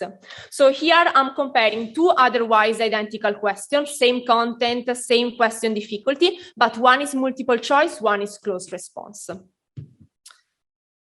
So as you see here, the gender gap is wider in multiple choice compared to closed response question. Once I hopefully convince you of that, what I want to show you is that the proportion of multiple choice questions that students receive has an effect on the overall gender gap and also how students answer in other questions.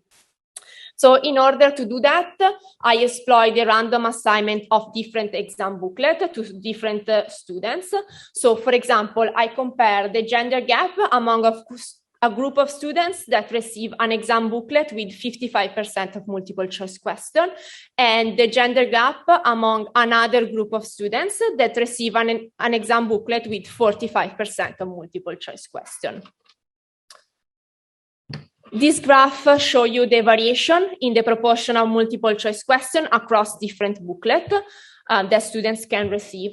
So what you can see here is that some students can receive an exam with as high as 73% of multiple choice question, where some other students can receive an exam with as low as 17% of multiple choice question. And here is my main table of results. Let me tell you what is this coefficient telling us. So in column 3, the main preferred specification, what we see is that when the proportion of multiple choice question increase by 10%, so for example, from 40 to 50 percentage point, then the gender gap in performance increased by 0.031 of a standard deviation in favor of boys. So higher the proportion of multiple choice question, wider the gender gap in favor of boys. And this effect is pretty relevant. It's comparable to an increase in class size by 1 student or a decrease in teacher quality by one quarter of a standard deviation. Not only the proportion of multiple choice question affect the overall gender gap, but it also affect how female answer other questions in the same exam. So here what you see is that among female that receive a higher proportion of multiple choice question, they respond much worse, so they respond much more incorrectly, also in close response and open response question of the same test. I also want to look at how students behave when they receive an exam with a higher proportion of multiple choice question. And to capture students' behavior, I kind of follow the literature. So PISA is a low-stake exam for students, as I mentioned before. And so potentially students have no incentive to perform well during the test. But what I do is identifying low effort students and I investigate whether the higher proportion of multiple choice question increase the probability of a students, boys and girls, to be identifying as low effort. So how do I identify students as low effort? I consider 2 criteria.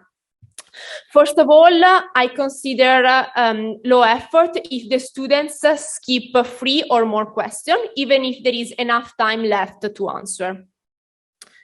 Secondly, I consider low effort if a student answers 3 or more questions too fast. So in order to answer a question appropriately, a students need to read the question and think about the question. So if the students answer the question too fast, this could be interpreted as a sign of low effort. What you see in this table, first of all, the coefficient of female is negative. So let's look at the 3rd column, which is the preferred specification. Here you see that in general, female are less likely to be identifying as low effort. And this is consistent with the literature. This is a low-stake exam. Female exert much more effort than male in the test. But what you see here is that when the proportion of multiple choice questions increase, female are much more likely than male to be identifying as low effort. So higher the proportion of multiple choice questions, more likely that female exert less level of effort during the test. Okay, how much time do I have? Okay. I do try to find, I do try to exclude several confounding factors. I think the most important is, for example, the question characteristics. the question difficulty and the number of the question, but also the order of the question. So potentially what you can see is that the multiple choice question appear always at the beginning of the test. If this is the case, this could be a problem or at least a confounding factor for my analysis. In general, boys tend to be really good at the beginning of the test, but then their performance decrease later on, while female are better in sustaining performance during the test. What I find is that indeed the order multiple choice questions do not appear in a specific order of the test. So this doesn't seem to be a confounding factor. About the mechanism, so why girls perform worse than boys in multiple choice question. One possible mechanism could be the confidence and self-beliefs in mathematics. In particular, answering multiple choice question require the students to pick the correct answer and be able to rule out incorrect hypotheses. And higher confidence help the students to rule out alternative hypothesis fasting and potentially could also affect his guessing. So there is another mechanism that play a role and is called in the education literature unintended corrective feedbacks. What I mean by that is that in multiple choice question, students are able to realize that their computation is wrong once their answer, their hypothetical answer, does not belong to the set of possible answers. This is kind of create a negative feedback to students, and the boys and girls are likely to respond differently to negative feedbacks depending on their mathematics self-beliefs. What I do is I try to investigate whether my results are driven by low confident or high confidence students or students with low and high mathematics self-beliefs or with respect to maternal occupation. So here what you see is that the proportion of multiple choice question has no effect on gender gap for high confident students, but indeed my results are entirely driven by low confidence students and similar for students with a low level of math self-efficacy. Similar for maternal occupation. My results are entirely driven by students whose mother does not work in STEM-related occupation. So this role of confidence and self-beliefs seems to play a role. So what are the possible affirmative action? Probably one is improving students' confidence and mathematics self-beliefs. Another one is probably improving students' familiarity with the test, or in general, teach students, and in particular girls, how to get familiar with the test. And this is supported by the fact that I find that my results become insignificant among students who are assessed using standardized assessment monthly or more frequently than monthly. So if students are assessed frequently using standardized assessment, then multiple choice question has no effect on gender role. So let me conclude. So what is the main takeaway of the test? I show that screening technologies such as standardized assessment that use multiple choice question can indeed amplify the gender difference in mathematics performance. In particular, exams that have a larger proportion of multiple choice question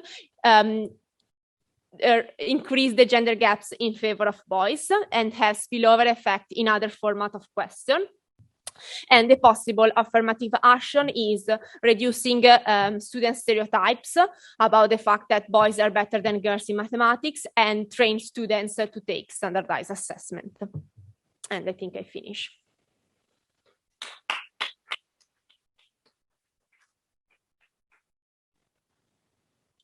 Thank you. Now we have the discussion by Marina Della Giusta.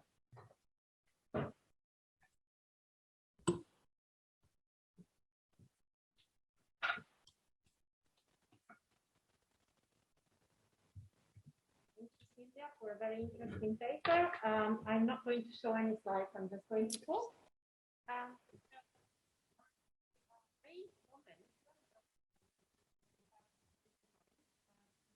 Sorry, it was not on.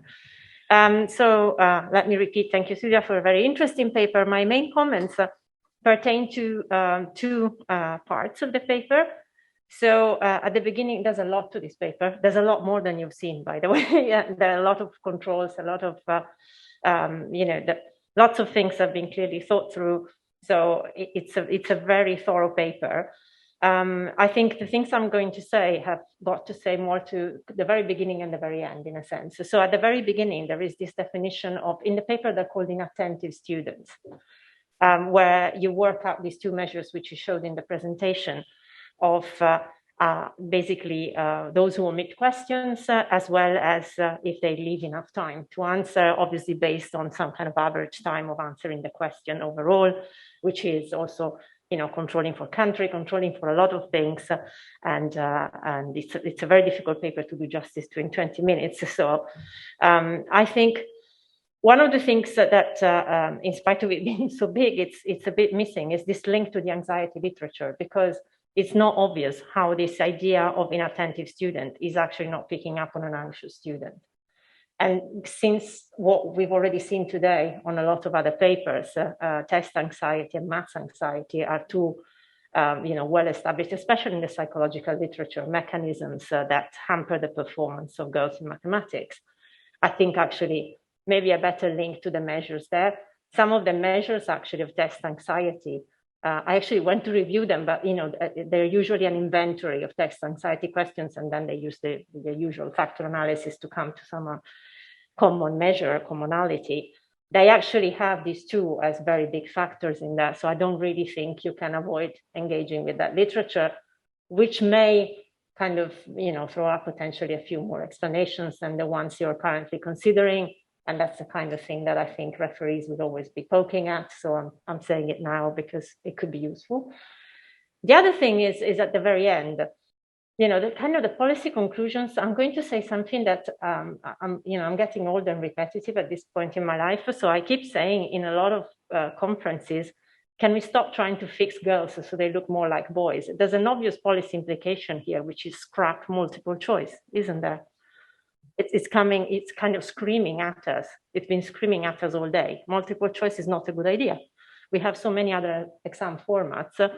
I'm thinking here of, are we wedded to a world designed initially just for white men, and we have to make everybody look like that mold so they perform well in those tests? Or are we going to just think, we've got lots of ways of assessing performance. We're going to scrap all the ones that are intrinsically at the moment disadvantaging particular groups, not on the basis of their talent. Full stop. So, I just think some of the things we observe are the same as the poverty literature. Yeah. So stereotype, threat, and anxiety are taxing the brain, diverting cognitive resources away from the task at hand to just feeling well enough to actually perform it. And, just like poverty, it's cognitive overload. So what you want to do is, if you can avoid them having to face that obstacle and face an equally valid obstacle that assesses their competence, why not? Yeah. So I'm also thinking, how much more time of women do we want to tax by teaching them to be more like men, doing all these interventions on women to increase their confidence, increase their ability to take some tests rather than others, practice more. I just thought it's hard enough already, right? Can we not just, when we have an easy way, can we just think of that one? And that's something not particular to your paper, Silvia, but to a lot of papers that I see. Immediately we go to the automatic. How can we get to perform in exactly that same type of hurdle? How can we jump that hurdle? Maybe we can also change the design of the hurdle, right? So I think let's not forget that bit. I know it sounds very sociology rather than economics, but somebody has to say it. Thanks.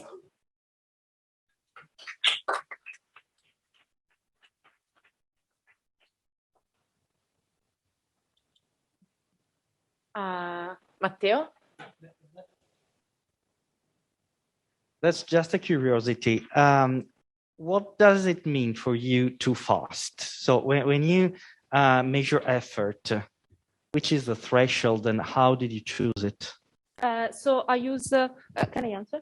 I think I use two ways. So one is I use, I think, 10% of the average time, so within the country. So if in Italy, the students take on average 2 minutes, if a student take less than 12, I flag him as low, as a too fast question, but not only.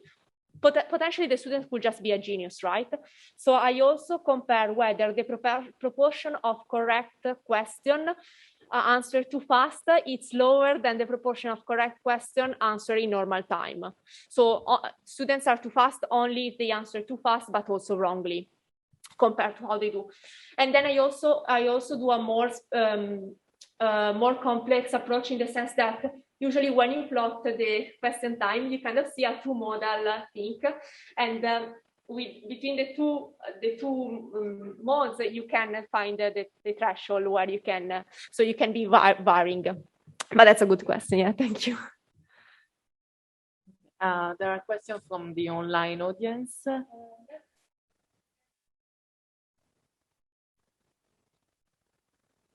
Can you? Yeah.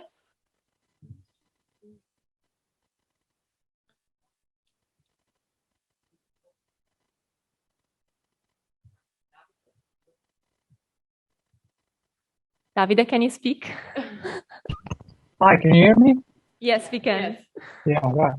So thank you very much for the very nice talk. I was wondering if you were able to measure somehow the differential item functioning. One possibility is, for example, that multiple choice questions are kindly biased to some extent against females, and the same is untrue for the other formats.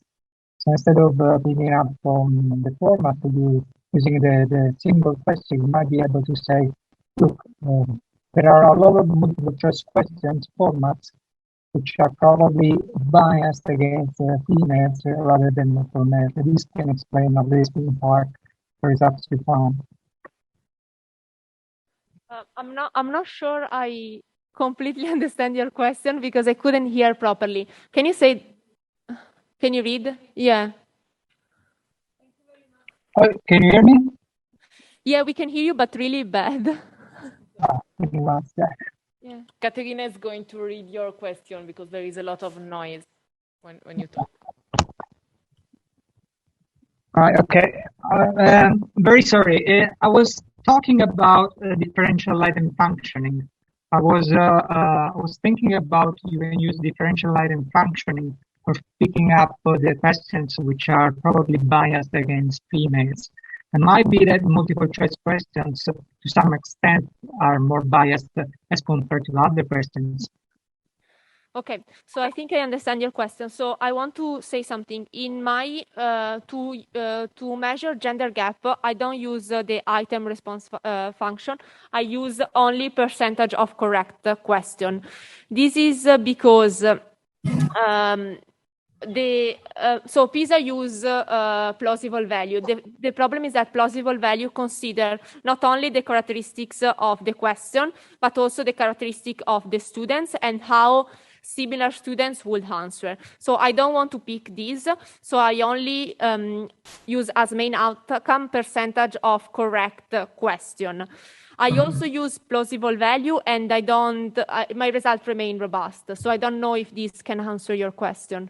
I mean, if the question, multiple choice question are not really balanced on the differential item functioning, you might find out that if you use questions which are somewhat more biased, you will have greater differences in some groups and not in others. But you answered my question. Yes, thank you. Okay. I think we need to move to the next presentation. Thanks, Silvia, and thanks everyone for the questions.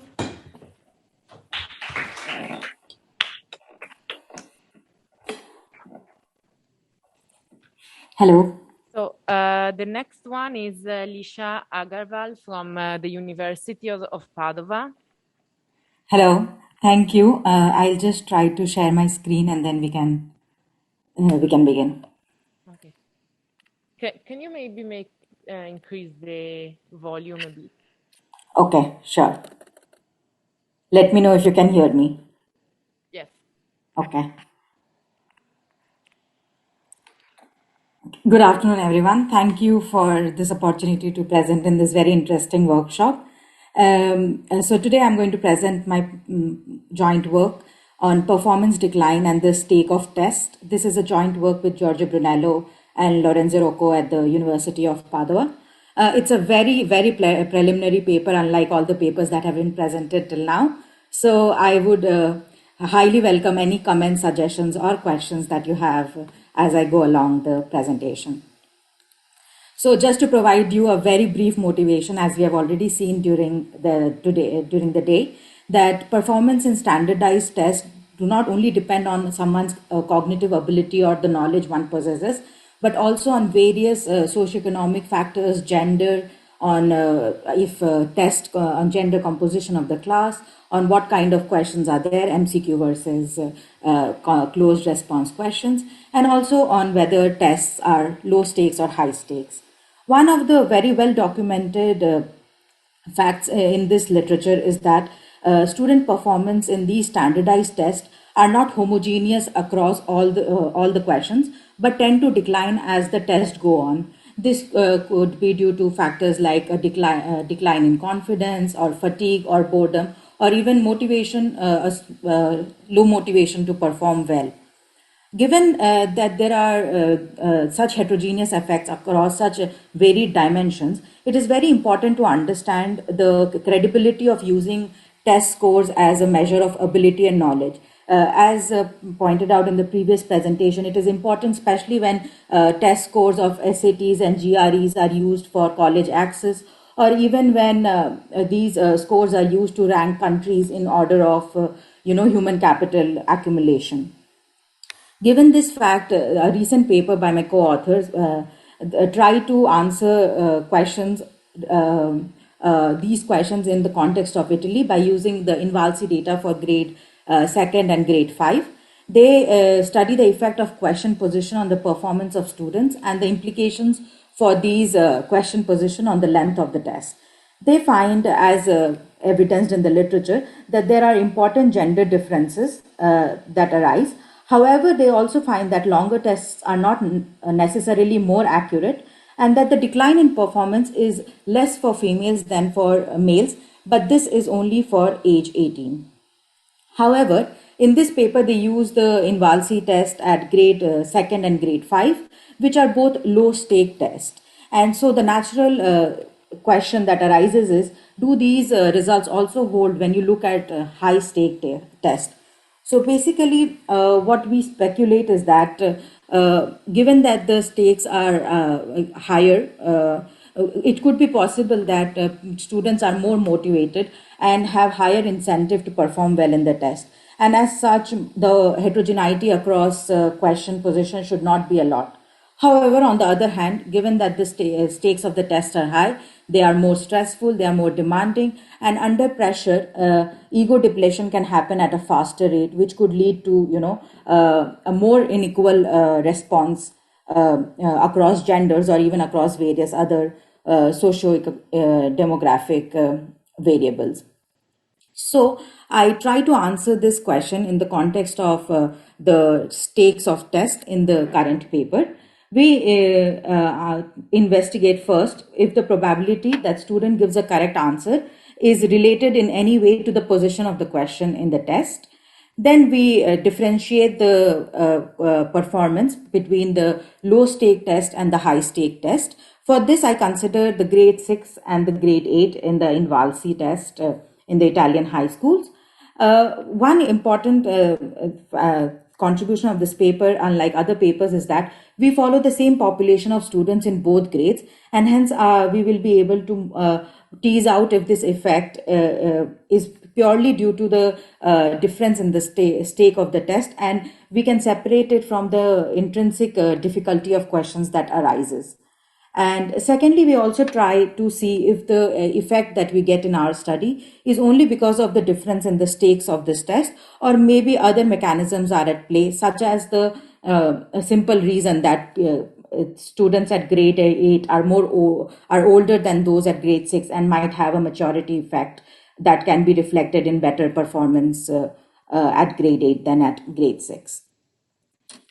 Moving on, to give you a little bit of a background, given that most of you already know, standardized tests in Italy are administered by INVALSI annually, and they are administered to the entire universe of the Italian schools.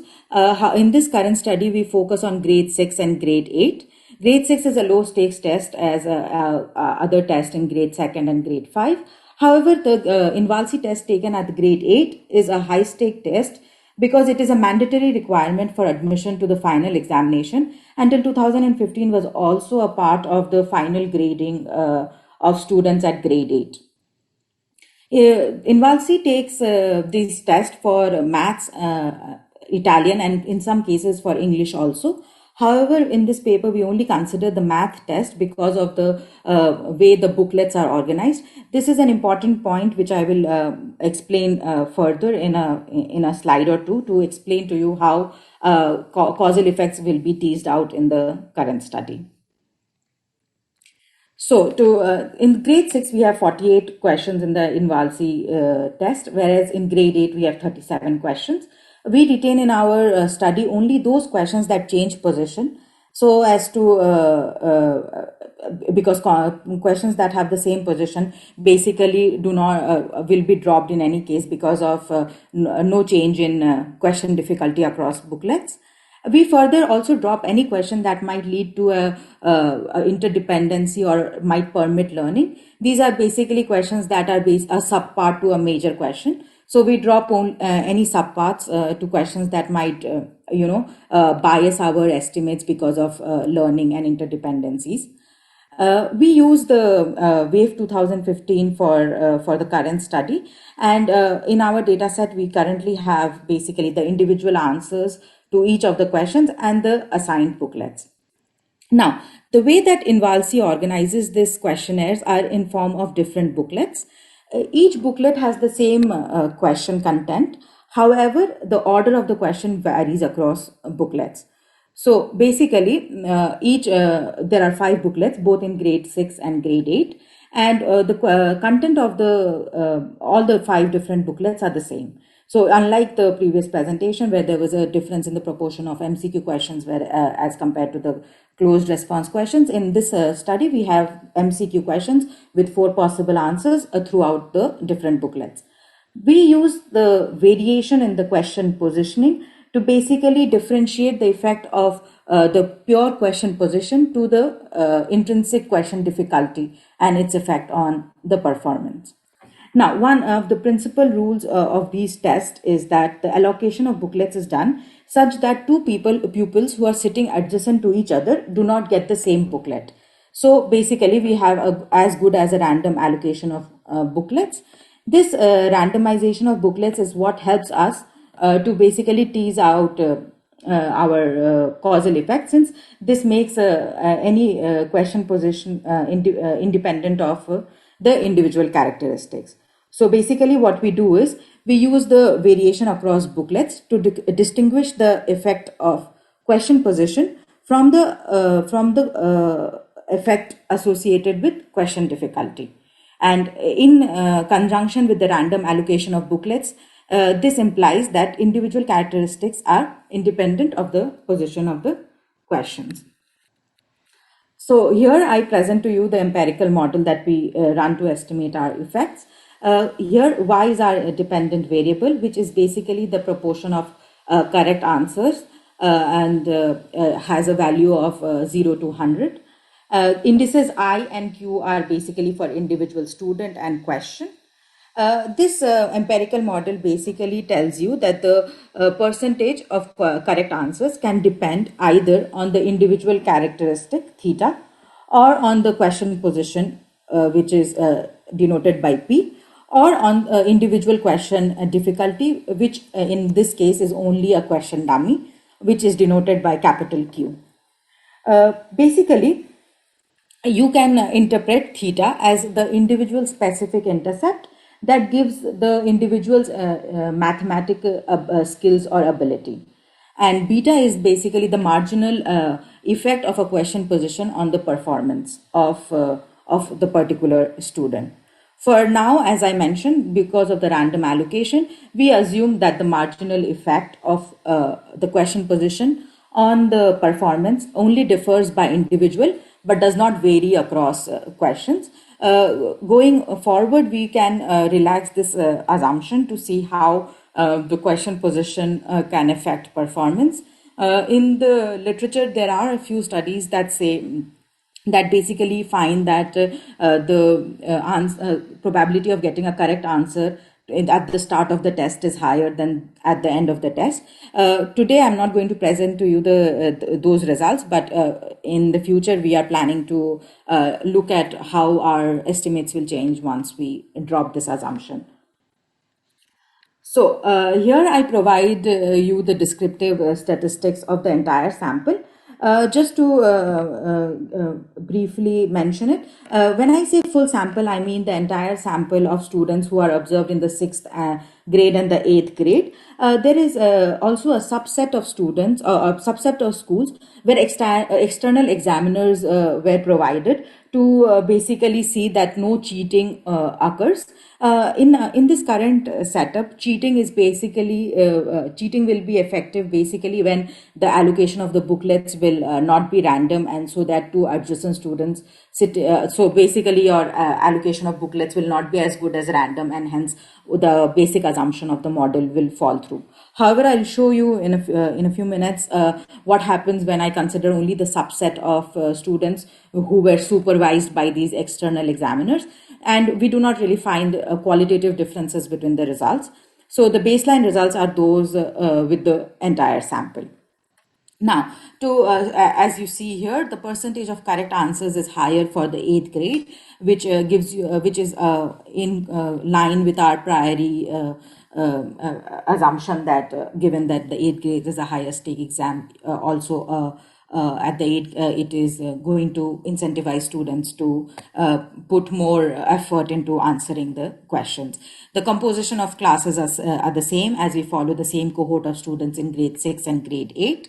Math grade here is basically a variable that takes on values from 0 to 10 and is the grade that the students obtain in maths in the semester before the INVALSI test has been taken. As you can see, it's close to 7 in both the grades. So prior to the INVALSI test, there is no evidence of a difference in the baseline or the reference math grade. And then we just have a few more descriptive statistics about parental background, such as father with a college education and mother with a college education. We see that these variables are pretty similar across both the grades. Small class basically is defined as any class that has less than 20 students. We take this into account whenever I run the baseline results. So basically, this model that I just explained to you will always includes class fixed effects and includes controls for parental education, parental occupation, class size, percentage of foreigners in the class, percentage of females in the class, if the school is in the south of Italy as compared to the north of Italy. As we all know, there is this north-south regional difference. So to account for that, we also include this control for the location of the school. Additionally, we also include a monthly trend interacted with position to take into account any differential age effects that might occur. As I mentioned, we would like to see if any differences that we might get in our estimates stem from only the pure difference in the stakes of the test or do come from the age effect. So to tease out these possible mechanisms, we also include interaction of the position with the month of birth. So this is the first set of preliminary results for the entire sample. As you can see, we see that there is a gap in the math, individual specific math skills, but it is not significantly different to each other. However, what is in line with the literature already and what is stunning here is that the decline in performance in grade 6 is significant and is almost 15%, and whereas in grade 8 is almost 1/3 and is only around 4%. So basically how you can interpret is that if a particular question changed position by only one unit, the decline in performance for the student would be a 15% decline, which is a very big decline, as you can see in the 6th grade. However, in a high stakes examination, this decline is lower, and we have a more you could say homogeneous homogeneous performance effect across individual students in grade 8. Excuse me. Yes, 5 minutes to go. Okay, coming to the age versus the stake, majority versus stakes mechanism, we see that we get a significant negative effect for people born in different months in the given grade. However, as you can see, it's a very small effect and is significant only for the 6th grade. However, given that it's a very tiny effect, this is it's almost negligible. So we can then see that we can interpret this result as exploratory evidence that the decline in performance that we observe in grade 8 is basically because of the difference in the stake of the test. Just to give you a brief overview of what we get if we look at only the supervised sample, and to also see that, so we see that qualitatively, we again see almost a 3-time bigger decline in the 6th grade as compared to the 8th grade. However, the imprecision of the interaction effects could just be purely due to the fact that we have a far lesser observation sample here as compared to the full sample. This is just here to provide a comparison as to that what happens if external examiners are assigned to the schools, and we can see that it is one of the ways where we can prove that randomization of booklets actually happen, and so our basic assumption is still fulfilled even when we consider the entire sample of the grades. Moving on here, we see the results by gender. So again, the decline in performance is larger for the 6th grade, both for males and females, as compared to those in the 8th grade.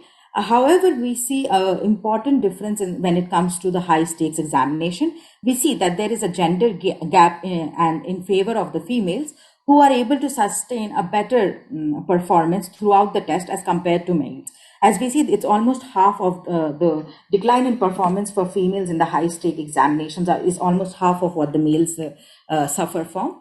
Additionally, we see a bigger effect of the month of birth for females. So as evidenced in the literature, we find our results supporting the fact that females mature more than males and are able to in some way have a larger maturity as compared to males. This is true even when you look for basically the month of birth from the oldest to the youngest. So for example, someone who's born in January has a decline of only 3% decline, whereas someone who's born in December and say is the youngest in the group of in the cohort of students in the 8th grade will have a larger decline of almost say 4.8%. However, it is still not as big as those experienced by the males. So to conclude, as far the current position of the paper, we find that the performance decline is smaller for the high stakes test at grade 8. And this could be due to increased effort and commitment, and also increased incentive for the test. We find evidence of gender gap in the ability to sustain performance. However, this we find only for the high stakes test and not for the low stake test. Moving on, we would like to also test if effect heterogeneity exists for students coming from different social backgrounds, as can be seen from basically dividing students by mothers in STEM fields, and if parents have a college education, etc. Another important contribution that we would like to do with this paper going forward would be to see if performance decline changes with the length of test for high stakes exam, basically to see if there are nonlinear effects of question position, which can have important policy implications for how what would be the desirable length of test for exams that are high stakes and that are used to define college access later in life. Okay, so that concludes the presentation from my side. Thanks a lot. You were perfectly on time. Now there is the discussion by Flavia Coda Moscarola of the Fondazione Compagnia San Paolo. Yes. So let us know if you cannot hear something but I Sure. hope there will be no issue. Sure, thank you. So, thank you very much to participate in this conference and discuss this very interesting paper. The paper basically, the paper analyzes the effect of question position on the performance of students in a test. What happens? Okay, and it does it focusing on INVALSI math tests for grades 6. Sorry, could you please turn on the microphone? 8. It should be off now. It's on. It's on? Okay. Okay. Just Can a you second. hear me? Now it should be better. Just try. Okay. Okay, perfect. I shout. Thank you. Okay. Yes. Okay, this is better. Okay, let me start from the beginning.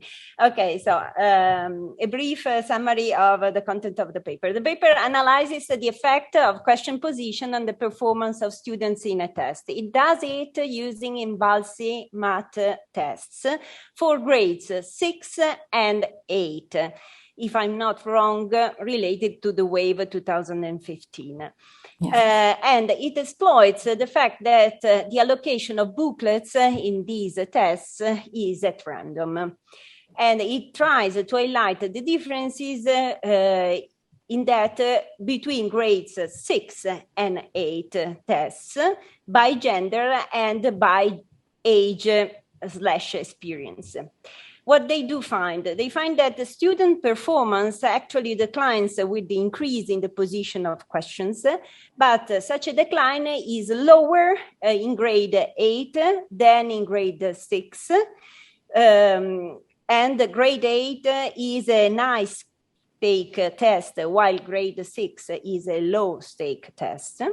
And they interpret such a result as due to the fact that in grade 8, with a high stake test, you observe an increase in the effort and commitment to the completion of the test. They also observe that such a decline is lower for girls than for boys in high stake tests, so in grade 8 tests, due to the supposed higher effort and commitment of girls with respect to boys in the test. So here are my comments. I have to apologize in advance because I wrote down the discussion just on the basis of the slides. So I have to admit that I not fully understood probably many things. Okay, the paper is a spin-off of a seminal paper by Brunel et al. 2021. The research question is highly relevant. Investigating the effect of questions position on students' performance in high-stake versus low-stake tests, and investigating whether there is evidence of a differential effect by gender or by age and experience, really contributed to many strands of literature, not only the one focusing on the performances of students in different tests, but also, for example, to my literature. So to the literature that basically trying to estimate rigorously the impact of different policy programs need sometimes, very often, to run tests to assess the level of the output and the outcomes that we can reach. And it potentially provides very interesting suggestions also for policymakers, no? On how to improve different policies, educational policies, and not only that. In this preliminary version of the work, I think that the effect of questions position on students' performances in tests, the one detected in Brunello et al., is confirmed also for grade 8, so for students facing these high-stake tests.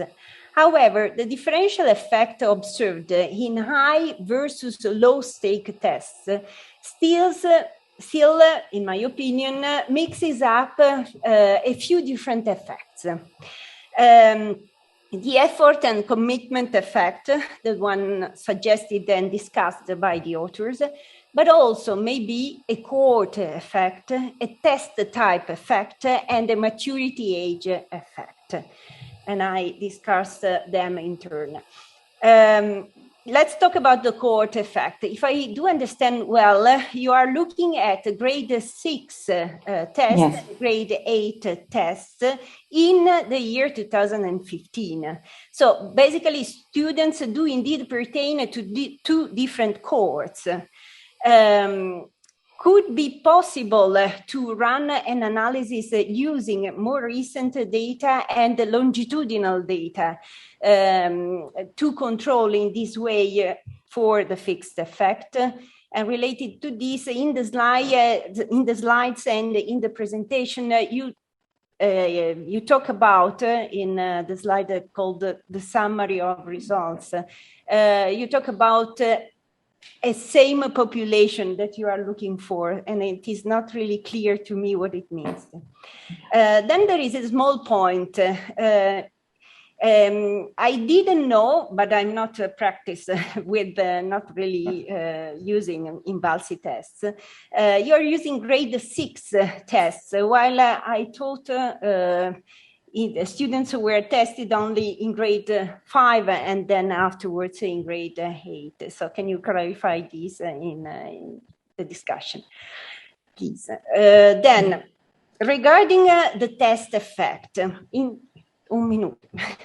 So regarding the test effects, it seems to me that grade 6 and grade 8 tests do actually differ because one is paper and pencil and the other one is computer based.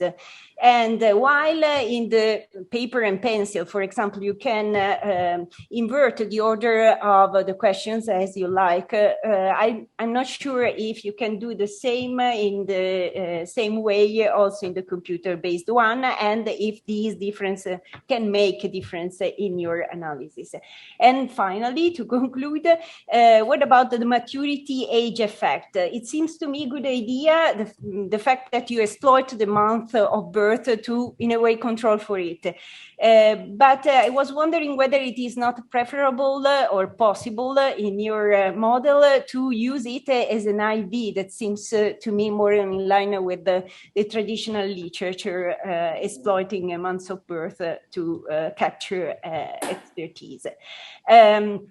And finally, just one out of curiosity, given that you have booklets for the tests, could you run also an analysis enlightening whether there can be a sort of frame effect that could be gender specific? Because in a paper that I have with Cecilia and Andrea Gallice, basically we run an experiment and we did find that framework that are gender specific can help girls performing better in that specific test that we were looking at that was related to savings. So it could be also something nice to explore. Many thanks. Yeah. Thank you. Do I have time to explain? Flavia, we have a couple of minutes for questions from the floor. Okay. Yes, Laura Pagani. Thank you. As regards the age effect, I don't think, Ligia, you are considering the fact that some students enter primary school when they turn 5 instead of 6. So those born between January and April, actually, if you consider only the month of birth, you consider them as the older. Instead, they are the youngest. Okay. Okay.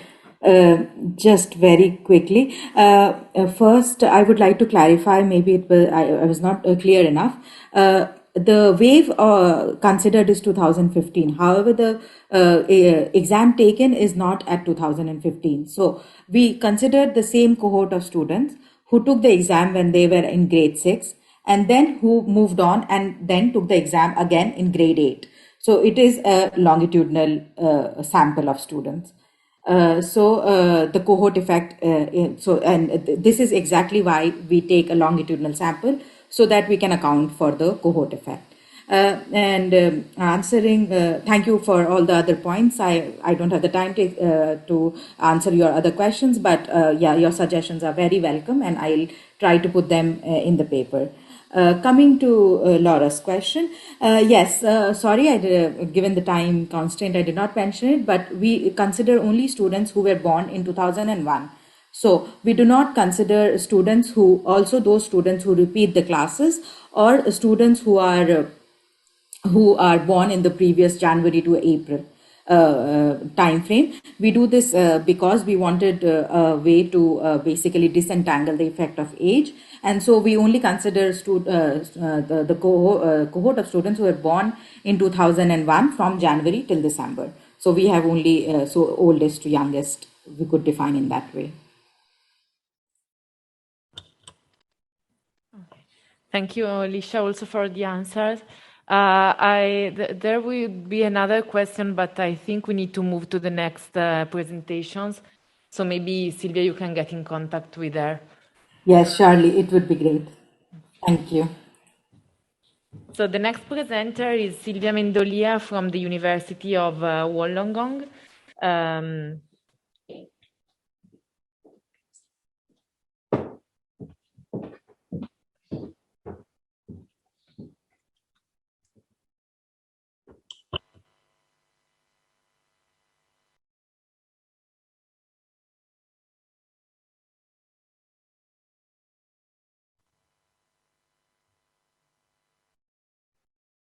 Thanks very much for having me, and thanks to all of you for being here until the last presentation before the round table.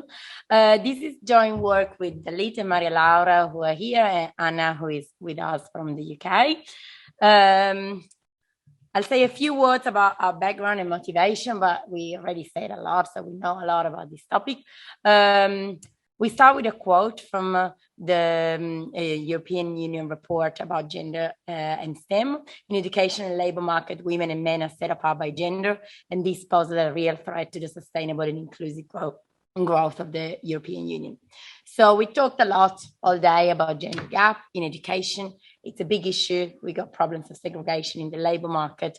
This is actually creating problems in terms of like possible economic development, growth, jobs. So it's something that we really want to tackle.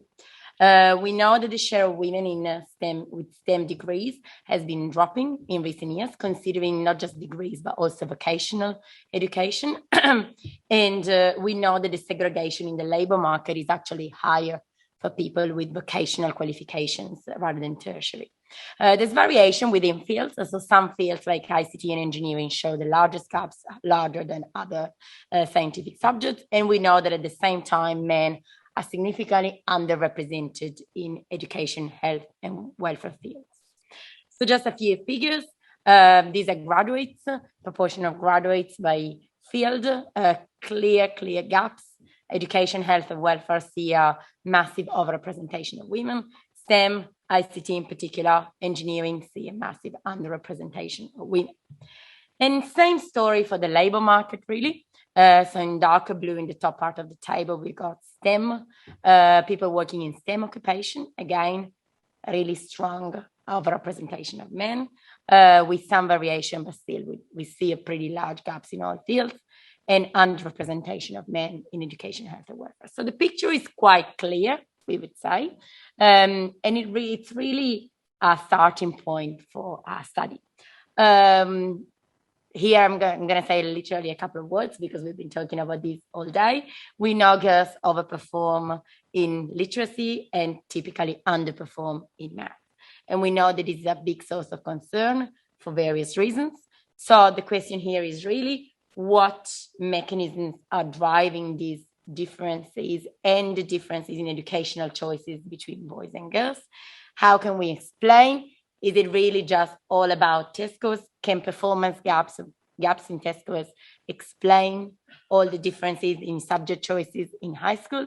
Are there any other mechanisms?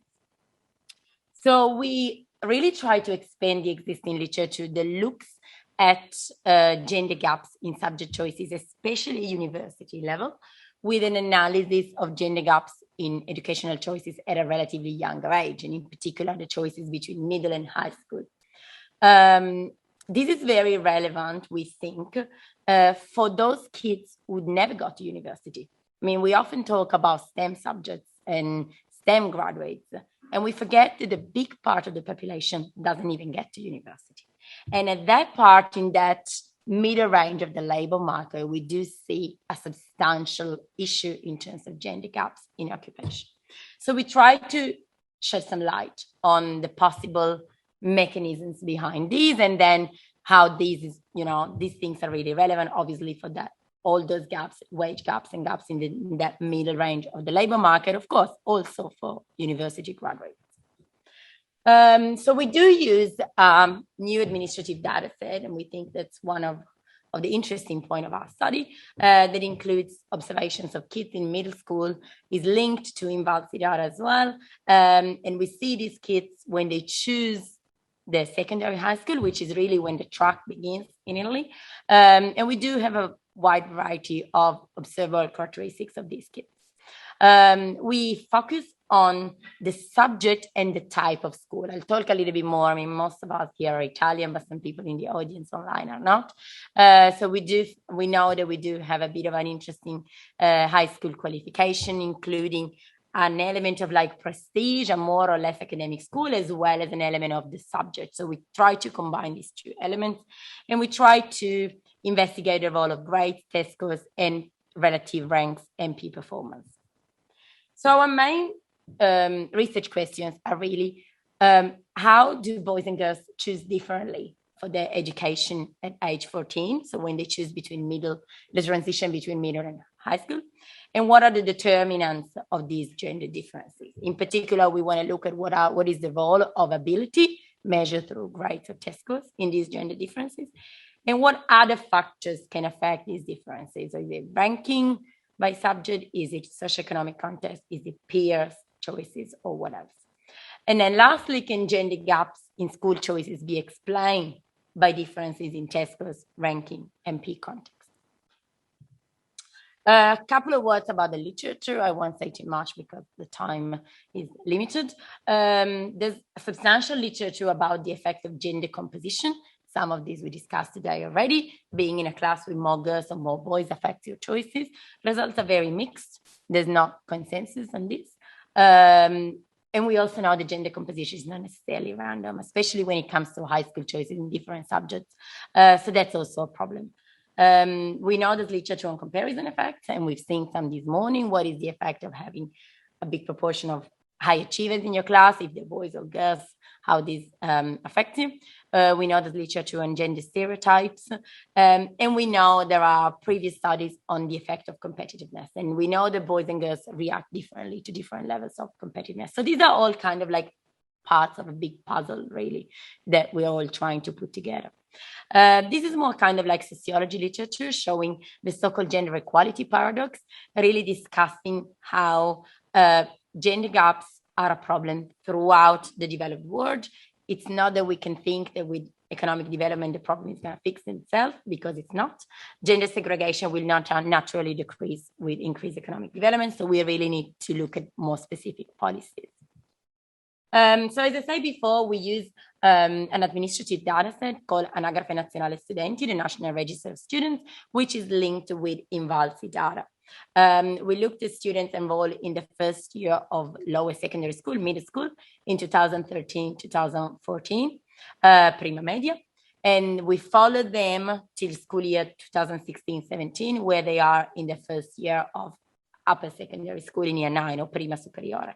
So this is when the tracking begins, all right? We know where they are, which school they chose. This data set includes kids who drop out, kids who repeat their grades, kids who change school or class throughout their educational journey. This data is from 3 regions, Piedmont, Lombardy, and Veneto, so all northwest of Italy, or north of Italy, really.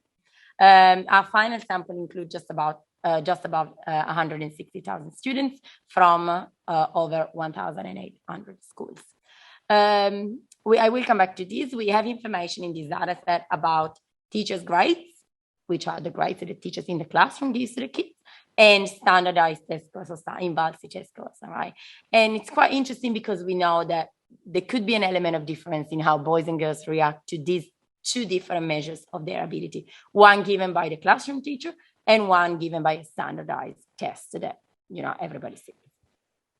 A couple of words about high school classification. We have 2 dimensions, really, and we call it an horizontal dimension of classification, where we've got, it's a subject-related classification. We've got some schools which are more focused on STEM, some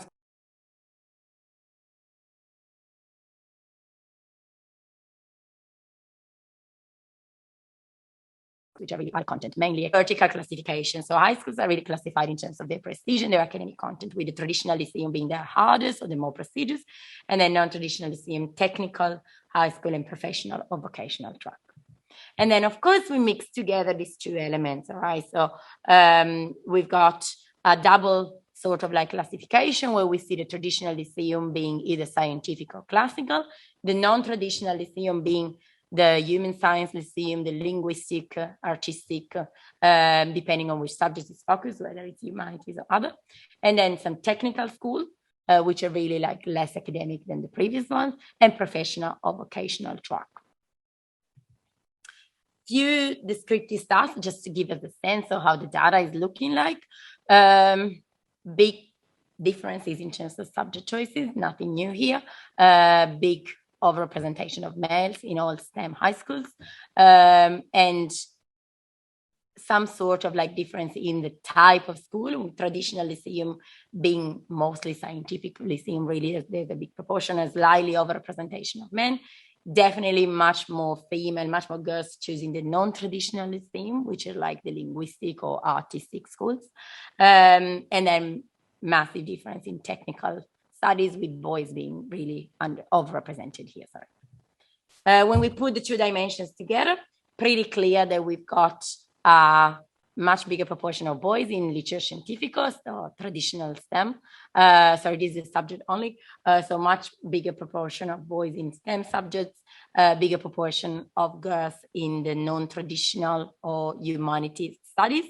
And then when we look at the test scores, really, we see that the girls overperform the boys in all elements, apart really from their test scores in maths, where these are standardized test scores for the INVALSI. So even in the grades in maths, the girls do better than the boys, which is kind of like another interesting piece of the puzzle. So in our model, we try to model the school choice of these kids in terms of subject and in terms of type of school. And we have a vector of covariates, where we've got the child's gender, of course, which is our main variable of interest, and then classic SES covariates, immigrant status, parental education, indication of socioeconomic status of the family, as well as some variables about the kind of environment that the kids are surrounded by, proportion of students with parents with university degrees, proportion of migrants, and then, of course, we've got teachers' grade and standardized scores in Italian and math. So our outcomes is school choice made at age 14. So we see where the kids are in year 9, and therefore we know what they chose. And that's in terms of subject, STEM or humanities or other, in terms of academic or more technical or vocational track. And the more interesting one is the one that really combines the two aspects, which is the intersection between the subject and the academic level of choice. So these are just some basic results from a basic logic model looking at so these are just predicted probabilities of studying STEM subjects for boys and girls by level of test score. So what we want to see here is looking at the distribution really of the test scores in math and Italian. How does the choice of boys and girls vary?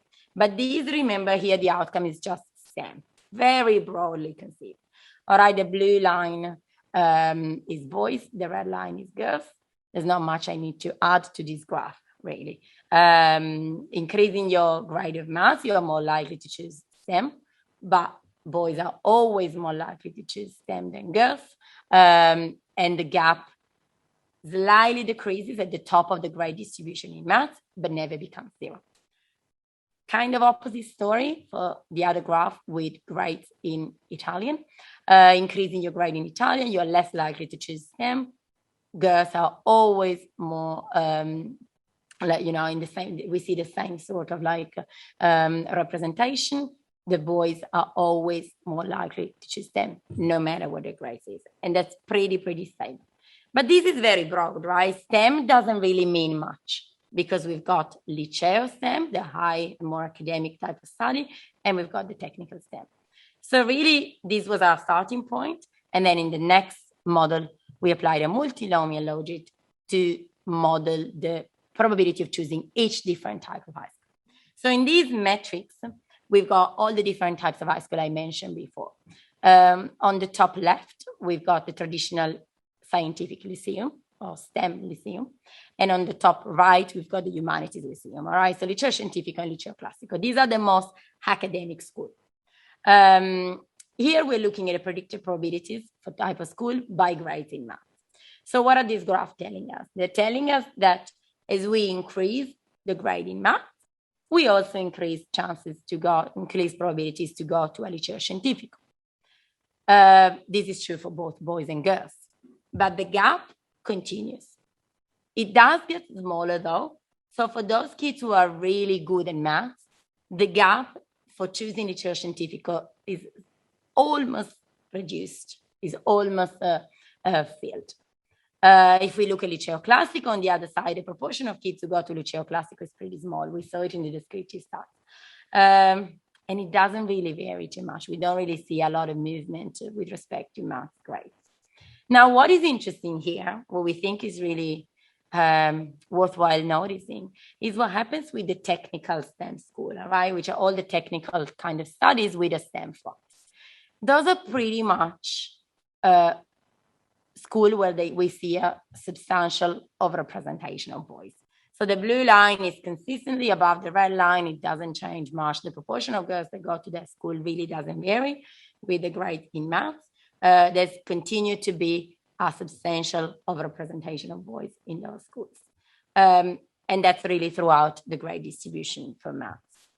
Kind of like similar stories, even if with some differences for the grades in Italian. So this is the same sort of model, multinomial logic, with grades in Italian. So as your grade in Italian increases, you're more likely to go to Liceo Classico, all right? Which again, doesn't really surprise us.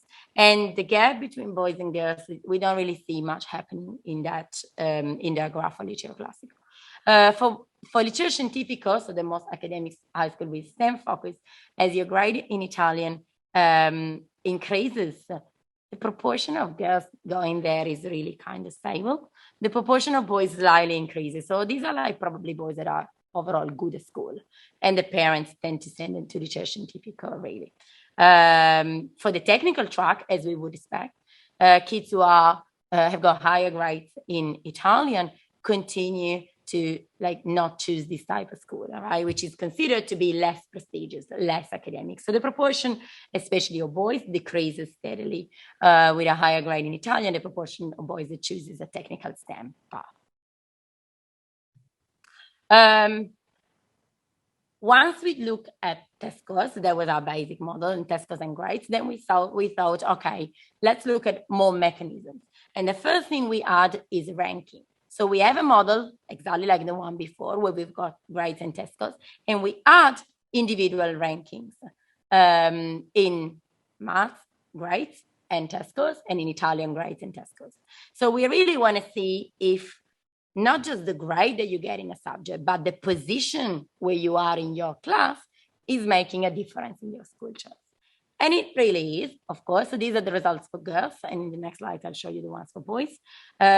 Increasing your ranking in maths by 1 standard deviation does increase your chances to go to a traditional liceo scientifico. Same for the INVALSI test scores, even if with a lower effect. Increasing your ranking in Italian does increase your chances to go to Liceo Classico. And increasing your ranking generally decreases your chances to go to like technical or less prestigious high schools. These results are fairly similar for girls and boys. As you can see, not much changes. So ranking does matter. So for the individual, test scores and grades matter, and ranking matters in addition to test scores, but there's not a lot of gender story here. The results are fairly consistent, okay? The better you are, the highly ranked you are in your grades or test scores, the more likely you are to choose this kind of like more prestigious high school. What else? We wonder, what else is relevant? What other mechanisms are relevant? So we do investigate a bunch of other mechanisms. We look at difference in grades and test scores by subjects. I'm better in maths than Italian. We look at differences in ranking. So the fact that the kid is like the best in the class in maths, but third in Italian.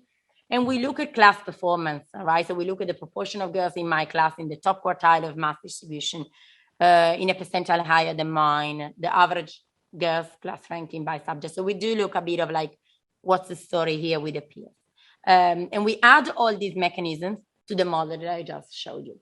And I don't show you results here because we don't have a lot of time, but really they're all minor effects and there's not much differences between boys and girls.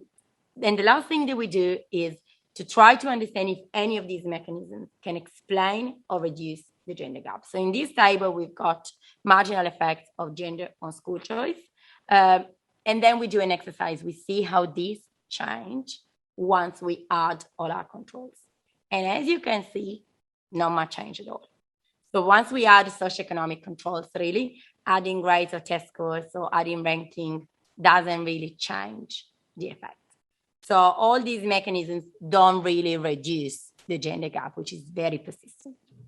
Last thing we do is analyzing what would happen if girls' test scores would change. So we've seen that all these mechanisms don't really reduce the gender gap. So what if we change girls' test score? Is this going to have an effect? So we do a simulation, increasing girls' test scores and making them more similar to the average test scores of boys. And we see that there is some change, some increase in the proportion of girls that would choose Liceo Scientifico, but very small changes in the proportion of girls that would choose technical STEM. So it's generally a pretty modest effect. So just to summarize, we look at educational choices of Italian kids at age 14, and we show that girls are less likely to select STEM studies at all levels throughout the grade distribution. And these gaps are particularly noticeable for those middle range school types. And remember, that's kind of like how I started. This is a major problem for those kids who are in the middle range, not so much in the higher academic studies. These gaps persist throughout the grade distribution, the ranking distribution, and the socioeconomic groups. I haven't shown you the results, but really there's not much changing. We look at different transmission mechanisms, and we do find that there's not much going on at all. The ranking is relevant, but it does affect boys and girls in a similar way. Other mechanisms are not really significant. So gender gap doesn't seem to be explained by performance differences or all other mechanisms. And this shows us that there really is a big effect of those unobserved factors that we have been mentioning throughout the day, stereotypes and bias. Then we ask, yeah, this is the last slide. What if girls' test scores in maths increase and become identical to boys' ones? Would these have an effect?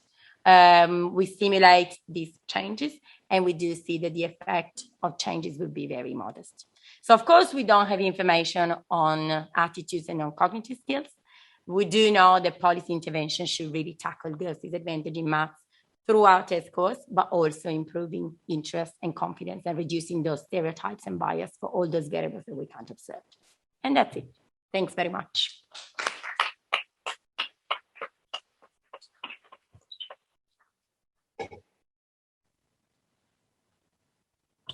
Okay, now we have the discussion by Matteo Migheli from the University of Torino, sorry. Thanks. I have slides. May I have the mouse? This one.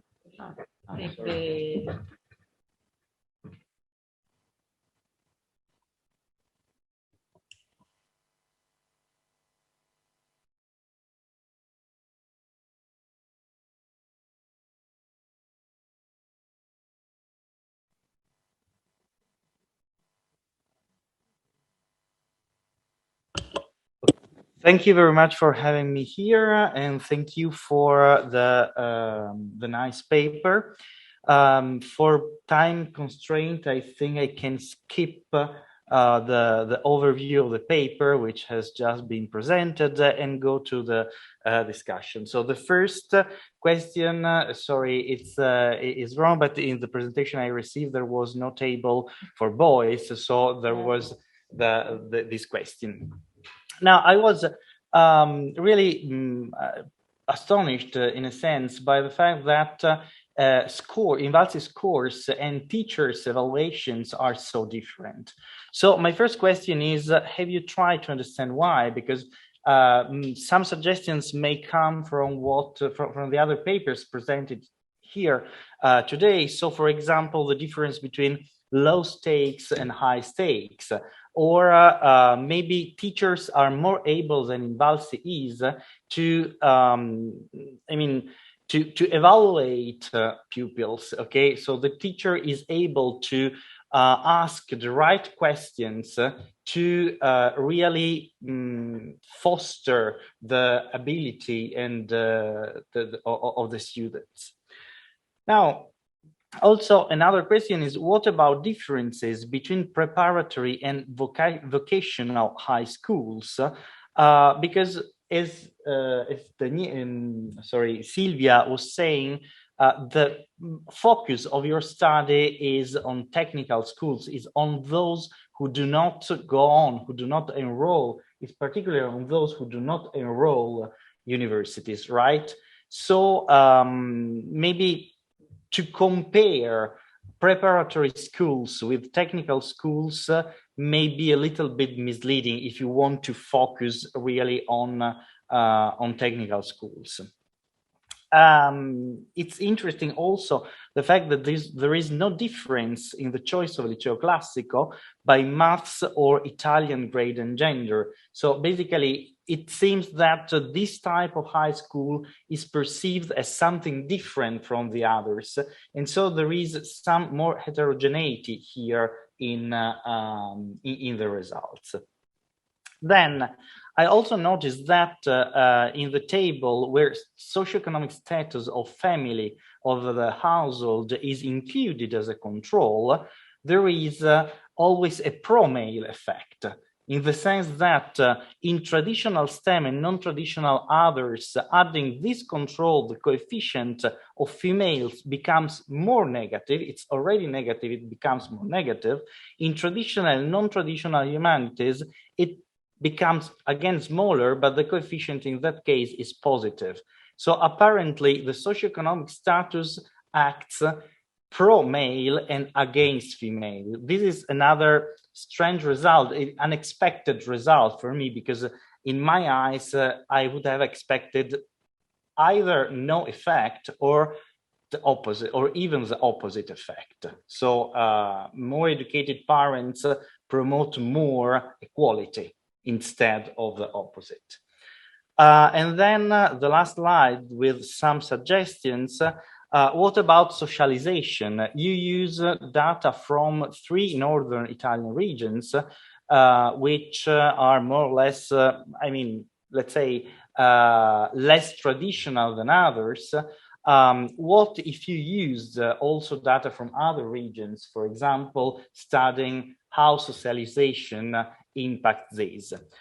You could also have some natural experiment with the data you already have, using, for example, immigrants. If you know the country of origin, you can divide them between those who come from more traditional and less traditional countries to see whether there is an effect of these. And I stop here. Thanks. Thank you. So I think we have time for a very quick question, if there is any.